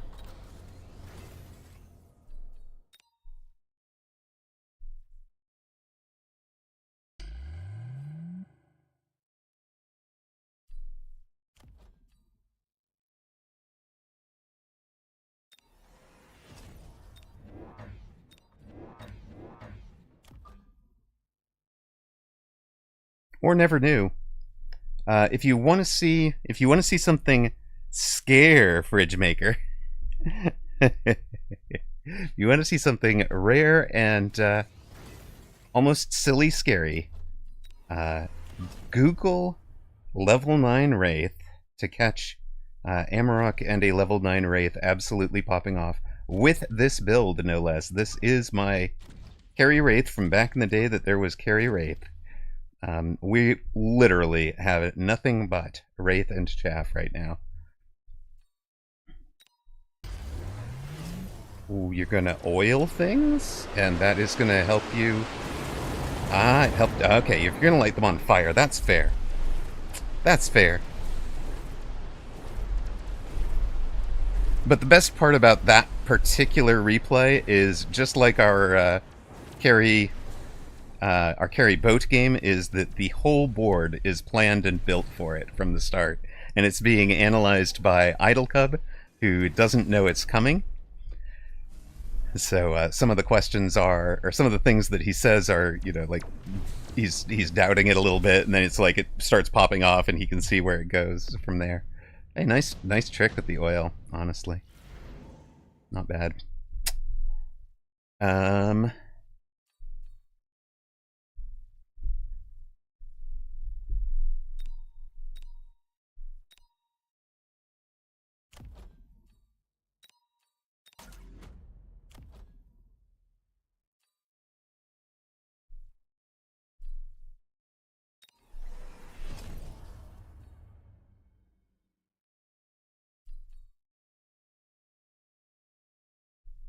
Do I actually want high-level storm? I don't think I mind high-level storm at first here.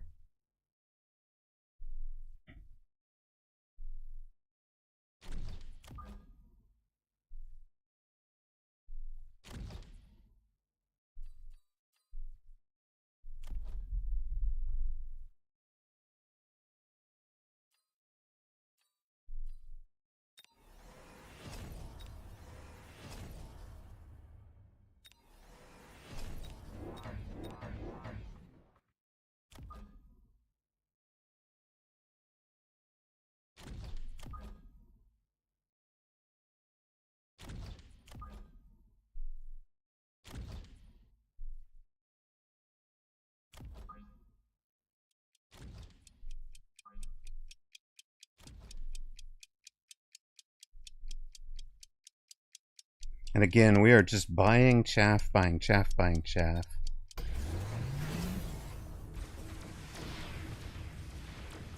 You're going to try lighting the ground on fire? Fair enough.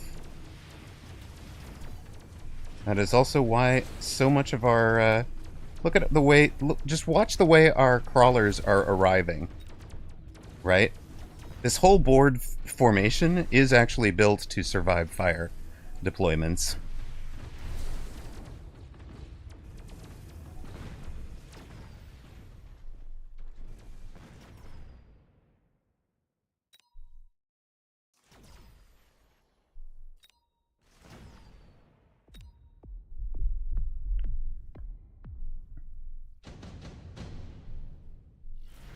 Why did I borrow there? I wanted a new Wraith. I wanted a Chaff. I had 450. I also needed temp range. So I took the temp range for that purpose alone.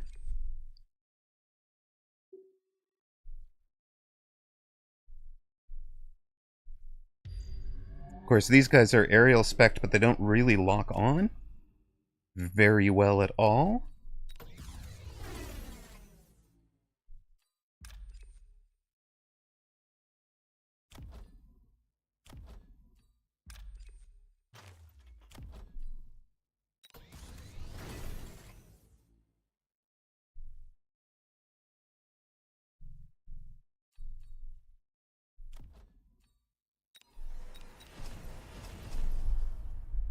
That gets us you.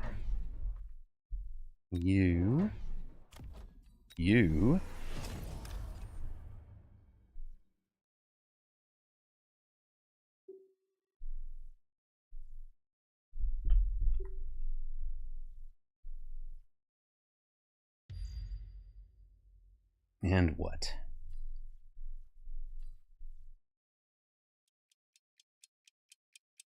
Probably you.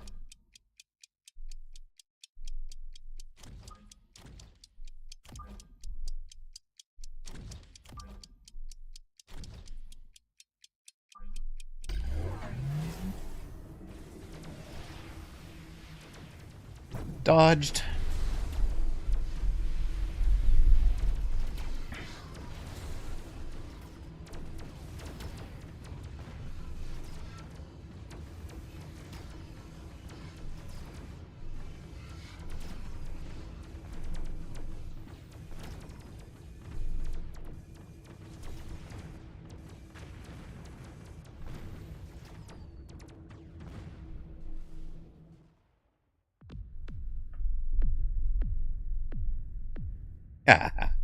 Nate New thinks we might win this. I kind of do too. I'm enjoying it. Where are we going with this? Well, clearly we want an item out here. Don't actually care about these at all.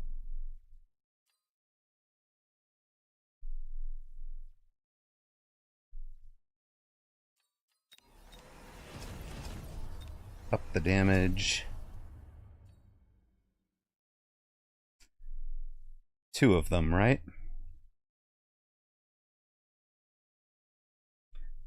You, and you. I don't even loan for this junk. We just come out and play it, right?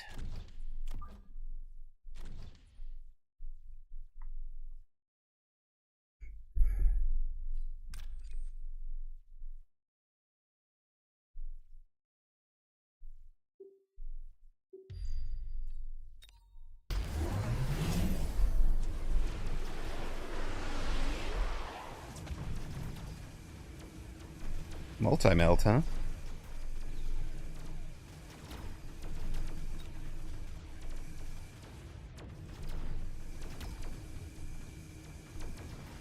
Yeah, the EMP was always going to hurt. We are so dependent on our attacks, right? Like, that was never going to go well for us. Nater Day! Hey, hey! Welcome in! Welcome in.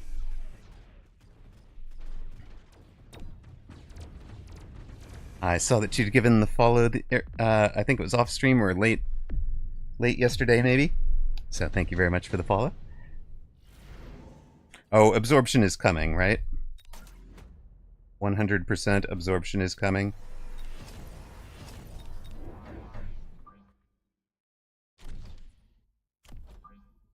Oh, don't do it, Karlash.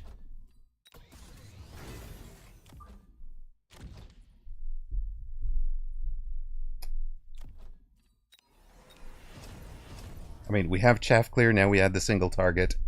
The single target, obviously, is going to be the Phoenix. Do we go for...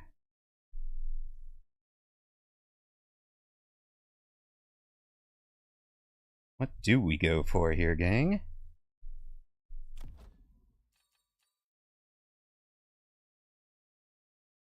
What else did we need? I think we needed this chaff.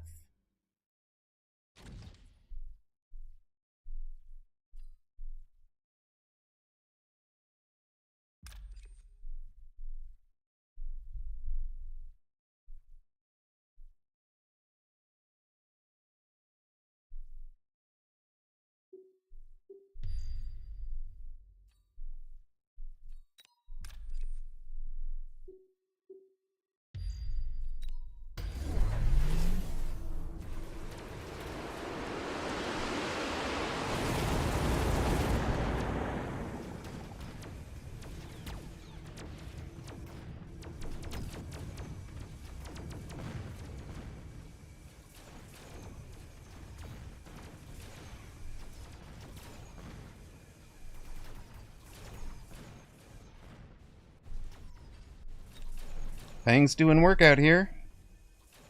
Or, sorry, the Phoenix doing work out here.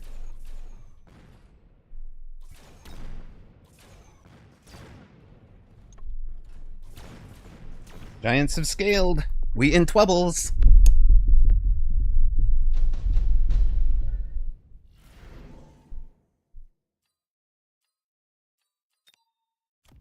Yeah, level 3 Vulcan is definitely a beast over there.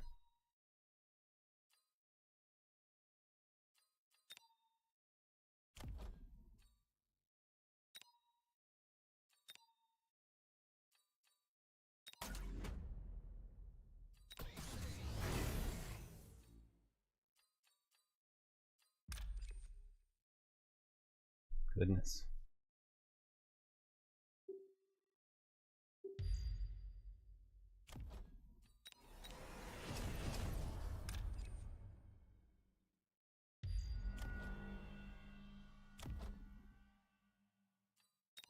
I think we actually need to eat that over here.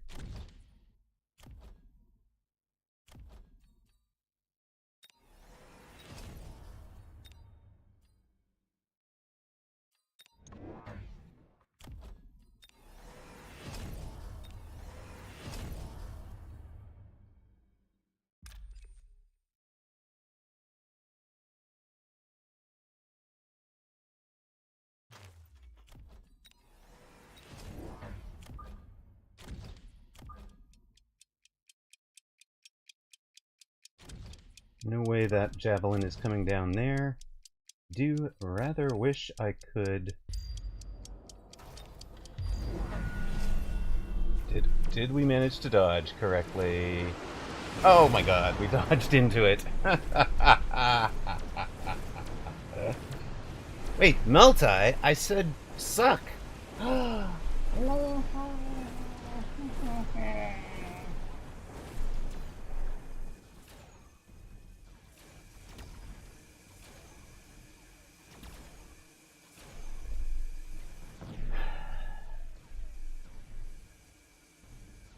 I wanted to just outrange his melters, but it worked? I would never have played it on purpose.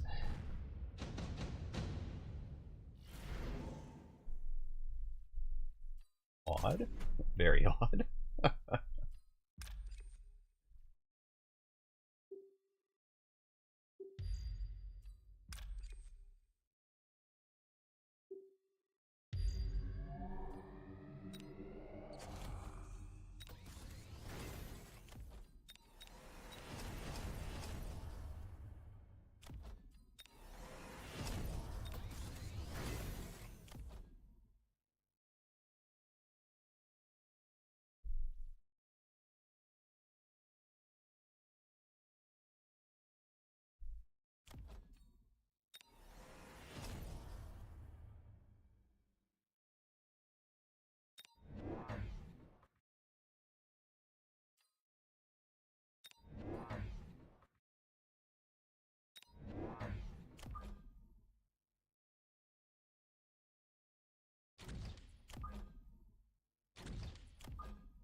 Yeah, it was definitely a misclick on multi.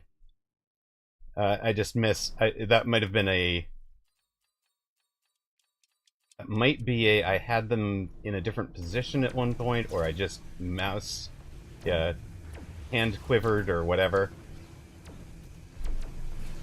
It's definitely not what I wanted.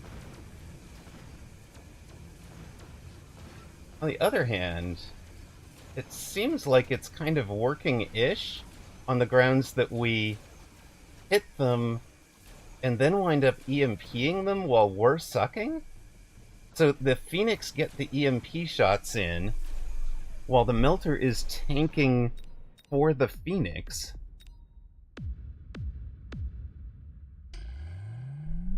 Wowza. That is never a play I would have made. 140, 175. Okay, remember, this is exactly what we were talking about, right? The,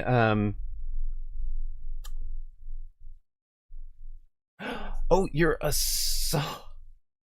Assault Melter. You're shorter range than I am. Oh my gosh, oh my gosh. So Marty, Sparty, if you watch this on, this is 2 mistakes back to back. 2 mistakes in kind of conjunction that work out to be accidental brilliance. If you watch it back, you will hear the howl from the depths of my soul on round 10 when I realized that I clicked energy diffract instead of energy absorb, which is what I had wanted to do. But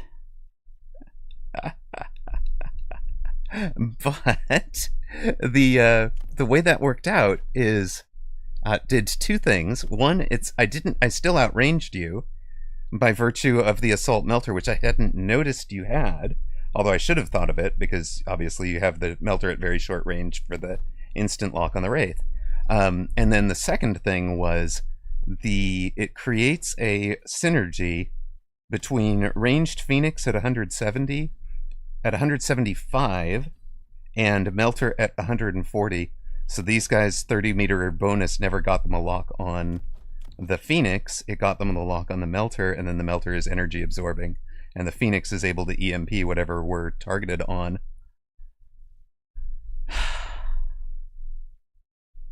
Assault Melter is great in defense. I think if you had just set this up to absorb from deep instead of pressing from aggro, the Melter works. But you were obviously in aggro to begin with, and trying it as an offensive card. Assault Vulcan can definitely work.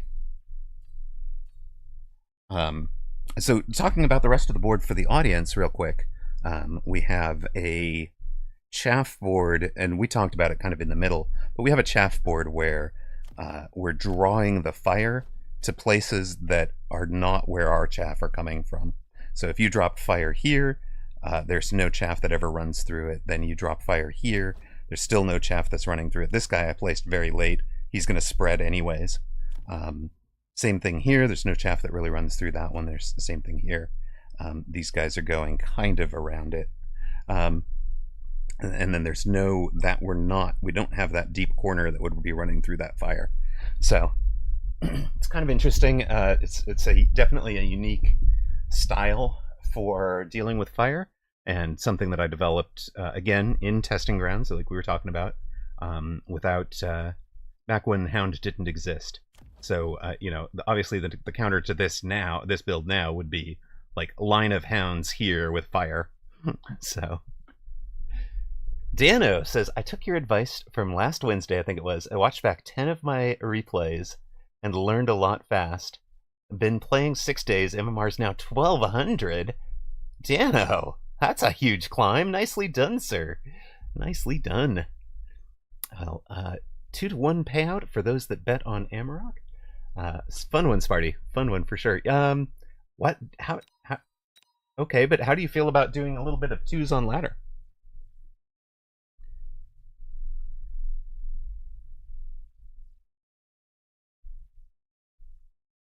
Oh, we can practice one, or we could do a 200. Yeah, let's go. Hey, 21 Cabbage. We actually had won our last one. Had we? Are we on a 3-game or 4-game winning streak? We're on a 5-game winning streak. Hold up. Let's update that. We got to update that. It was 1782 at this point. 5 and 3. No, 6 and 3. Candyman's the first game of the day. Well, Danny Stink is the first game of the day. But 1782, it would be +8, win 5. So that's the record. But now we're switching over to the 2s. And oops, shoot. Sorry, that's probably expiring. Let's grab Sparty. Do that. Bring it in. I'm thinking we'll do all 3, if that's all right with you, Sparty. Because we have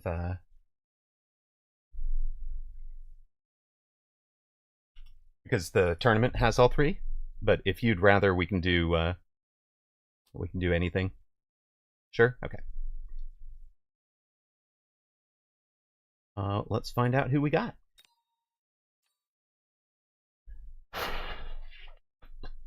Of course, it'll be a long wait. There's probably not that many people in 2v2 queues right now. Oh, no, it's not. We have Corner and Jezza Anejo. It's not Jezza Tequilo, it's Jezza Anejo.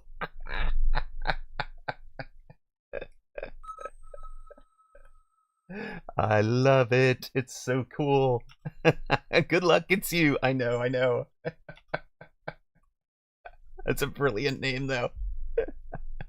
Jezza Tequila in a mask. It's Jezza Anejo. I love it.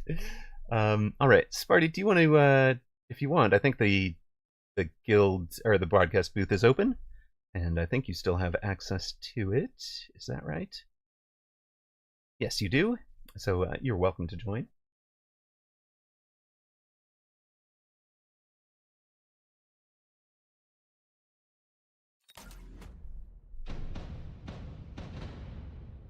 $50K on the home team. In Karsus, I'm just real quick. I'm gonna delete that. I have changed the rules. All right, I've changed the rules. If somebody bets 10, they will win that 50K. So I've just refunded that bet. We'll put up the same information and let people start a new bet on it. So you are risking a zillions if you do it. If you bet that, okay? You're risking it all. I'm gonna pay it out, even if it's way beyond the 10-to-1 odds, okay? 50K, he bets it again. Right, well then, I repeat, 50K on the home team. Let's go. Storms, huh? Is cost control ever worth it? Sure-ish. Can be worth it. Sometimes. But it would depend what you're trying to do. The problem with it is it loses the late game. So you're going to lose in 10, 11, 12, 13. Because the percentage of the total economy has changed in a way that is not beneficial to you. Mic check. Mic check. Mic check. Hello, Mike. How are you? Wait, no. Hello, Sparty. How are you? What up? Welcome in. Man, we had a rough go of it last night in the 2s tourney. Yeah. Oh, my 2s were a disaster. I've already told the story to stream, but... Feel like I let a Poochie down. Oh, you were a Poochie's partner.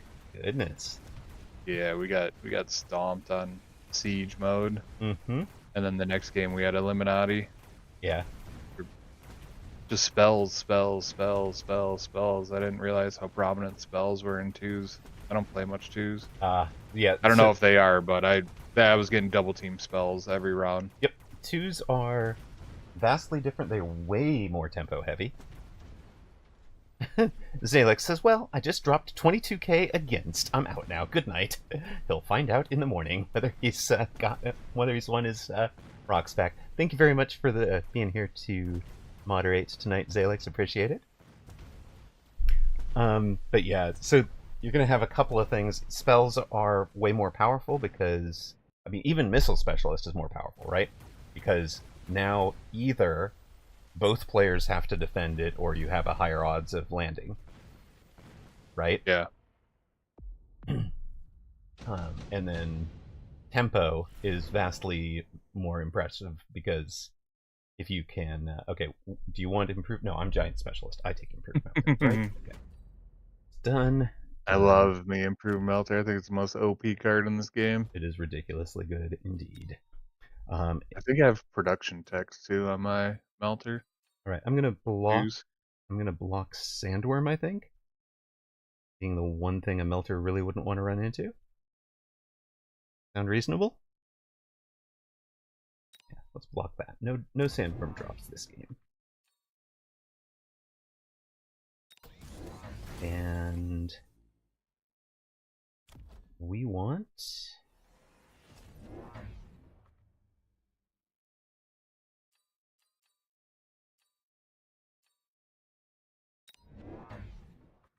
want better chaff clear for sure.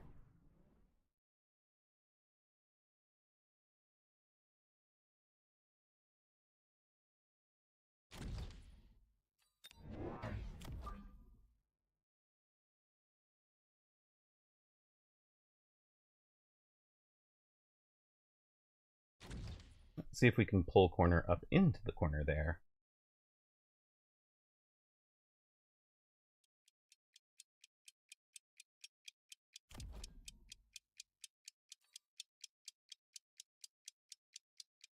I'm just going to float 100.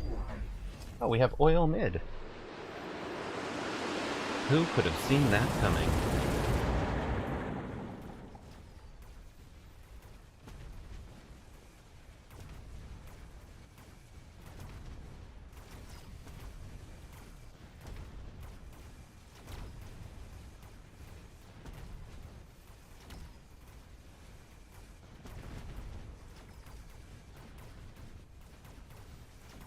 Those our wasps or theirs? Those are their wasps, right? Off the flank? Yeah. Yep, okay. It's all good.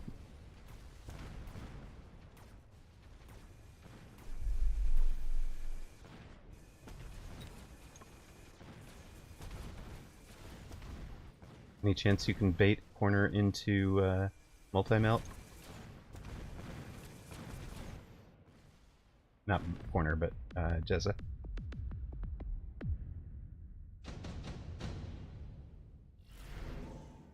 Would he go multi-melt?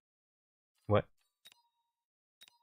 To lose. To lose is what I would want. Why I would want him going multi-melt. Orbital is up. I'm gonna take it. I've got the monies. I can sell stuff anyways. No reason to have a level 1 hanging out in there.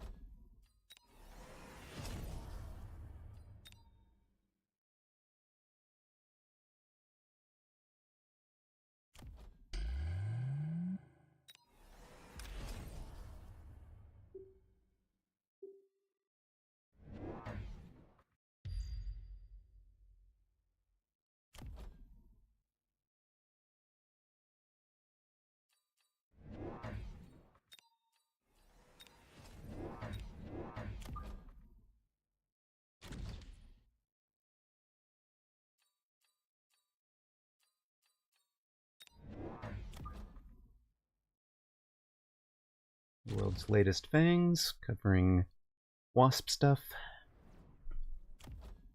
Floating 100 again. Didn't exactly get out of the orbital, but it's good enough. He shielded wrong. Oop, muscle. Yeah, corner shielded the not the place you were dropping the orbital or the missile even.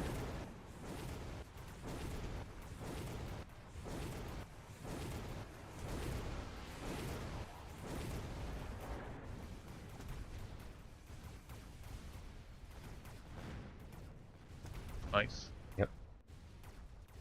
That gets you stabilized, or should get you stabilized. Should also be really good XP into the arc lights. Right, this guy hasn't shot a thing all round. He hasn't been in range of anything, but he's already leveled up off the orbital and the missile strike. So that's really good for us. You get XP off the orbital? I didn't know that. Absolutely. All spells, sentry missiles, etc. Devolve the whole allied team. Ooh, look at my Mustangs come and just fucking juice it. Let's go. Oops, sorry, didn't mean to swear. It's all right. It's all right. I know it's tough. Tough rules. Well. Going with the boat. Yep. I think I am too. Oh, great. I'm going Melter. Why don't you go? Because I've got the improved Melter. Oh, Scorp. Use Typhoons. Oh goodness, yeah. You're in for a good time then.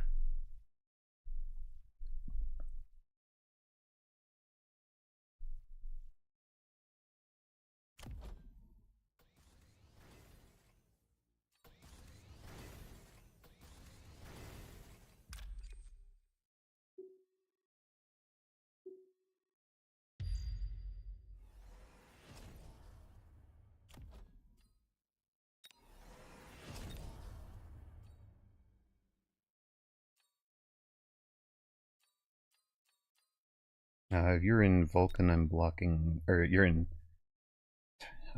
Mustang, I'm going to block Vulcan for you.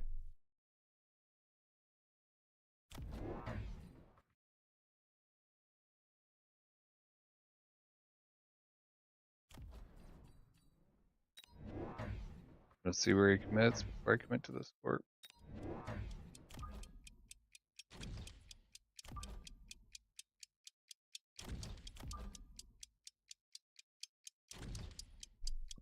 Seven by 7 gap.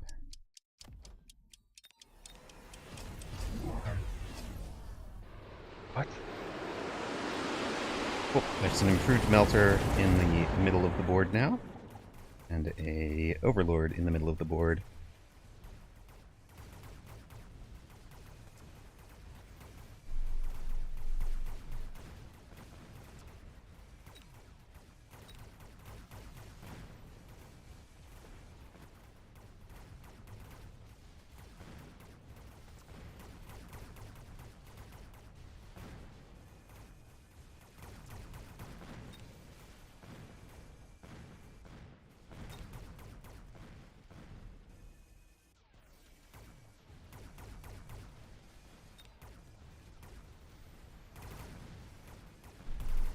The Dower. How about I just get everything?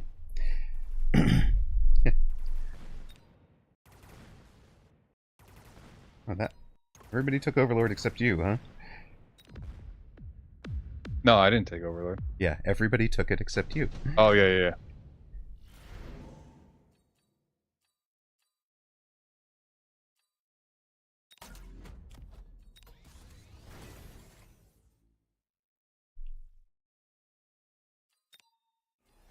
You're just gonna perma oil that spot or what? Kind of what it looks like.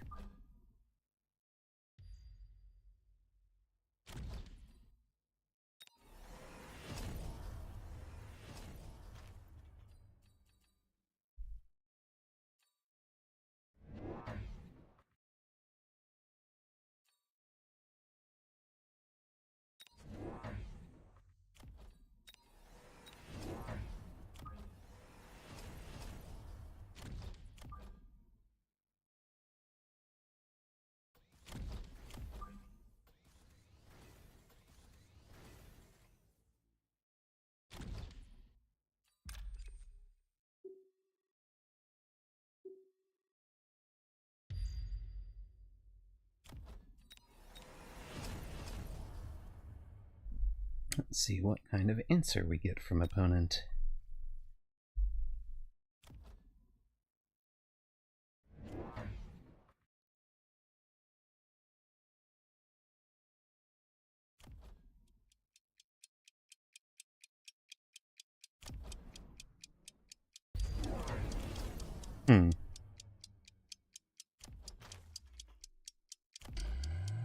Nice, he's selling out of the balls as I transition to melting point. Sweet. But wait, you're in Melter? Heavier. Yeah, I sold. There's improved melter over here. So if I lose my board, you lose your board. Oh, you have it as well? Why? Oh, okay. Never mind. Yeah. I thought you skipped with the it. heavy armor on. With the heavy armor on. No, Sweet. I took. Yeah. The heavy armor one is dead. Take it. You always take it. Sweet.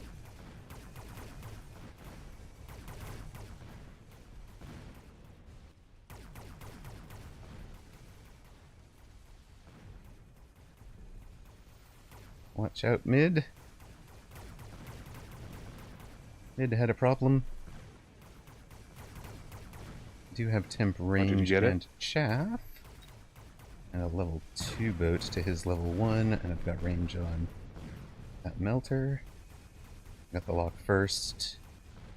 And left it wounded for you. Do you have range? No, he has not taken range yet. Nice. Let's go. Whoosh!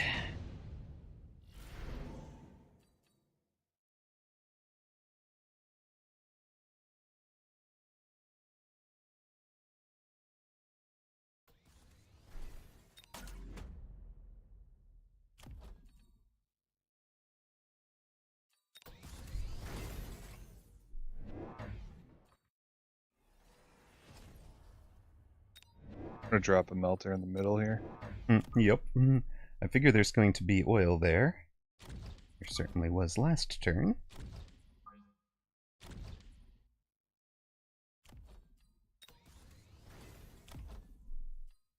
My guy has oil up, by the way.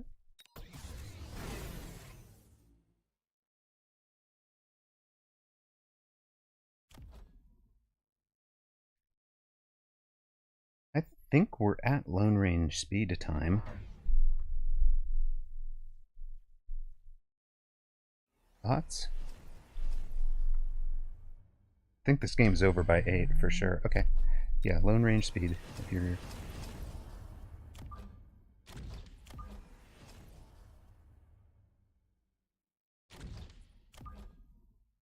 We're gonna have some protection against deep flank shenanigans.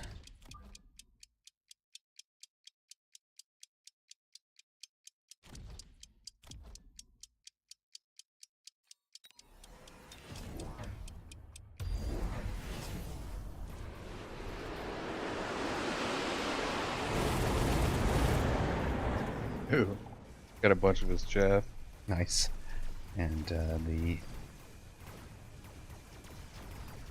Ooh, good connection. Great connection. Yep. Yeah, not oiling the mid was painful for them.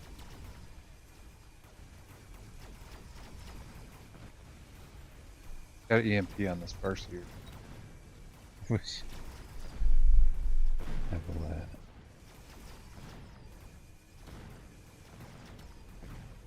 Nice, nice. Yeah. Alright, that's going to be 1,500 of their 3,200. Or more. 3,200's down to 500. Alright.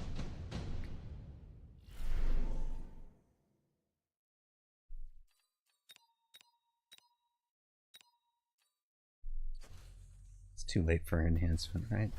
Amphicore is better. Yeah, I'll take the free level up. Yeah.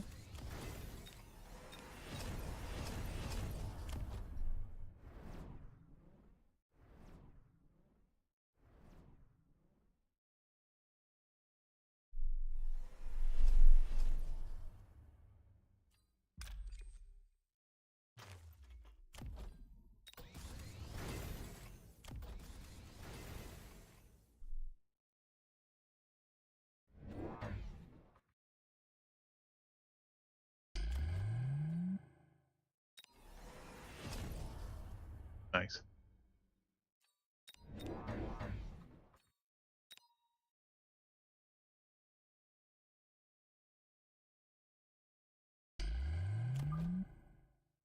Oh.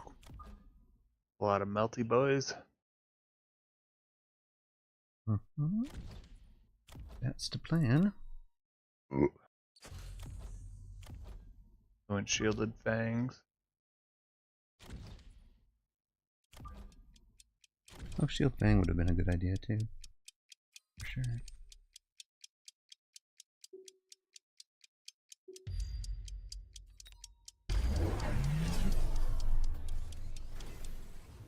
You and Ian. On what? Melters over here. Okay. Oh. I don't know if they're improved or not.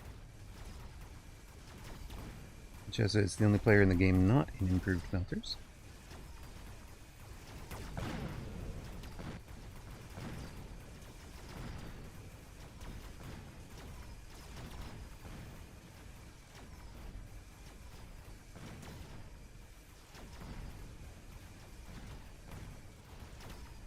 Oh, this second wave. Nice.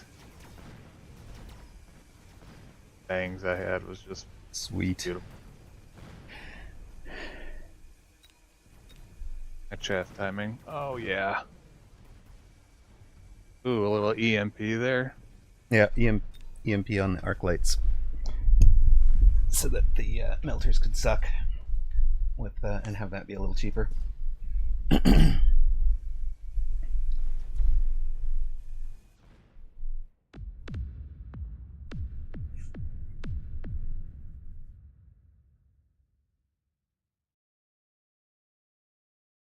Whoosh. GG, and a dub for us.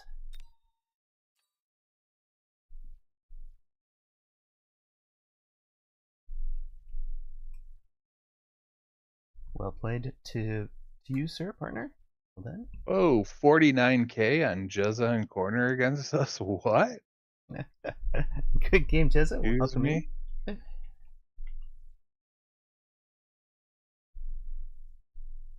Game Jezza. Jeez. I got time for one more. Right. Let's go do it. 1823 now.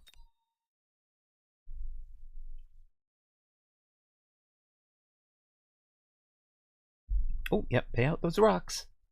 Whoosh. 104k go to Incarsus and the 3 others who bet on it. Indeed. Wow. Snappy and Dantagonist. Hey, they definitely look like like they play as a team, though. Oops, I have erased my 1v1 record accidentally.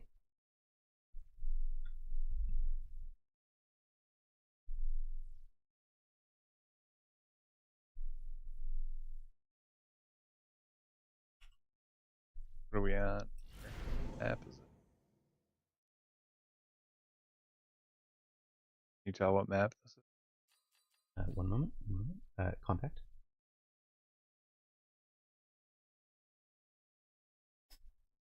I've got Crawler Storm with a quick supply. And I have a radioactive Wabbit had requested that we darken the sky with missiles. And I gotta go defensive again. I'm gonna go fort spam. Yeah, fort spam from deep. That's a thing, right?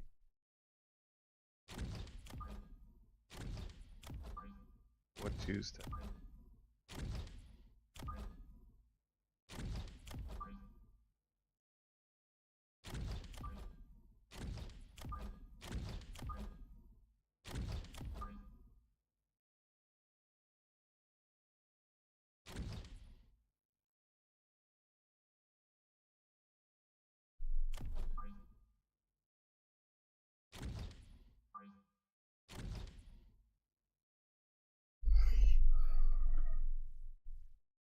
Mixing it up, 25k against Incarsus. Well then. Okay, I gotta drop some on me. Yep, definitely bet on yourself, my friend.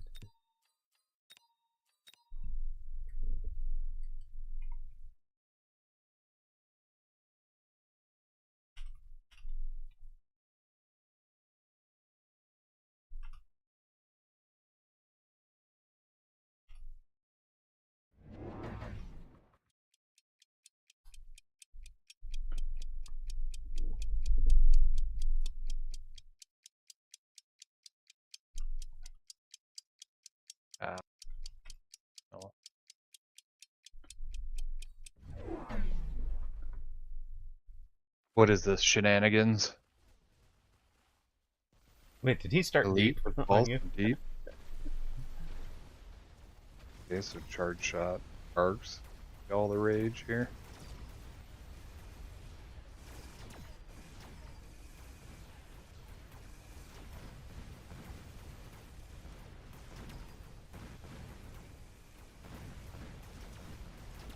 Right, like we're getting fort levels now. What? I don't know. I could Just do just the start smart thing or the fun thing. Just get the forts, man. Have fun. I'm literally playing a redeemed strat called Darken the Sky with Missiles.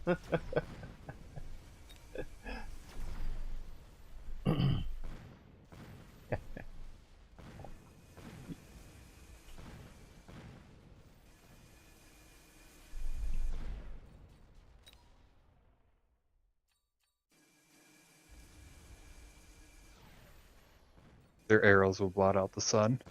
Yeah. All right, let's go. Let's go. All right, who didn't speed up? Do you?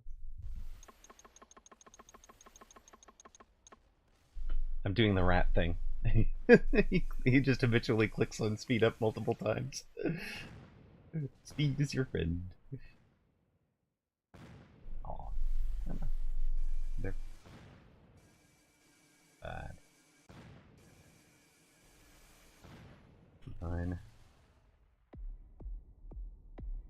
Defeated by MMR. Regular.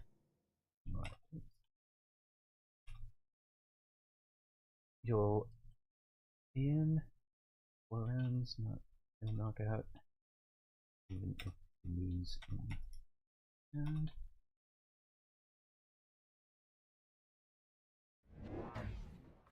Like midweek on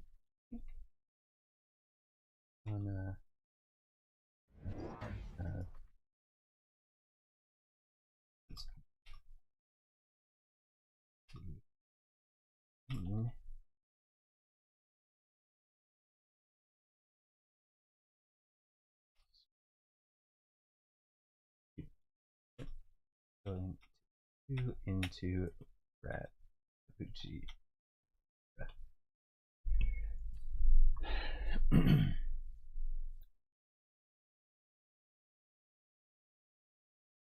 I mean, we're darkening the sky with missiles, but none of these are missile units.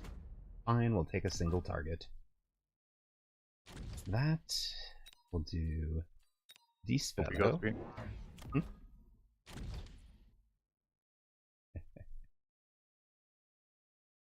And I kind of need... I'm gonna need like something up here.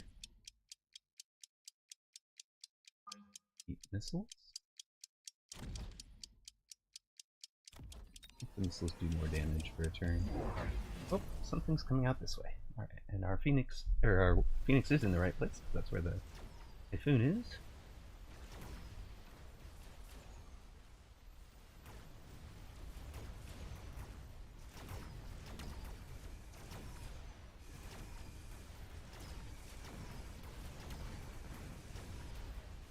We're gonna want a second wave of crawlers. Somebody remind me.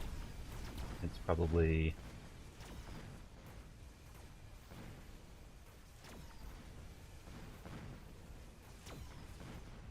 Probably. There's that crawler. Go, crawler. Go.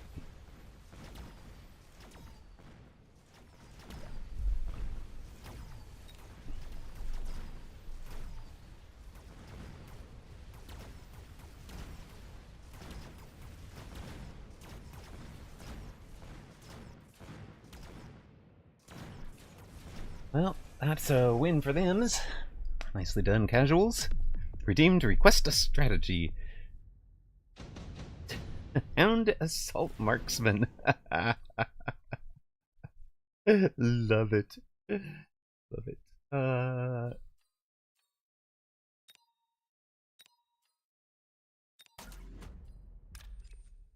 gonna... You know what? We're gonna do the poor man's late chaff.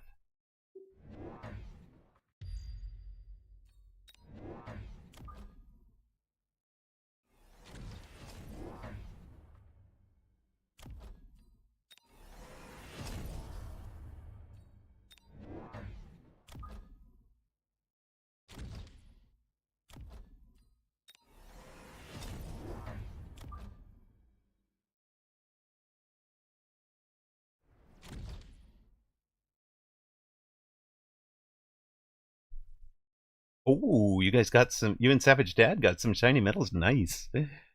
Nice, nice, nice.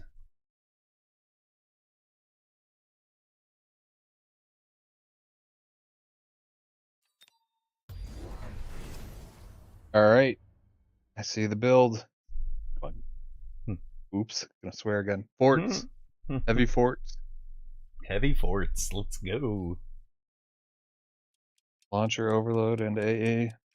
Oh, bumping. Let's go. Hey, Chef Boyardee, assault mode marksman, which got you got some got that name I think when you know Pants and Sacco were playing them. Not sure who coined it first. Hi. Indeed.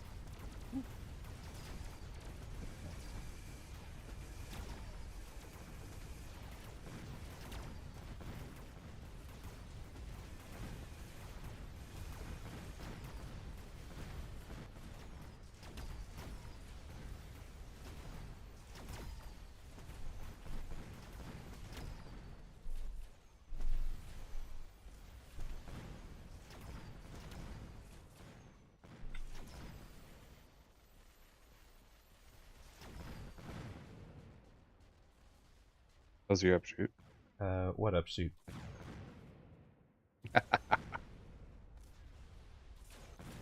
I think these guys are pulling our leg. Yeah, yeah, yeah.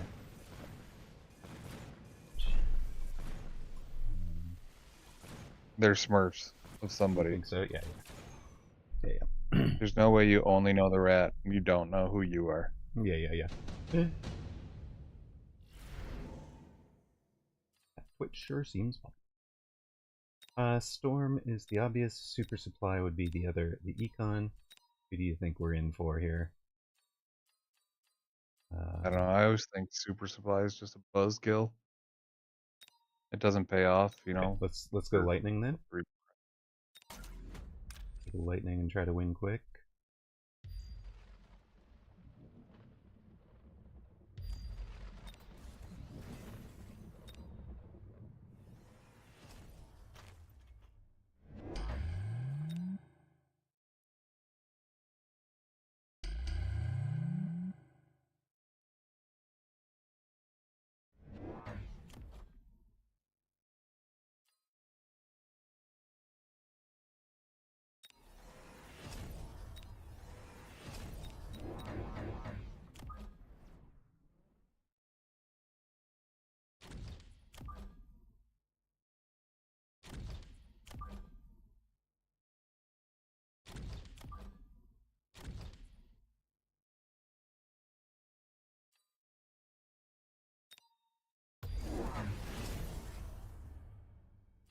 Both took super supply. Both took it. All right. We're in for it now, boys. Yep. I loaned actually, since we were skipping it. Tempo, tempo, tempo. You are loaning for range and speed from here on out. We've got to win this in N or fewer. My guy is on the front line with wasps into that. I mean, it is fair, right? It's fair.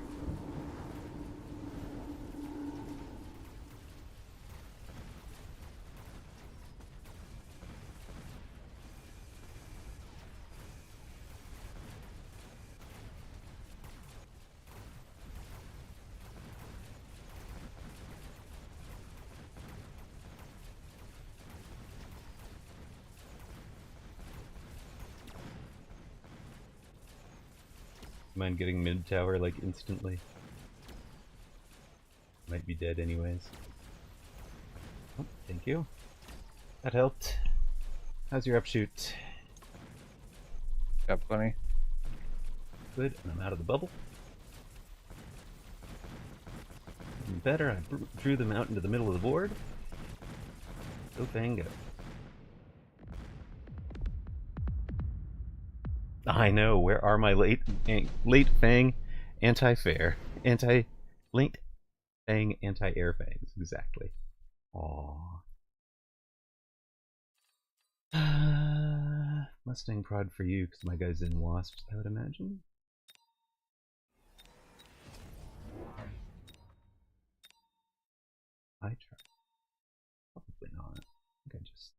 right?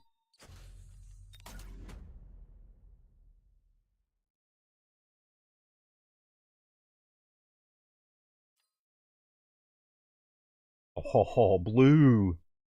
What a call.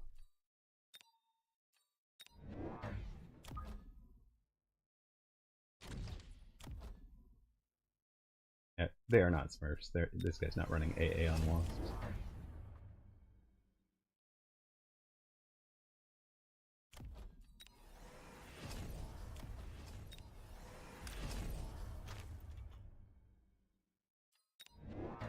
Oh, thank you very much for the raid.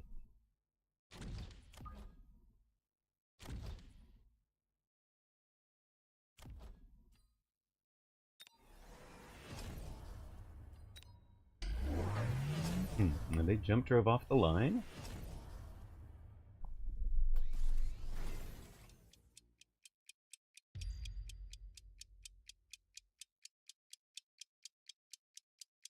Okay, he's going heavy Mustang.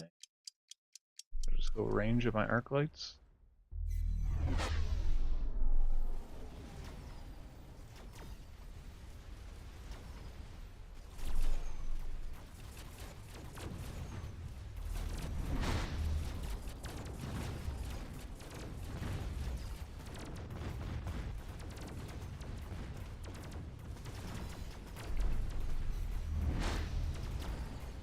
He's also not running anti-air on his marksman, so I did take anti-missile on the Mustangs.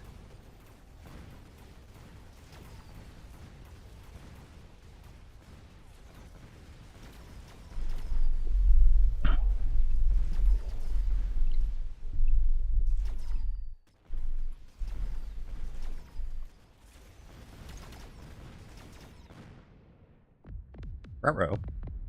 We are not supposed to lose round 5 while they're in econ negative. Hit him again? Yep. I will. Sure.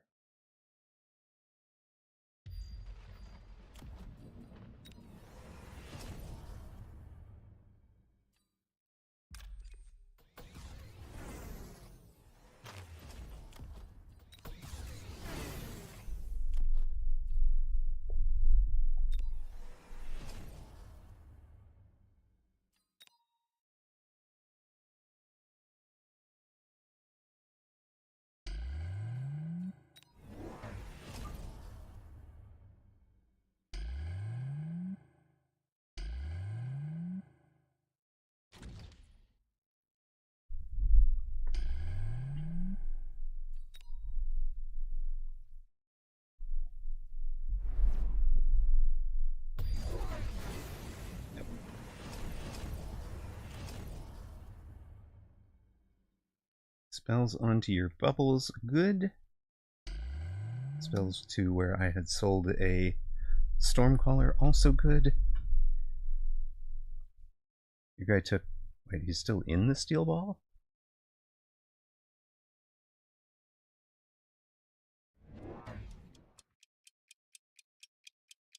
I'm definitely calling this one the Darken the Sky with Missiles redeemed, even if, well, maybe I shouldn't.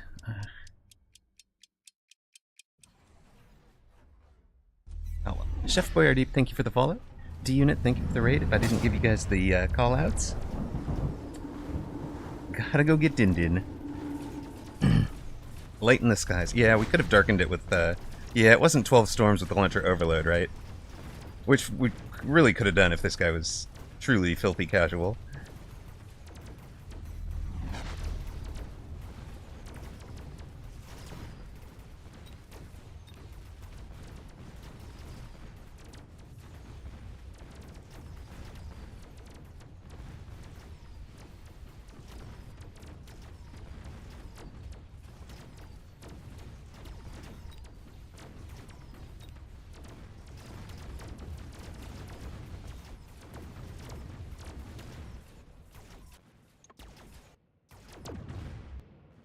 Ouch.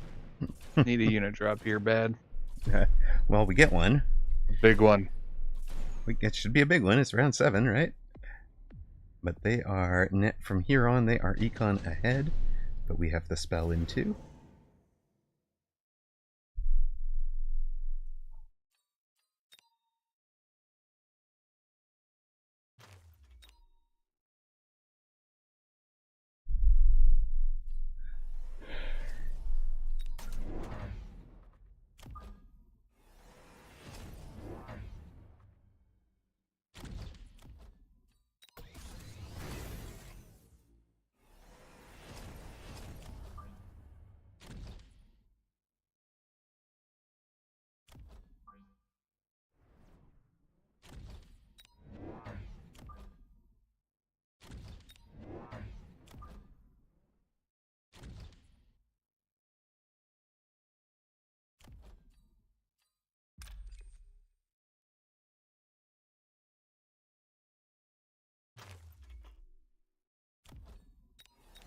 I am no longer loaning.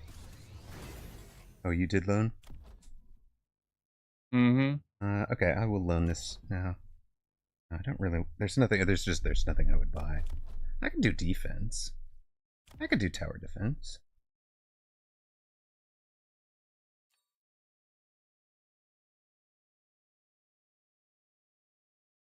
And a shield?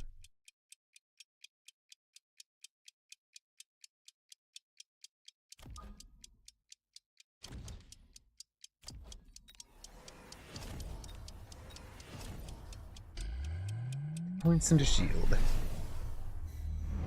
No big rhino in the middle. There is a level 3 healing saber over here.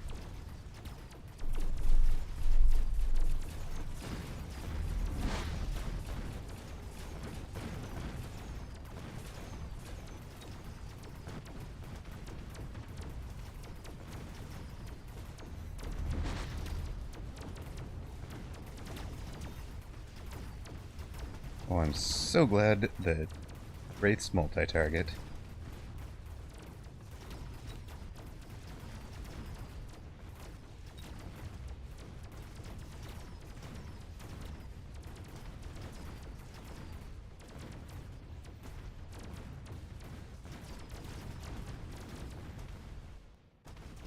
Wow. Tell us we not dead. Alright, perfect.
Hello, Soja.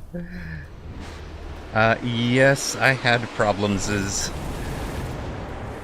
we failed to ready up in time for... So we failed to register in time, I should say.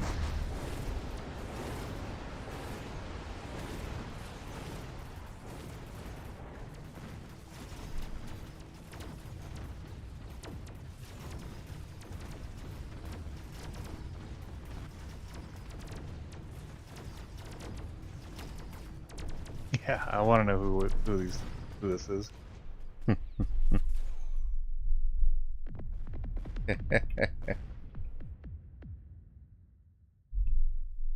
Snappy and Dantagonist. Yeah, they definitely play together. Power of friendship wins again. Well played. All right, man. Good games. Good games, up and downs, and Incartus has called it right from the get-go. Now, I feel like yeah, we're down to under 1800 now. Oof. All right, man. Talk to you later. Good night. Good night.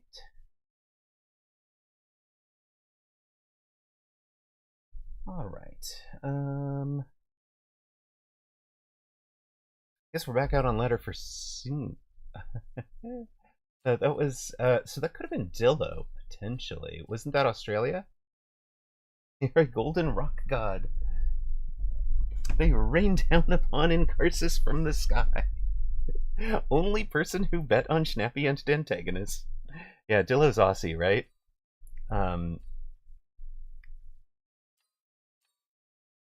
Yes, we have Hound Assault Marksman as a request. Right. What are we going to want to do there? Both clear chat. Why would we do that? How do we want it to work?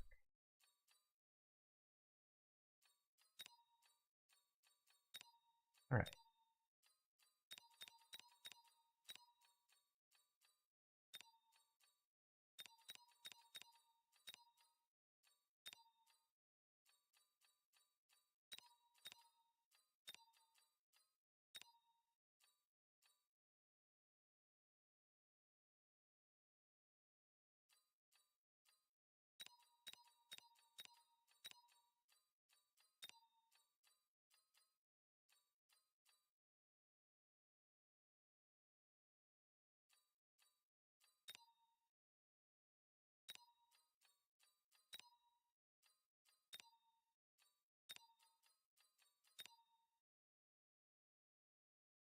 Speed will be 11. Hound speed will be 10. We don't want hound speed to be 14. Hound will be at 110 meter range. These guys will be 70. Plus 4 will be 110. Oh no. They're the same range. And that range is shorter than Fang.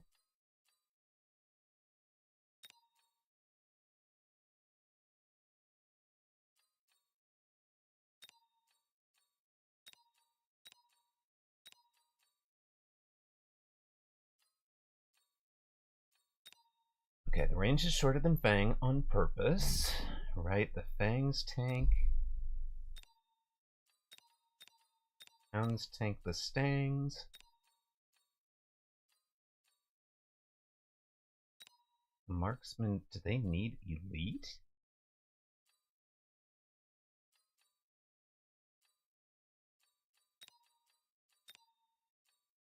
Do the Fangs not have range?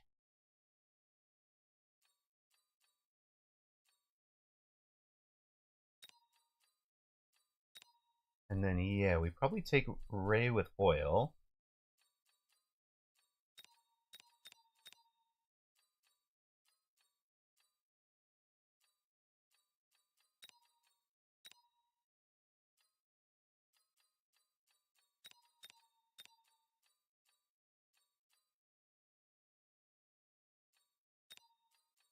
Things don't have rage, they have range. No. We have to have them in front. Don't let yourself make the mistake of ranging the Fang. Fang has to be in front.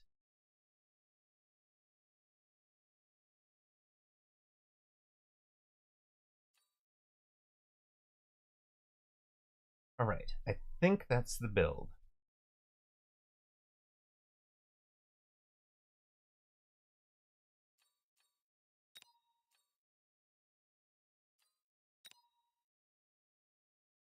This is when I wish I had a Smurf account for these sorts of things.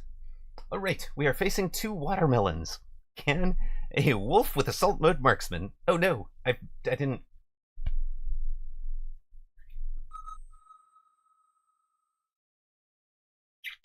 I actually hope so too. In fact, I want them to put a mini on Tuesday, the one they currently have as the mini, and you make it Tuesday, yeah, because of the pun, and then the full on, full weekend one could be the 128.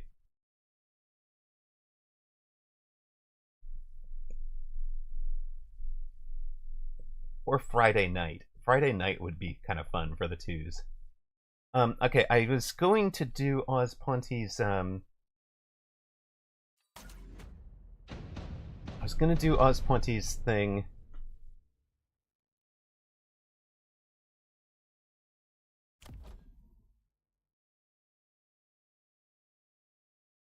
Yeah, 2v2 tournaments were way fun. That's really what I want. I want the big one and the little one, just the same as the others.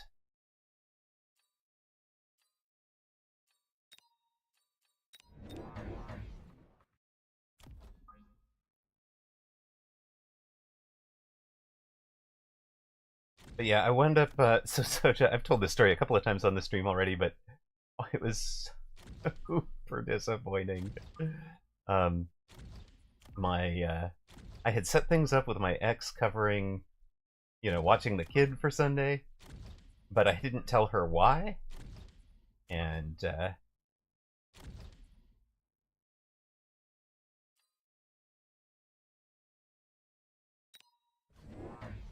after that, so I had Alpha Titan for Americas, I had Ignatius Pennyfeather for the EU, and I had Baller for Asia, and I wound up with X deciding to switch up the X decided to switch up the build, the day. I know, it was going to be 3 good mates, right? It was going to be awesome. I just want to throw storms on top of you. I don't want any of these.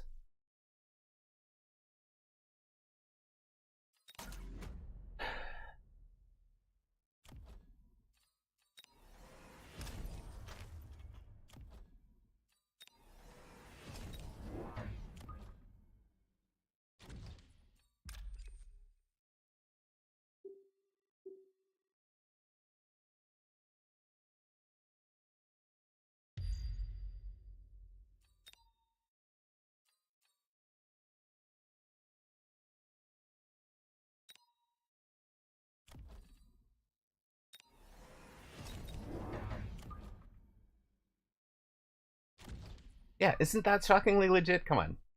It's perfect. Alright. Let us hope that works for us.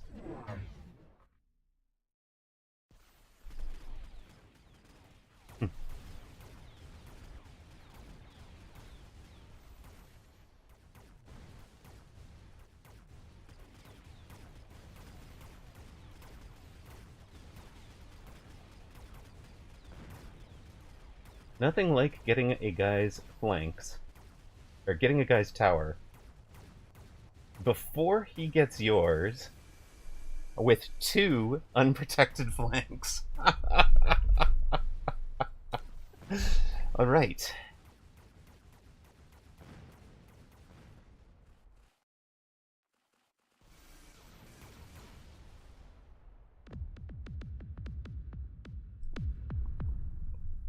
Yeah, with a bit of luck, we could have won 3 times, but X changed the timings. We wound up with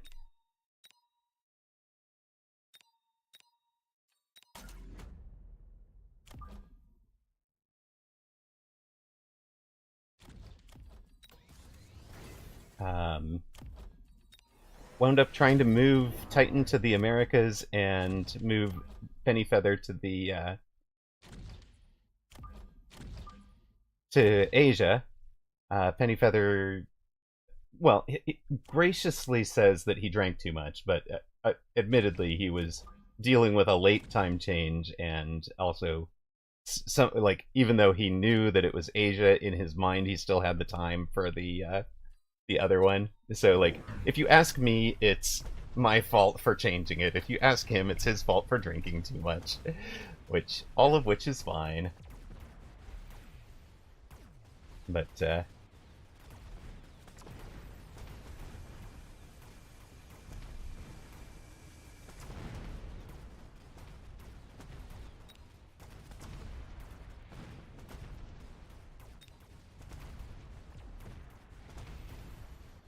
these things happen in life. But man, I was so disappointed. And then Alpha Titan and I just failed to ready up. We were playing one on ladder, and it ran late. And like you'll hear, you listen to the end of the VOD from Sunday. It's like Amarok rage quits. I'm just broken. I could not. And Titan was so gracious about it. He was like, "Oh no, this was all my fault. I didn't understand that you were, because you'd said let's switch a minute before." It'll be fine. Oh, it was so... It was definitely seeping through. Oh, life.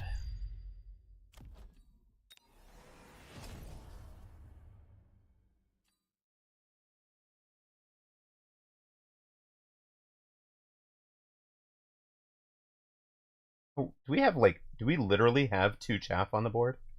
That is exactly it. We have 2 chaff on the board, fam. Maybe I should fix that. I need more chaff, he says, and buys Arclight. Alright. Partly I was thinking I need to win Chaff War. Maybe we're at that one. The balls are sort of chaff at the moment, but they're also going to be my fort killer eventually. Also, is there a way to put you...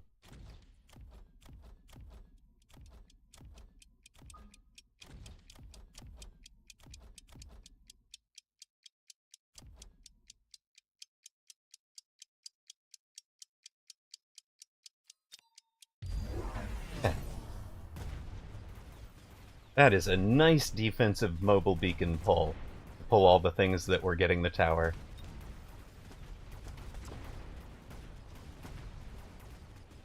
That's hilarious. They skipped the tower. My mobile beacon memory was for where they belong by with range.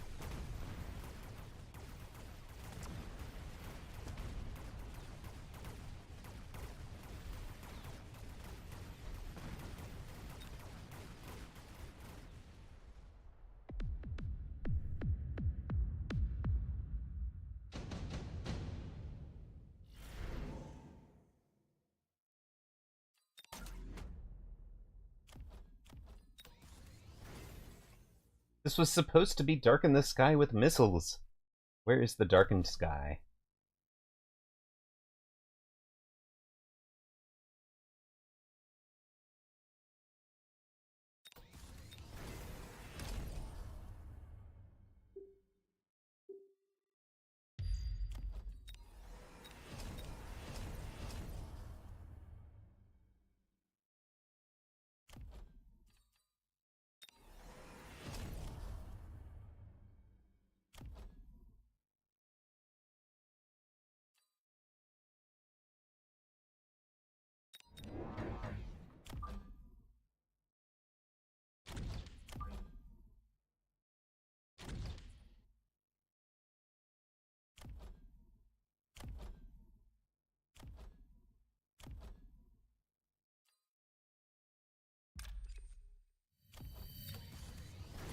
Right, we are going for the... We're not darkening the sky with missiles. We are speed storms. Speed storm aggro, baby. We've got 14 meter per second Stormcaller. And a bit of ranged steel ball.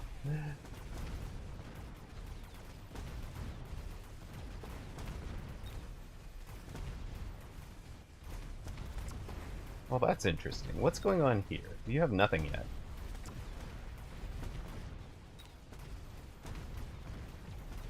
Oh, it's just that the Mustangs aren't running out in front of the forts now?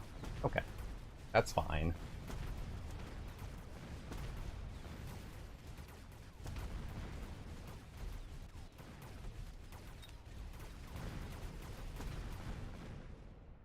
That went poorly.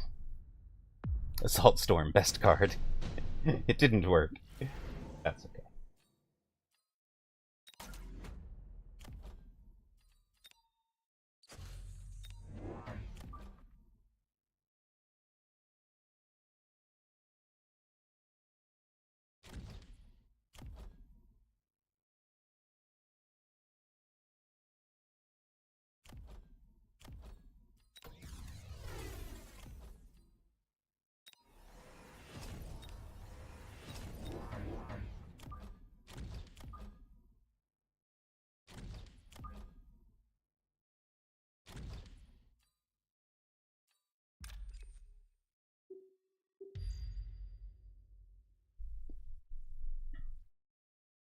Hello, Momaro.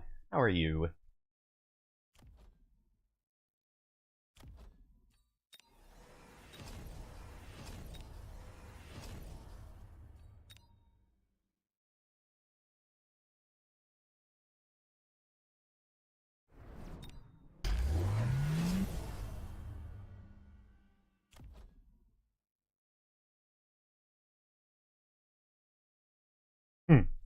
He took the jab. Oh, Forgotten Arbiter. Indeed. That's a good point.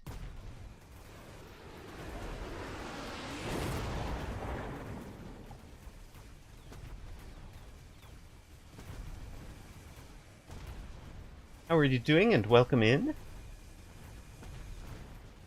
Would you like to play some twos and or do some Discord voice coaching? Whichever you prefer.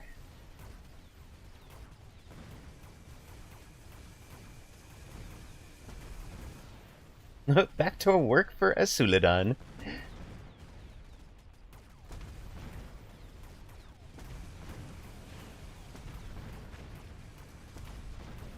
I'm doing alright, just can't play. Yeah, fair enough. Chilling and watching. I think I'm gonna take your advice, though. That sounded quite doable at the moment.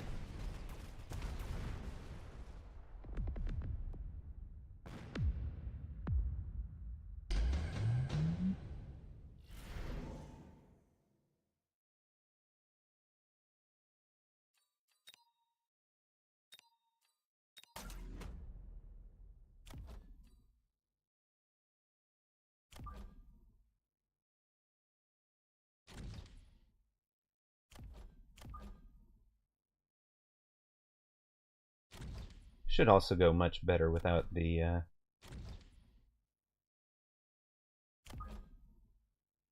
whole getting stormed upon.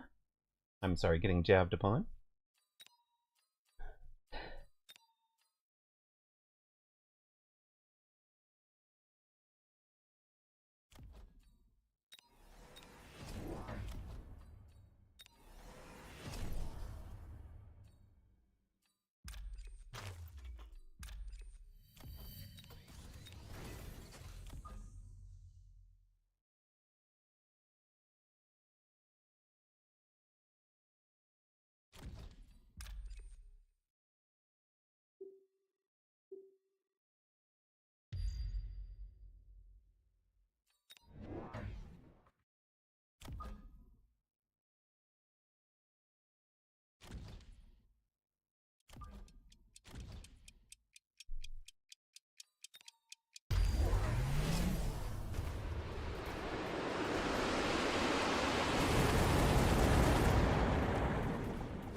That is a very fortified tower, it is true.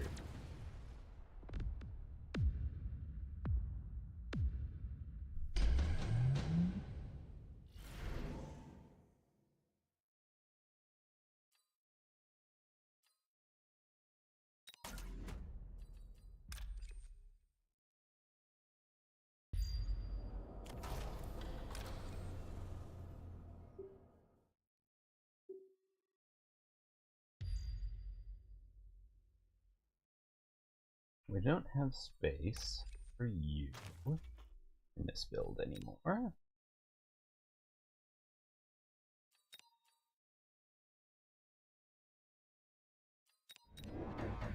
What we do have...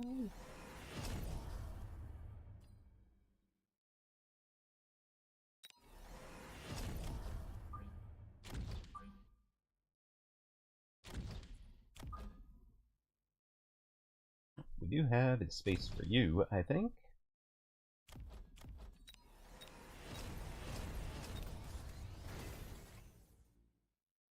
I'd also like to throw down EMP for these folks.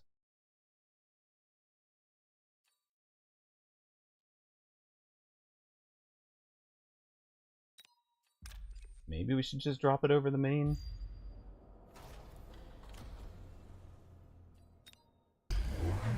Okay.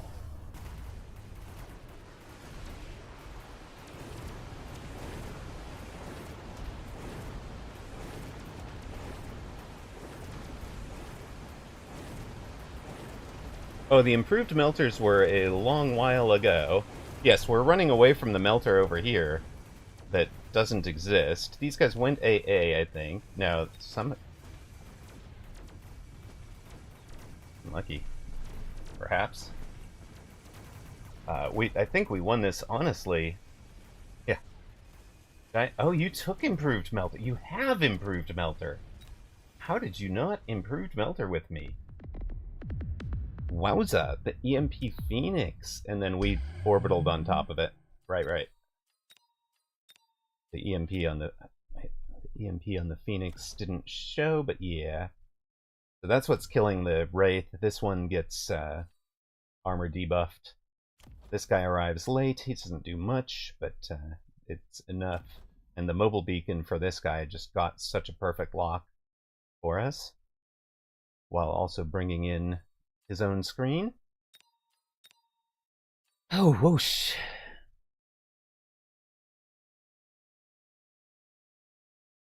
Right, dub for us puts us up to 1797, so we are technically climbing.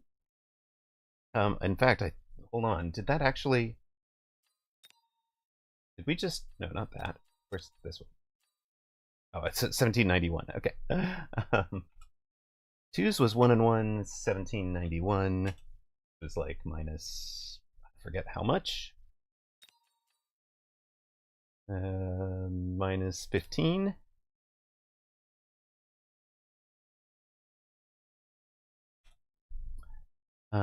For the other one, though, we were on a 5-win streak, right?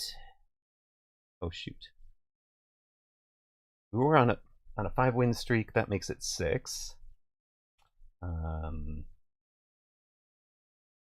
Which puts us at 7 and 3. 1797 is just plus 23? Yeah, from where we started. Needless to say, we had a bad... Yes, someone did eat today. How did you know? All right. So we just go do it again. Back out on the ones. We're up against Oak. Oak is strong. At least has been when I've played.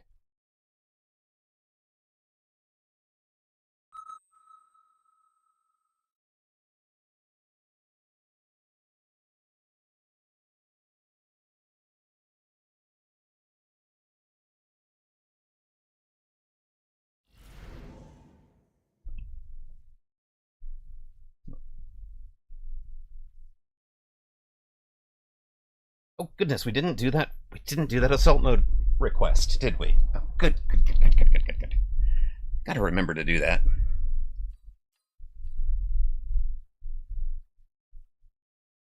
I have special tech setups on a different tech layout. So, in fact, maybe maybe we can be smart enough to go do that, so that the next one happens.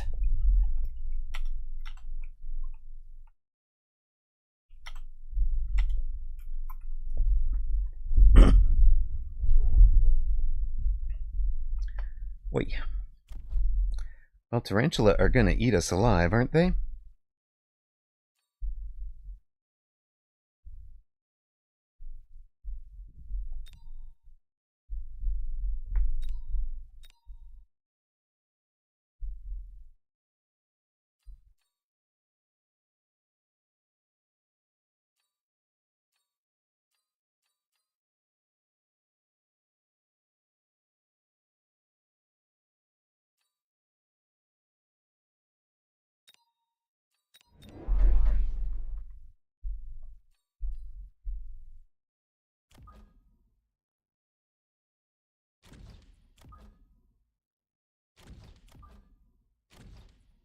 Alright, I'm not sure what I'm doing with this one yet.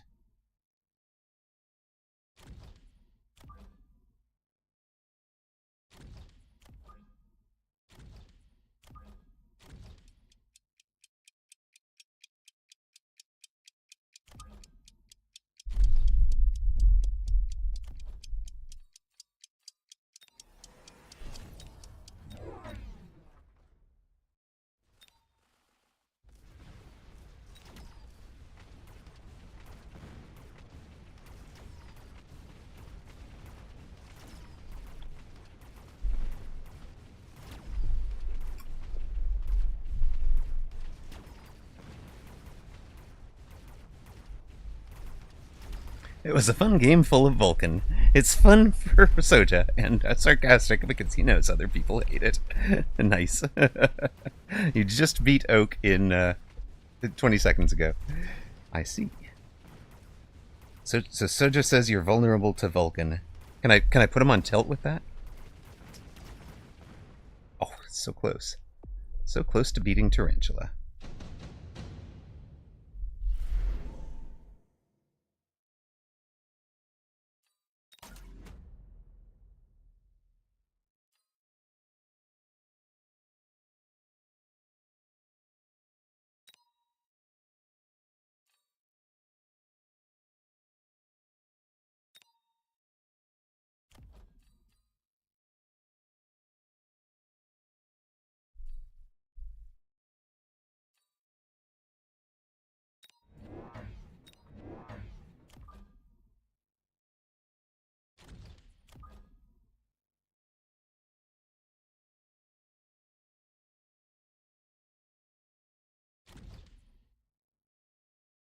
We do not have jump drive. So we're going to play these more like other people might play Mustang at the moment. And if from deep, we'll have room for the healing wraith in front of it.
Double Imp Wasp.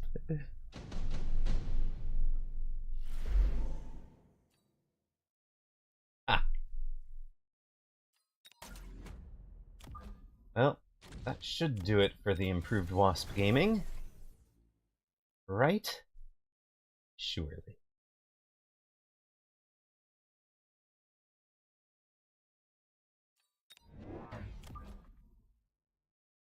Surely that does it for the improved Wasp gaming.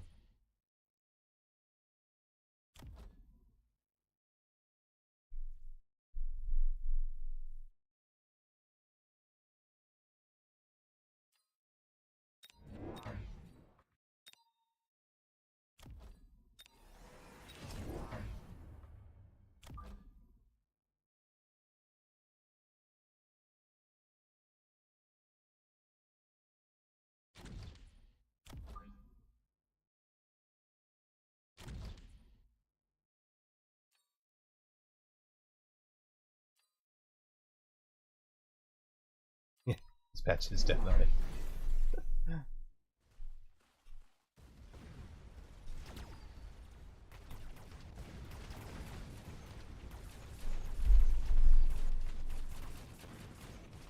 It loses to fort spam if you have AA on the fort.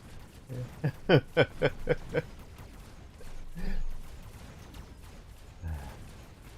might have a problem here, gang. On the other hand, we have more Farseer than he does. So, and the Farseers are farming some levels. And we got a tower.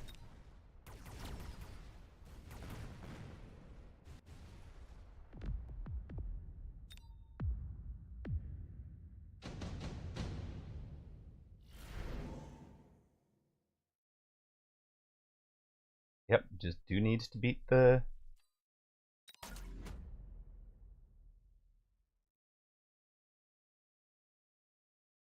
Definitely do needs to beat the mines.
I think I want the sledges leveled.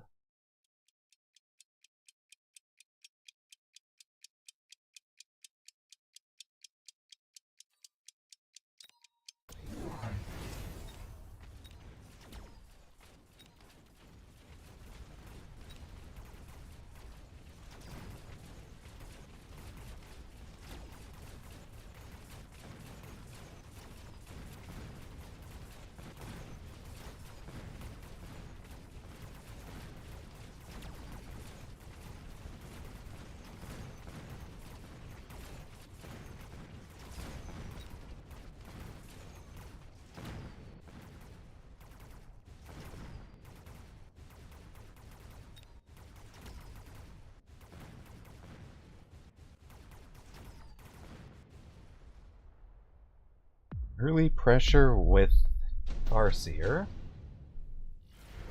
Seeing odd. Overlords spamming improved wasps, clearly.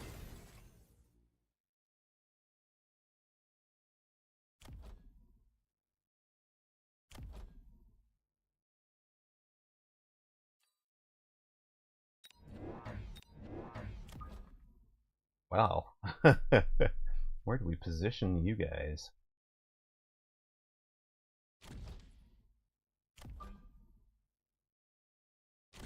Yes, using all the missiles, of course, makes you paranoid because of anti-missile for sure.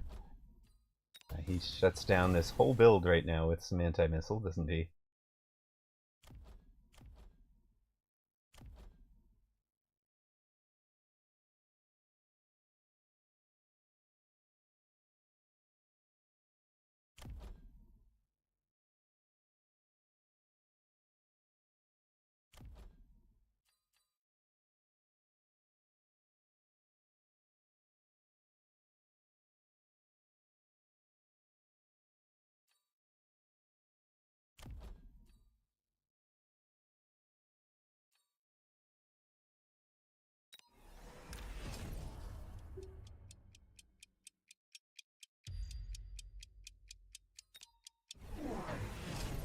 Oh, he's taking the stings with range.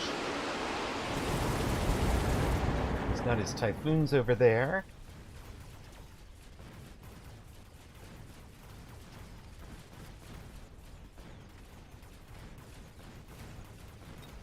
Almost leveled that side. Hey, thank you very much for the follow, Dance Wall. Dance well, dance well. Something like that.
I want that level. Probably not enough to loan for it.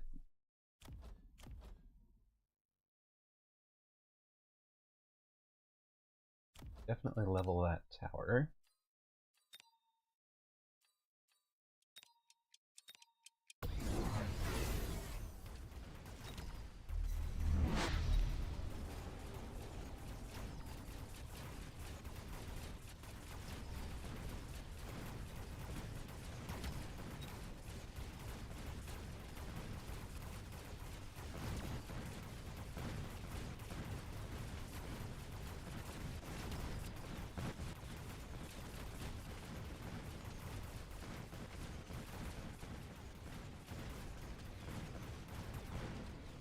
Woof, that went heavily against us.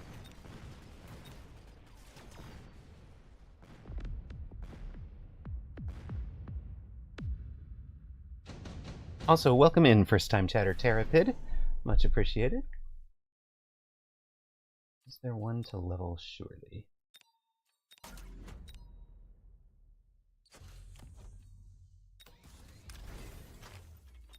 Stonking the early Farseers.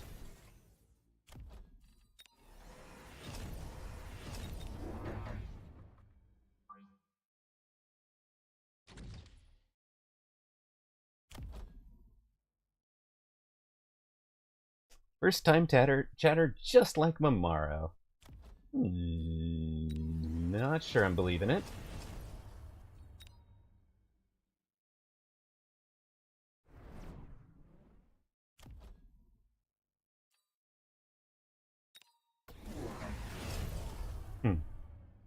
A barrage fort, huh?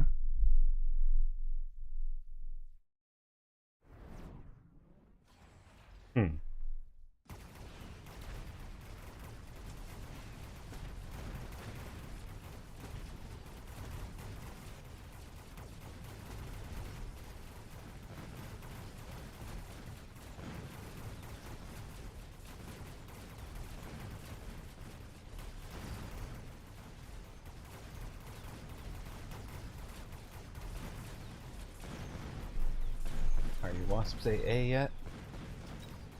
Yeah.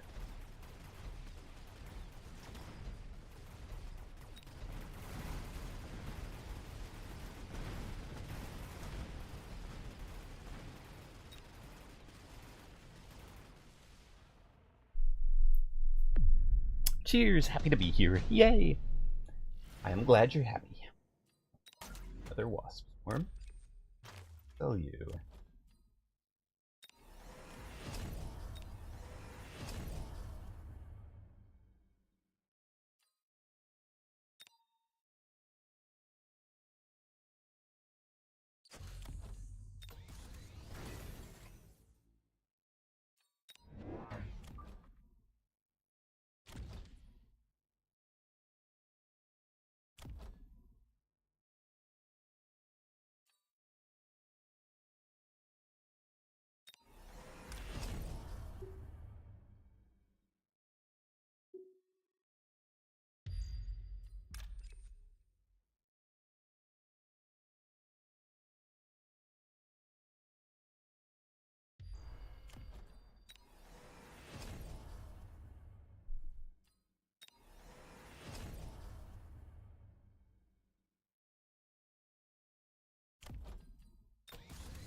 Alright. HE on Carry Overlord is very, very good, yes. I went range launcher overload because we're in this Wasp war.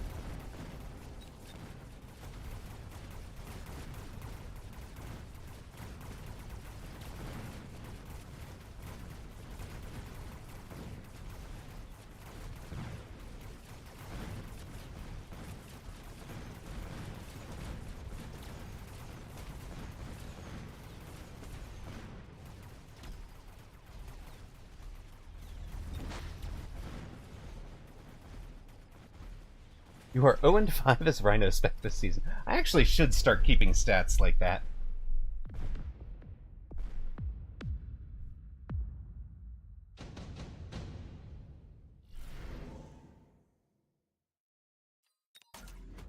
Well, I mean, if Bear Lake is going to give me Melting Point, I guess we'll take Melting Point.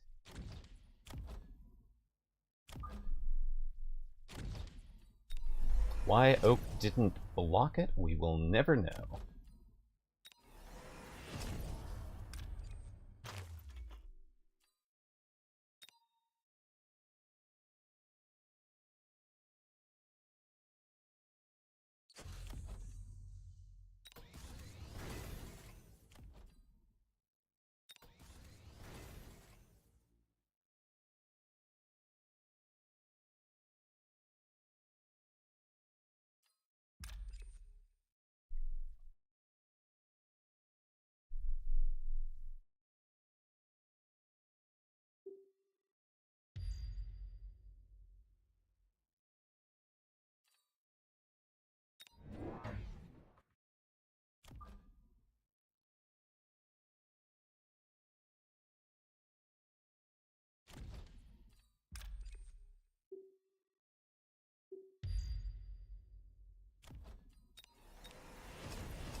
Uh-oh.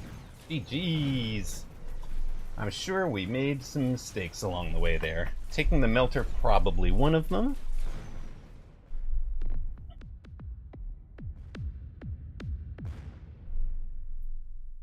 We're going to save that replay, though, because this is one to learn from. Somebody asked earlier if we look at our replays, if we analyze our replays. Absolutely. So this will be a chance to do some of that. 7 and 4, 1781. That was +7. Ends the 6-game winning streak. More chaff clear on the right. We did add a... we actually did add a ranged arc on that side on the last round.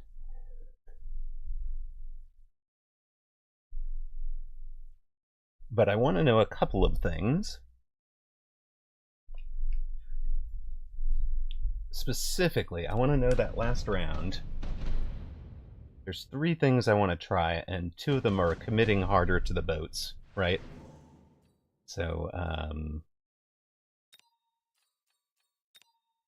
Hey, Sobieski said more wasps with a shield at the front. Yes, exactly. That is one of the things that I wanted to try.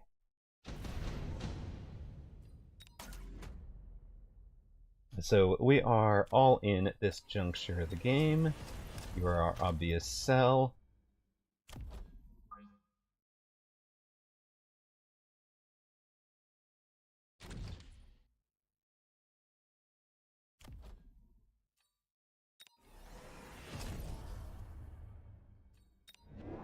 This is the other one I wanted to try. Hi.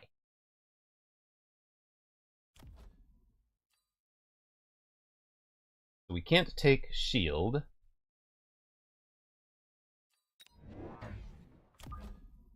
But holy heck, can we take everything else? And at that point, I don't know, maybe you.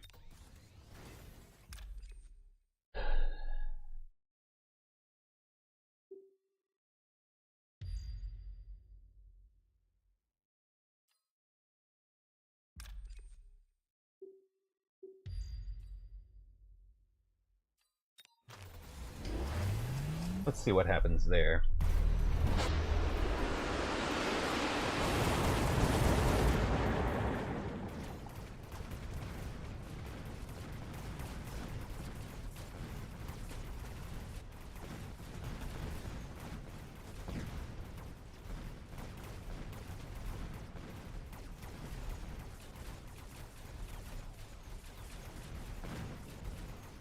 Alright, War Factory helps but doesn't win us the round, right? Okay. It helped a ton, though. We don't lose the game with that. But now we're in an economic hole, and he can answer the War Factories. So, eek.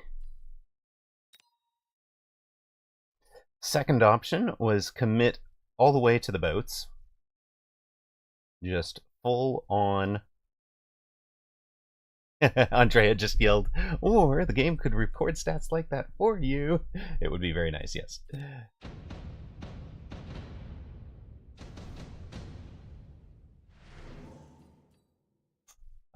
We are again taking over for Amarok, not for Oak. We're on round 9. Perfect. We're going to take this War Factory but sell it instead of stonking. We'll take you. Let's try the shielded wasps up front to draw all the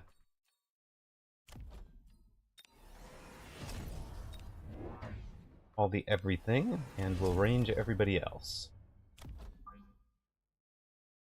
We'll draw all the first sets of shots there.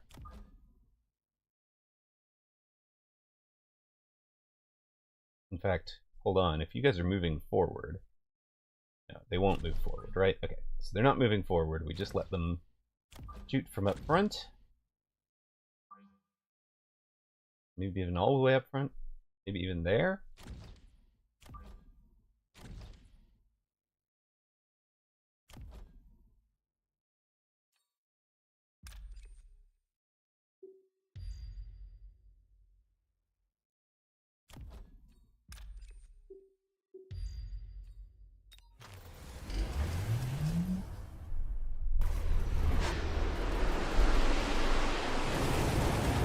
This was like a more of a commit to the improved wasps, with shields and chin guns on the boats.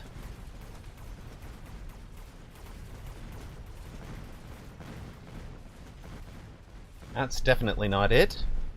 Also, first-time chatter Sobieski, welcome in. Apparently we are going to run an ad while this is happening, so, you know, consider it additional bonus material for those of you who are subscribers. Apologies for those who are missing it.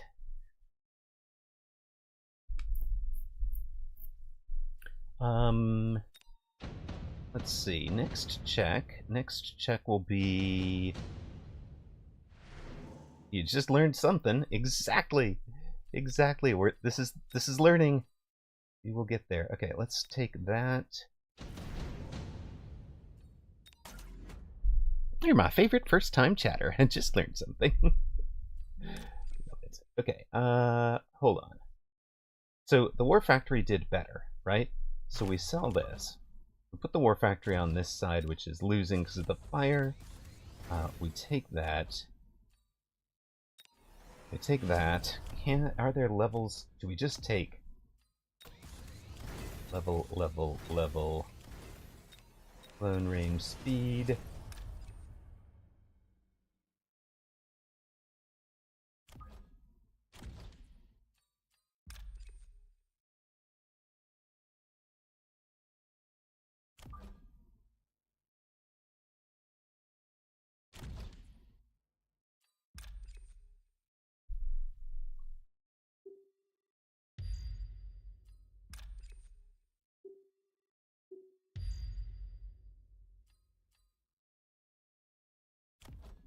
Leaves us with 150 for something useful.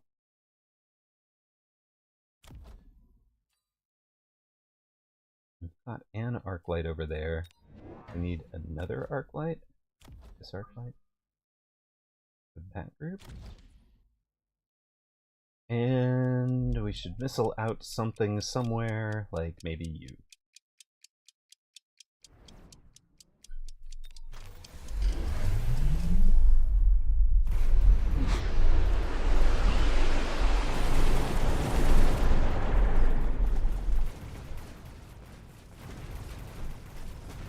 Better positioning on the war factory, better positioning for the oil. We actually win the right this time. Levels in the middle. Levels keep the units alive. Fire keeping that's how to do it. Okay, there we go. Welcome back to those of you who saw the ad. We have figured it out. The answer was War Factory here, sell the stonk, take a free level on an overlord, fire across the board. Yeah, clear the chaff with that, and then just stay alive a little longer with these guys, and added Overlord Artillery, so they have another shot that's happening on a different sequence. And by different sequence, I mean it's a different rate of fire than our main gun, so our chaff clear is much better with that. So 4 Tech Overlords, take all the levels you can. We left this one. Overlord up front to knock out this spot, and then playing ahead of his known deployment for the fire, which was supposed to be a surprise. So that's how to win that round. Just full commit to the Overlord carry. And then the other thing I wanted to check was the other version of full commit to the Overlord carry, which was to just buy 3 of them, figure out a way to buy 3 of them. So we'll check that one too, and then we are finally going to get our Hound Assman game. And I think that will probably be the last piece of content for the night. We're finishing this. Morokin broke through to 1400. Very nice. Congratulations. All right. I'm gonna confirm. Okay. Are we selling you? That's plus 500. Sell you is plus 450. You actually help, right? We know you help a lot up here. Right? We know you help there. 1400's a very nice milestone. I wound up fluctuating 13 to 16 for a long time. Oh. That's unfortunate-ish a bit.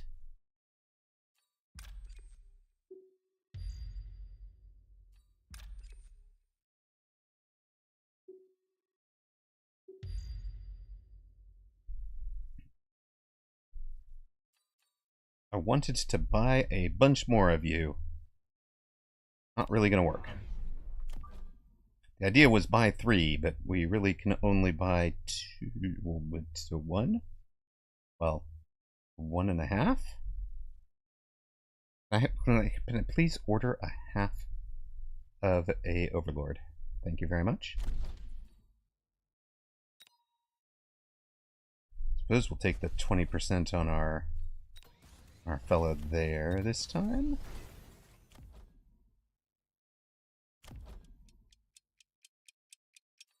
I think this arc light was mattering a bit, so we'll leave it there. And last time out that we won, we missiled this out. Alright. You're very much looking forward to breaking through 1400 from the other direction.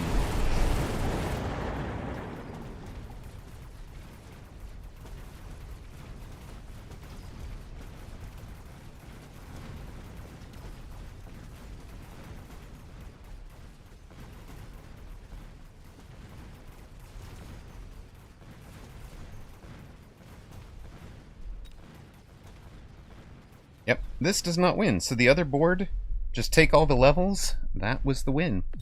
All right, we're going to head back out. We should be in Triple Threat Tricksters this time, which is our redeemed request from much earlier in the stream.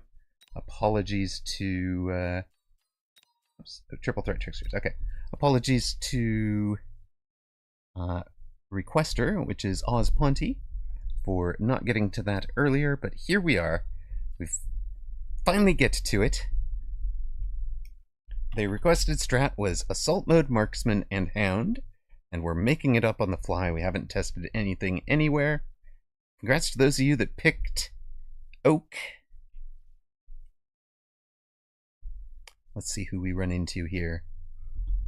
I'm gonna step aside just to grab a drink of water real quick.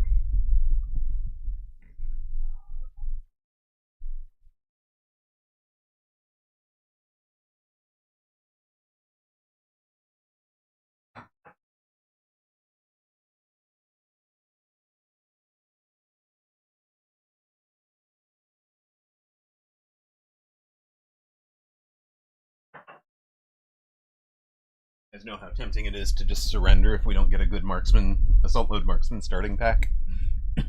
Like, hey. Also, do I get an opponent? Should have run the ad now. Oh well.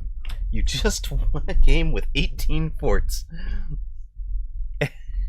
And an adversary said no GGs for fort spam.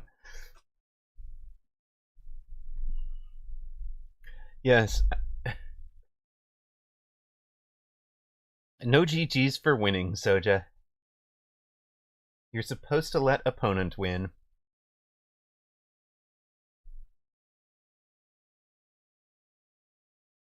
Did you do things that countered his strategy also?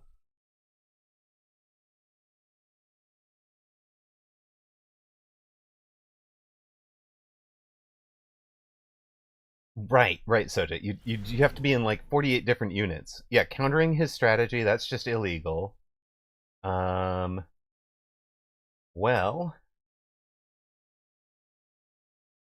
stalking in game. Oh, hey, here you are. Sweet. This is our redeemed request round.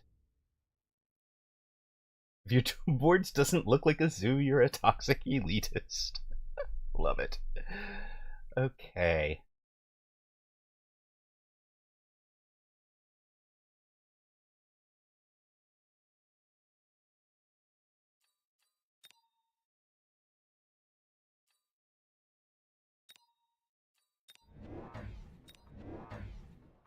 Right, no GG's for losing, too easy. No GG's for losing but making opponent think they had a chance.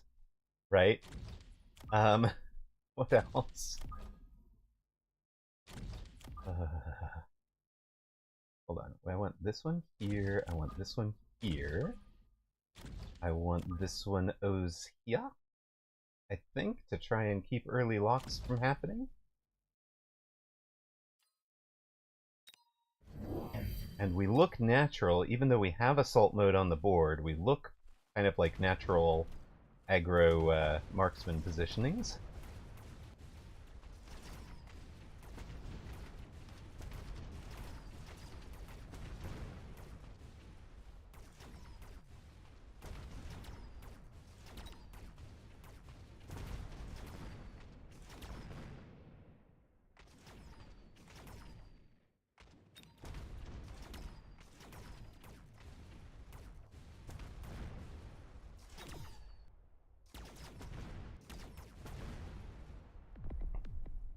$25K on the home team. Vote against me to your peril.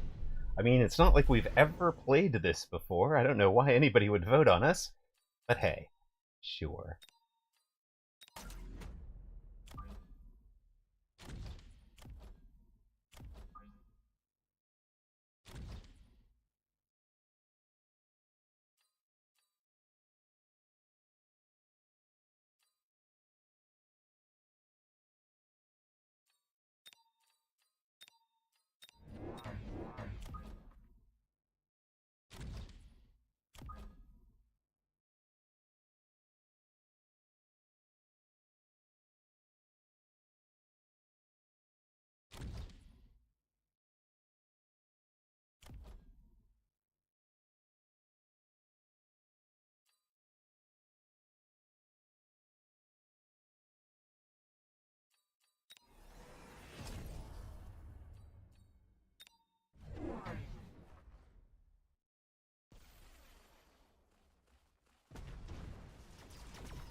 Hey, wait, we darkened the sky with missiles, and we did an assault mode marksman positioning, and we haven't tipped that we're assault mode.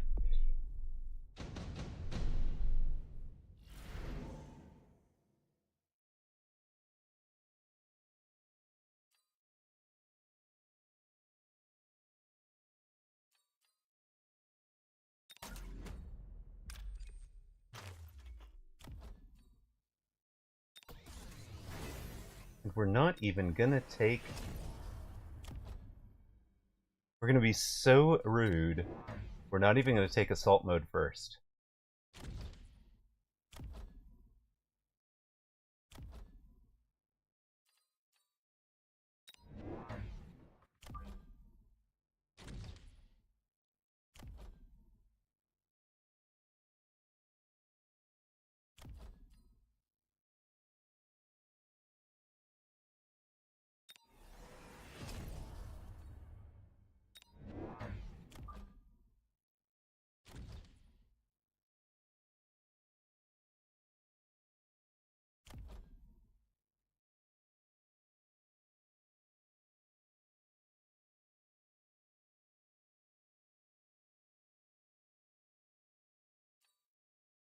Oh man, wait a sec.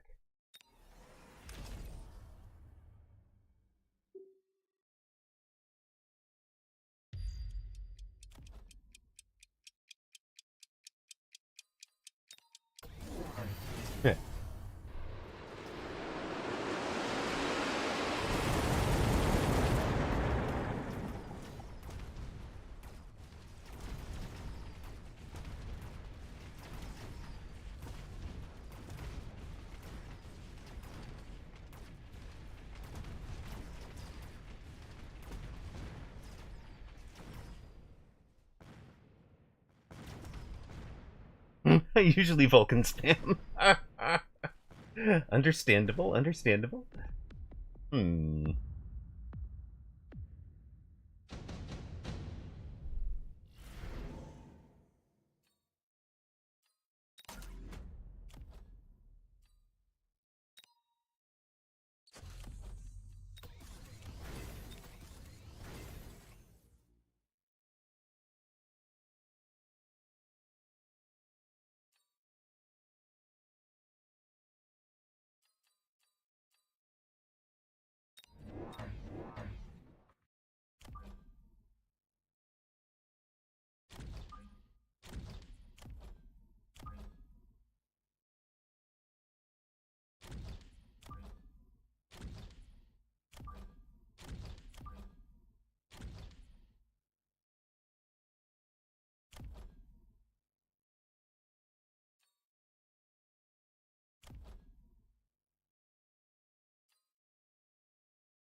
Oh, this comp has just come together, guys. Oh, it was supposed to be Hound Assault Marksman. Shoot! We haven't hounded. Dang it. I just Assault Marksman. Dang it, I'm gonna have to do it again.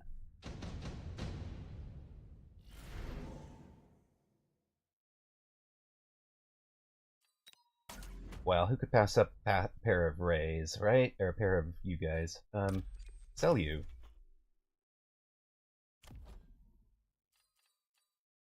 Assault mode you.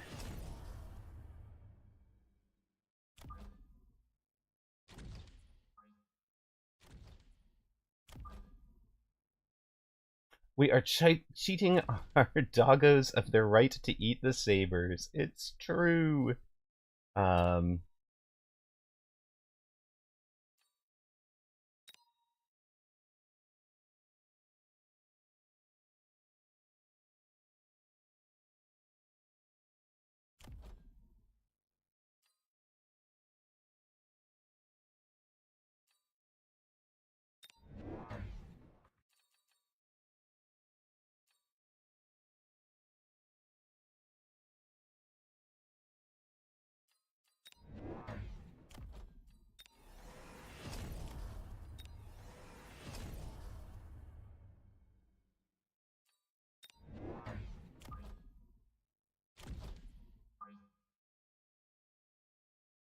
I would really like everybody to come over here for a minute, if you'd be so kind. Also like you and you. You there. Okay.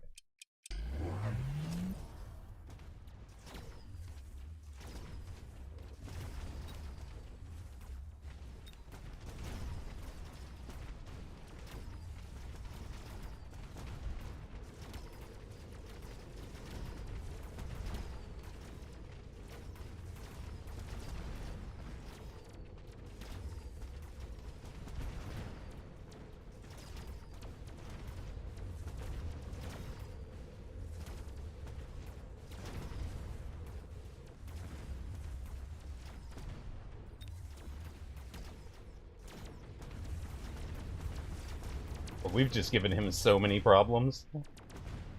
Like, we've just given him so many problems right now. This is silly.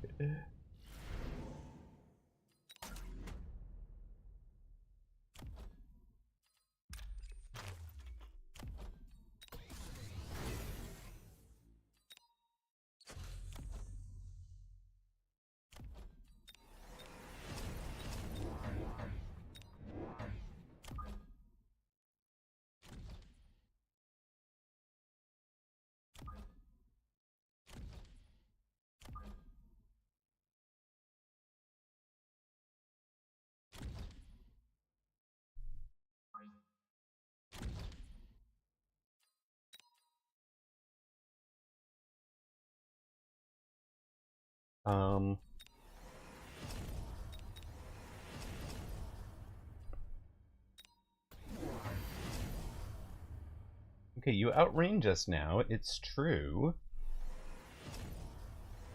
You have armor on the rhinos for extra hit points, I suppose?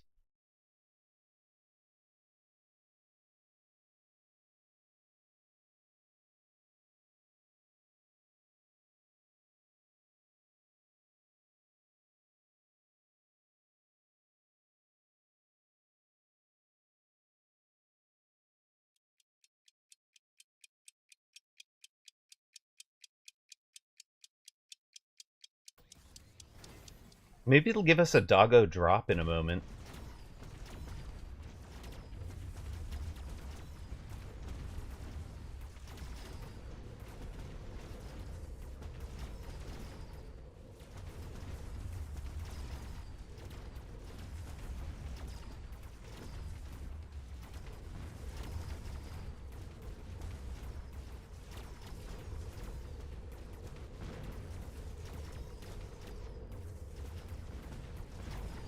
Yeah, I love that corner.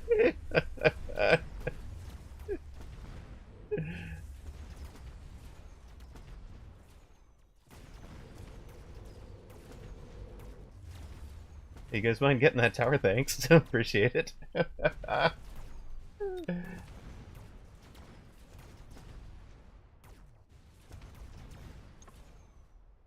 This has got so silly. I know, we can go straight to Hound, carry Hound in one round. We can get the dog drop. It'd be great. Come on, we need a round 8 dog drop so I can mark this one completed for Osponti.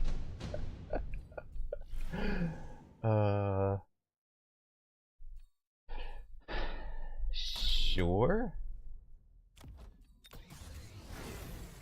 Levels and levels, and Sell somebody.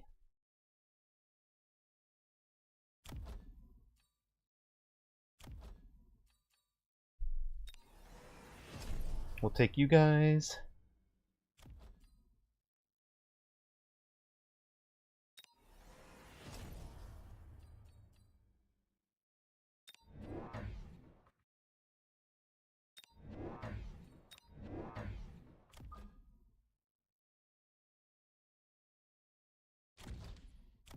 It'll be all of this.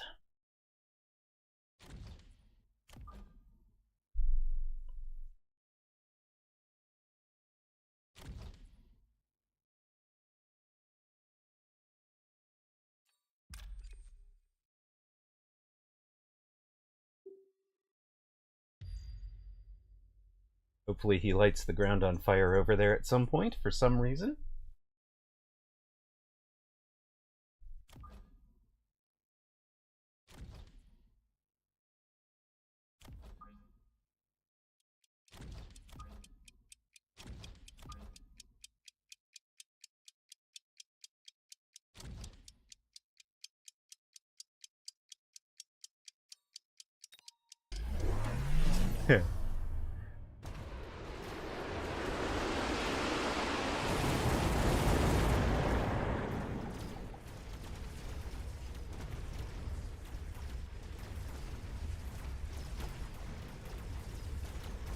Oh my god, we hacked the flank rhino. We've hit the tower. I mean, things just go south so quickly for this guy's board right now.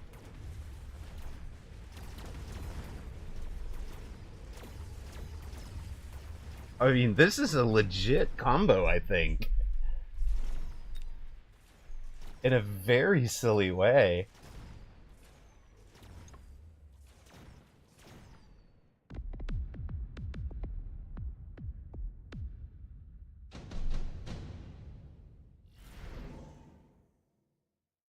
What do we want?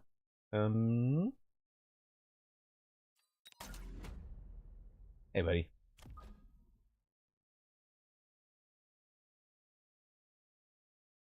Don't mind me. I'm mostly here to tank for this guy. How about you guys? Get your promotions in that. We're gonna sell you. We're gonna add you.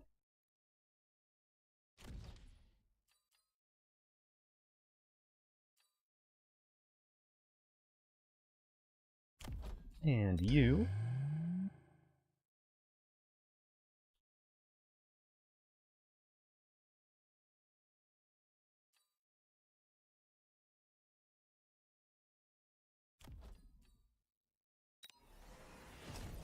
Lone range speed, multi-recruit. There is a flank possibility out here, so we're gonna cover the flanks at this point, just to make sure that doesn't happen to us.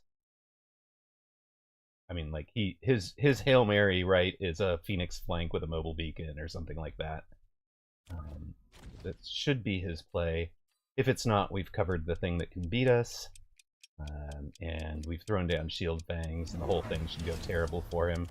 Okay, I was wrong. It was flank Wasps, but we've still got them covered.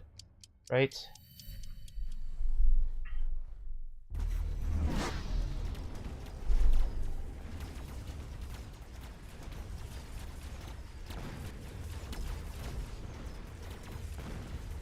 Alright.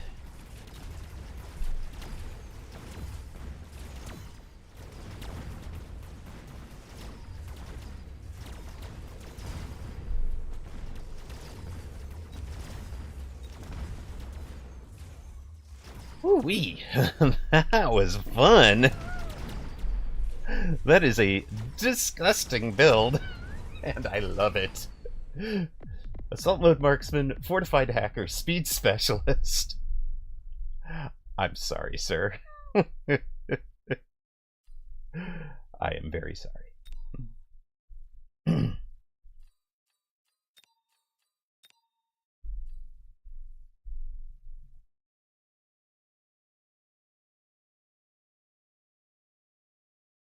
Well, that was a dub.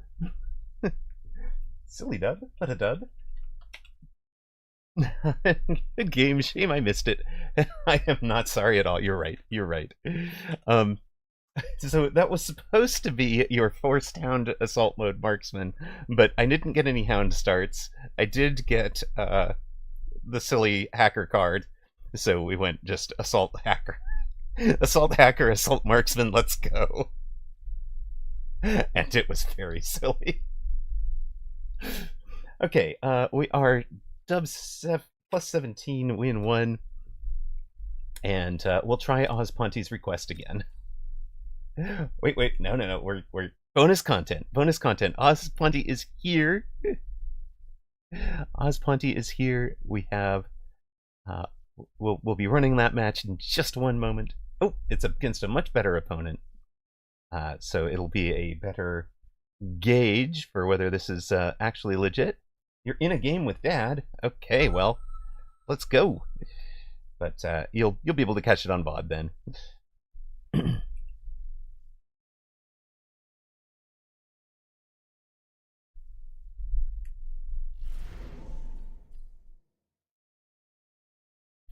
There's still no dog hounds. Oh, the marksman special. There we go. Marksman specialist with a hound start.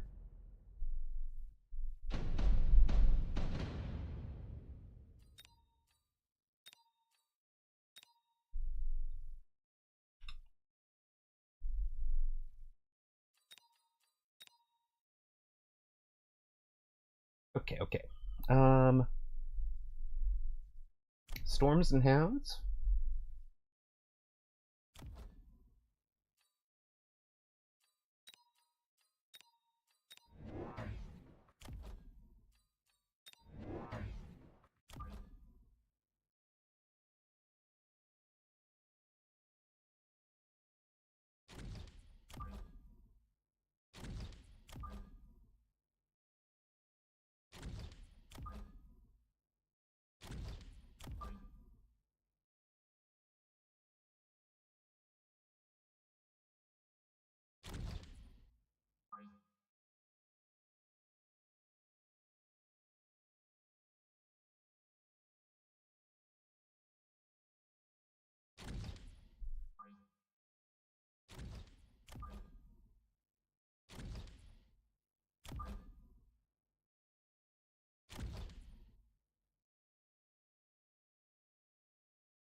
Wow, that's a very deep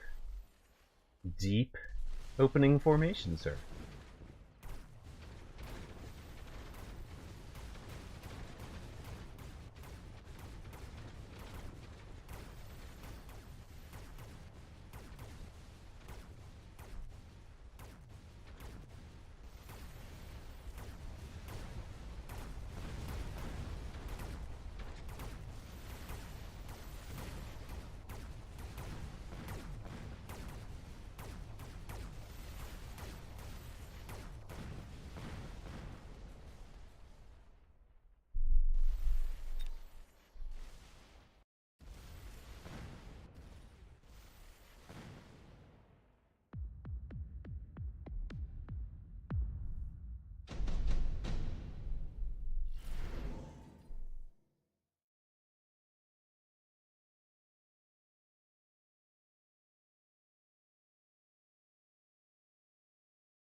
Oh.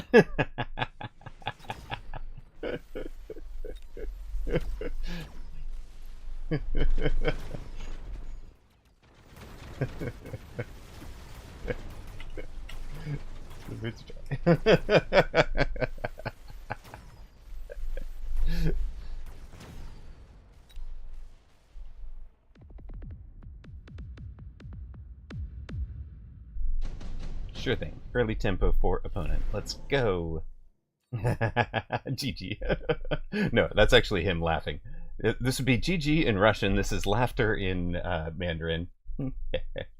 Right.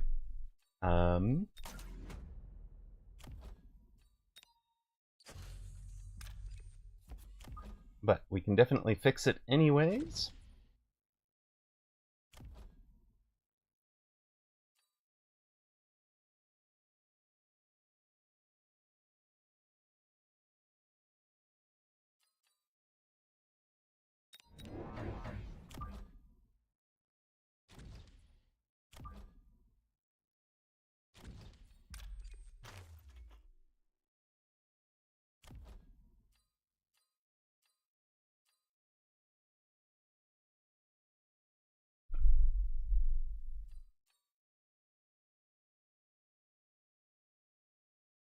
Yes, it's heh for online and laughing. Yeah, yeah.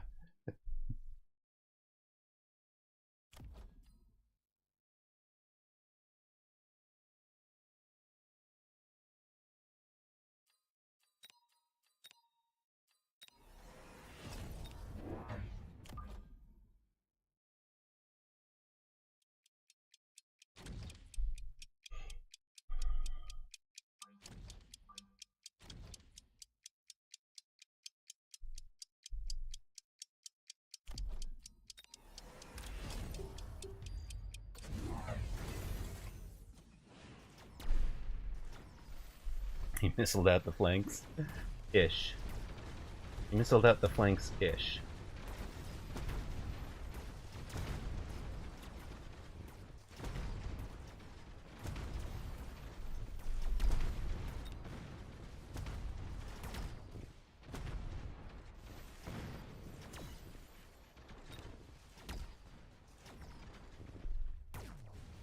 That marksman is on the line, A, because he's an assault mode marksman and we're in a forced assault mode marksman game, and B, because he was trying to get a tower snipe on round 2.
That's nice.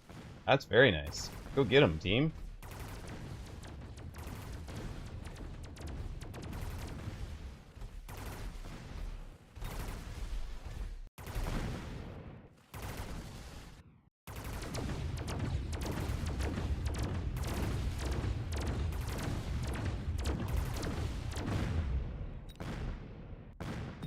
Wraith didn't even level off of this.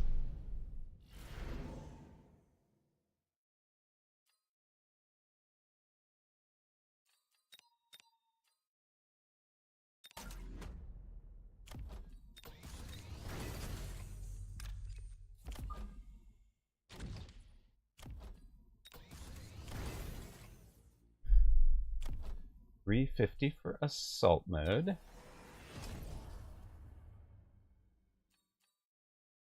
I'll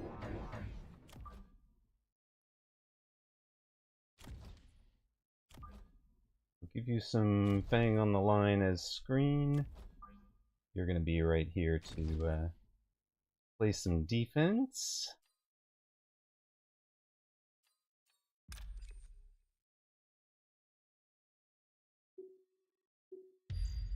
You guys protect that guy. Let's have some speed.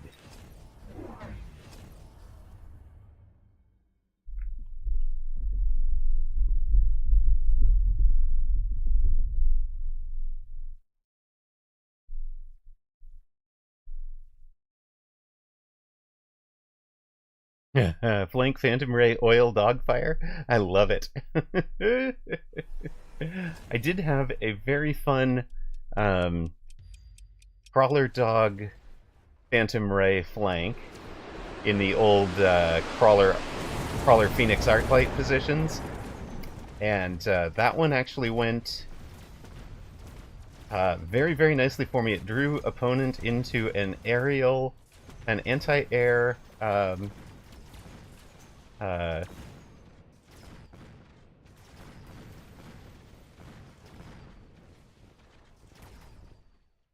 anti-air worm response of all silliness.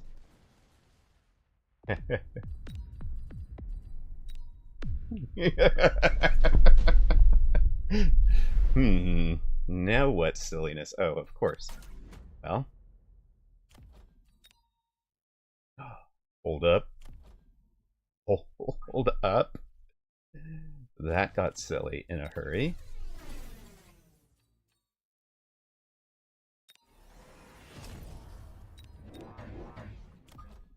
You ain't nothing but a hound dog, a crying all the time.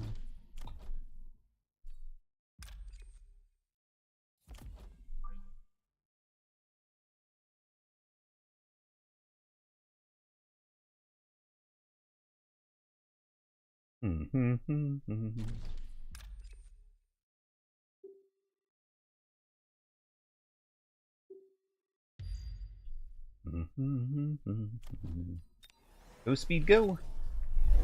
Oh, Zot! It's gonna be Zot Raiden! Let's see the Zot Raiden.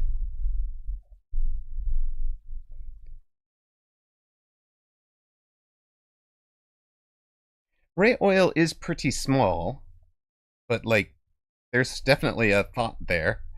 Because if the Ray Oil and the dog shots are in slightly different positions, then you're going to be expanding the pool. Also, the oil is a good... yeah, he's gone for the crawlers onto level 2 towers. Sure.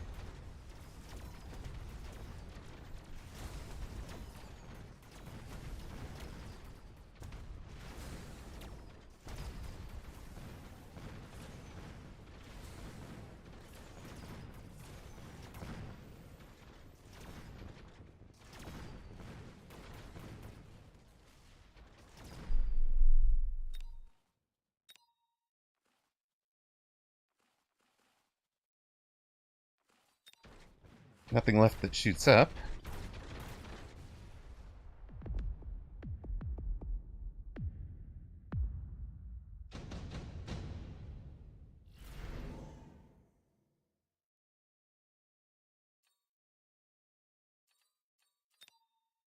You know, normally I take an ion beam. Right? Surely I take an ion beam here.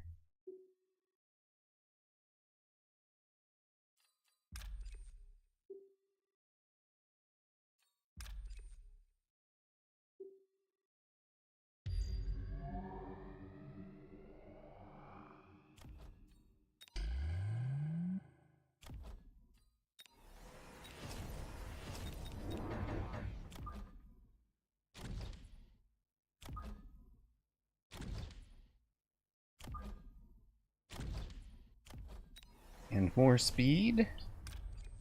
You, sir, how about you just be somewhere unpredictable?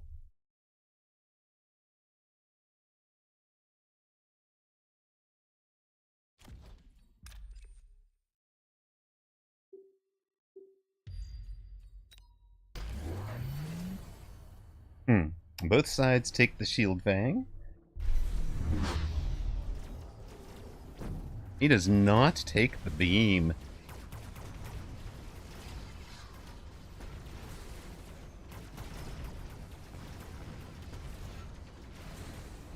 The right side team gets tower super quick. Loses the units that were out here that were the only ones in danger of running into the beam.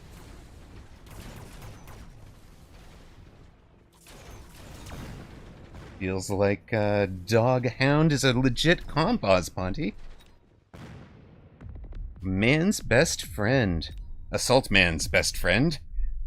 Ass man's best friend?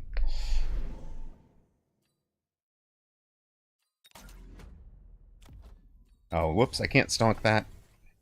After all. Well, we're not stonking really.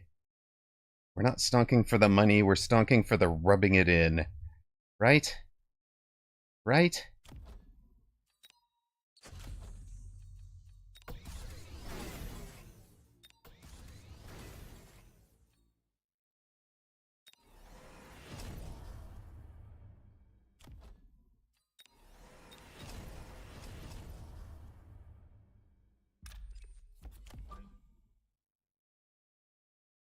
Jump drive regen boat is pretty darn rude, I gotta say.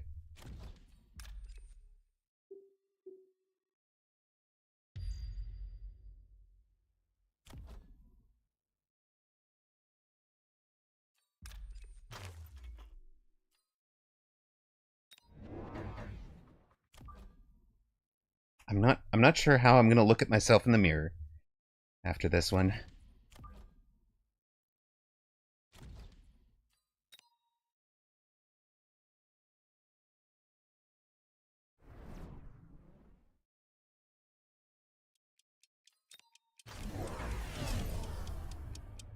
It's range, but not chain. Buddy, you needed chain. It's at point blank.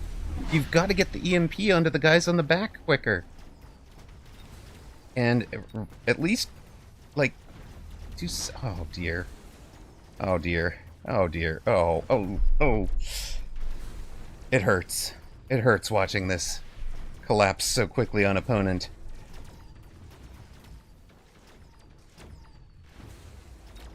He's gone for the I will defend behind the level 4 tower. That's why the ranged EMP. It makes sense now. There's a plan. It's a desperation plan. But it's a good one.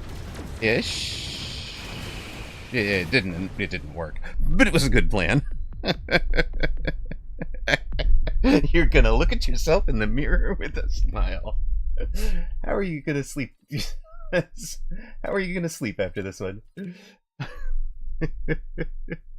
How are you gonna sleep? With my wife. Next to my wife. I love it. Who's that partner? Oh wait, that's me. Okay, Ozponty says I'm watching now. It was fun.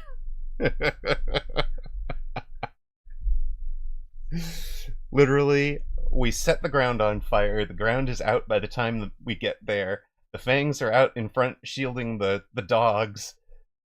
I mean, it's just gross. It's just gross. And then, if opponent was going to have any chance, unfortunately he wound up with a jump drive level 3 overlord that's just everywhere. Anywhere I felt like it.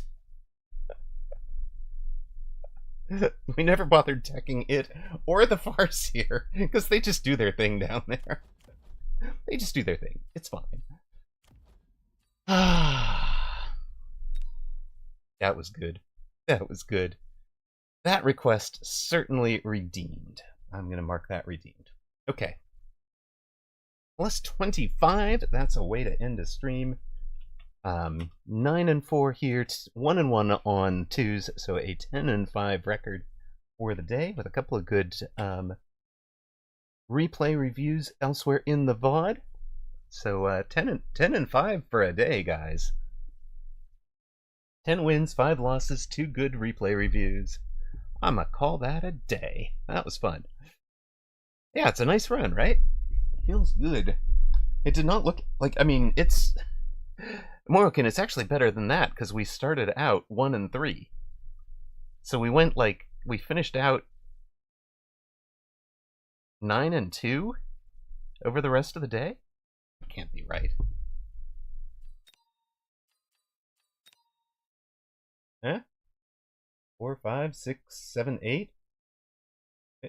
Okay, from Bastions on. 1, 2, 3, 4, 5, 6, 7, 8, 9, and 2. Okay, it was 9 and 2. What if someone redeemed a 2s till we lose? It would be a little. It'd be a little bit unfortunate for you because I am tiring and I do kind of need to take care of some bodily functions like eating. So we're going to say a good night. We're going to say our thank yous while I look for somebody to raid you all too. Thank you to the mods. We have had Zalex, we had Kat, we had, I believe, Tab Target and Hexton the Third both. They've been very active since making mod. Really appreciate you guys stepping in like that. Of course, Zach, Cody, Wolf Factory, Decaf, Ghosters. Love you guys over time. Been here a long time. Thank you guys very much. VIP sponsors tonight include, I'm pretty sure Blue Feral is on right now. Tab 4 has been. Toast 94 was, but fell asleep to the dulcet tones of my voice. We've also got Just Nash XYZ, whose schedule no longer allows him to show up during streams, but does often catch the VOD. XFireX, Ocelotus Gaming, Salt Monkey is Zach, and Mr. John Thursday, who similarly his schedule never allows him to catch us. He says, "You go to bed too early." It's like, wait, hold on a sec. And congrats, of course, to those of you who bet 2-1 on Streamer, almost 3-1. And I've got Kiddo tomorrow, so I think there will be no 2s till you lose stream tomorrow. Likely a Wednesday midweek tourneys. We'll be back for that. But as is our tradition, we are going to raid you out to somebody, anybody, streaming some mecha. Who is streaming some mecha? Are there folks we recognize? I say, well, it thinks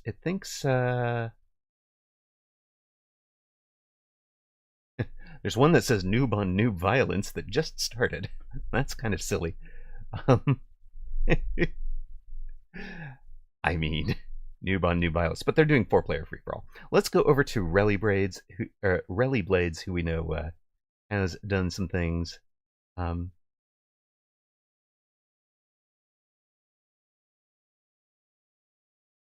Yeah, let's give a raid to Relly Blades. Insane 2v2 gods, my duo partner will rage quit in 3 games. Good night, everybody, and thank you very much for watching.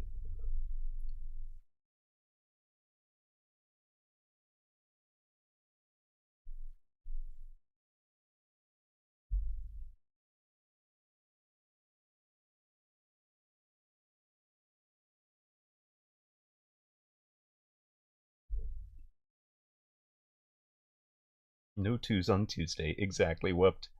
I know it's very sad.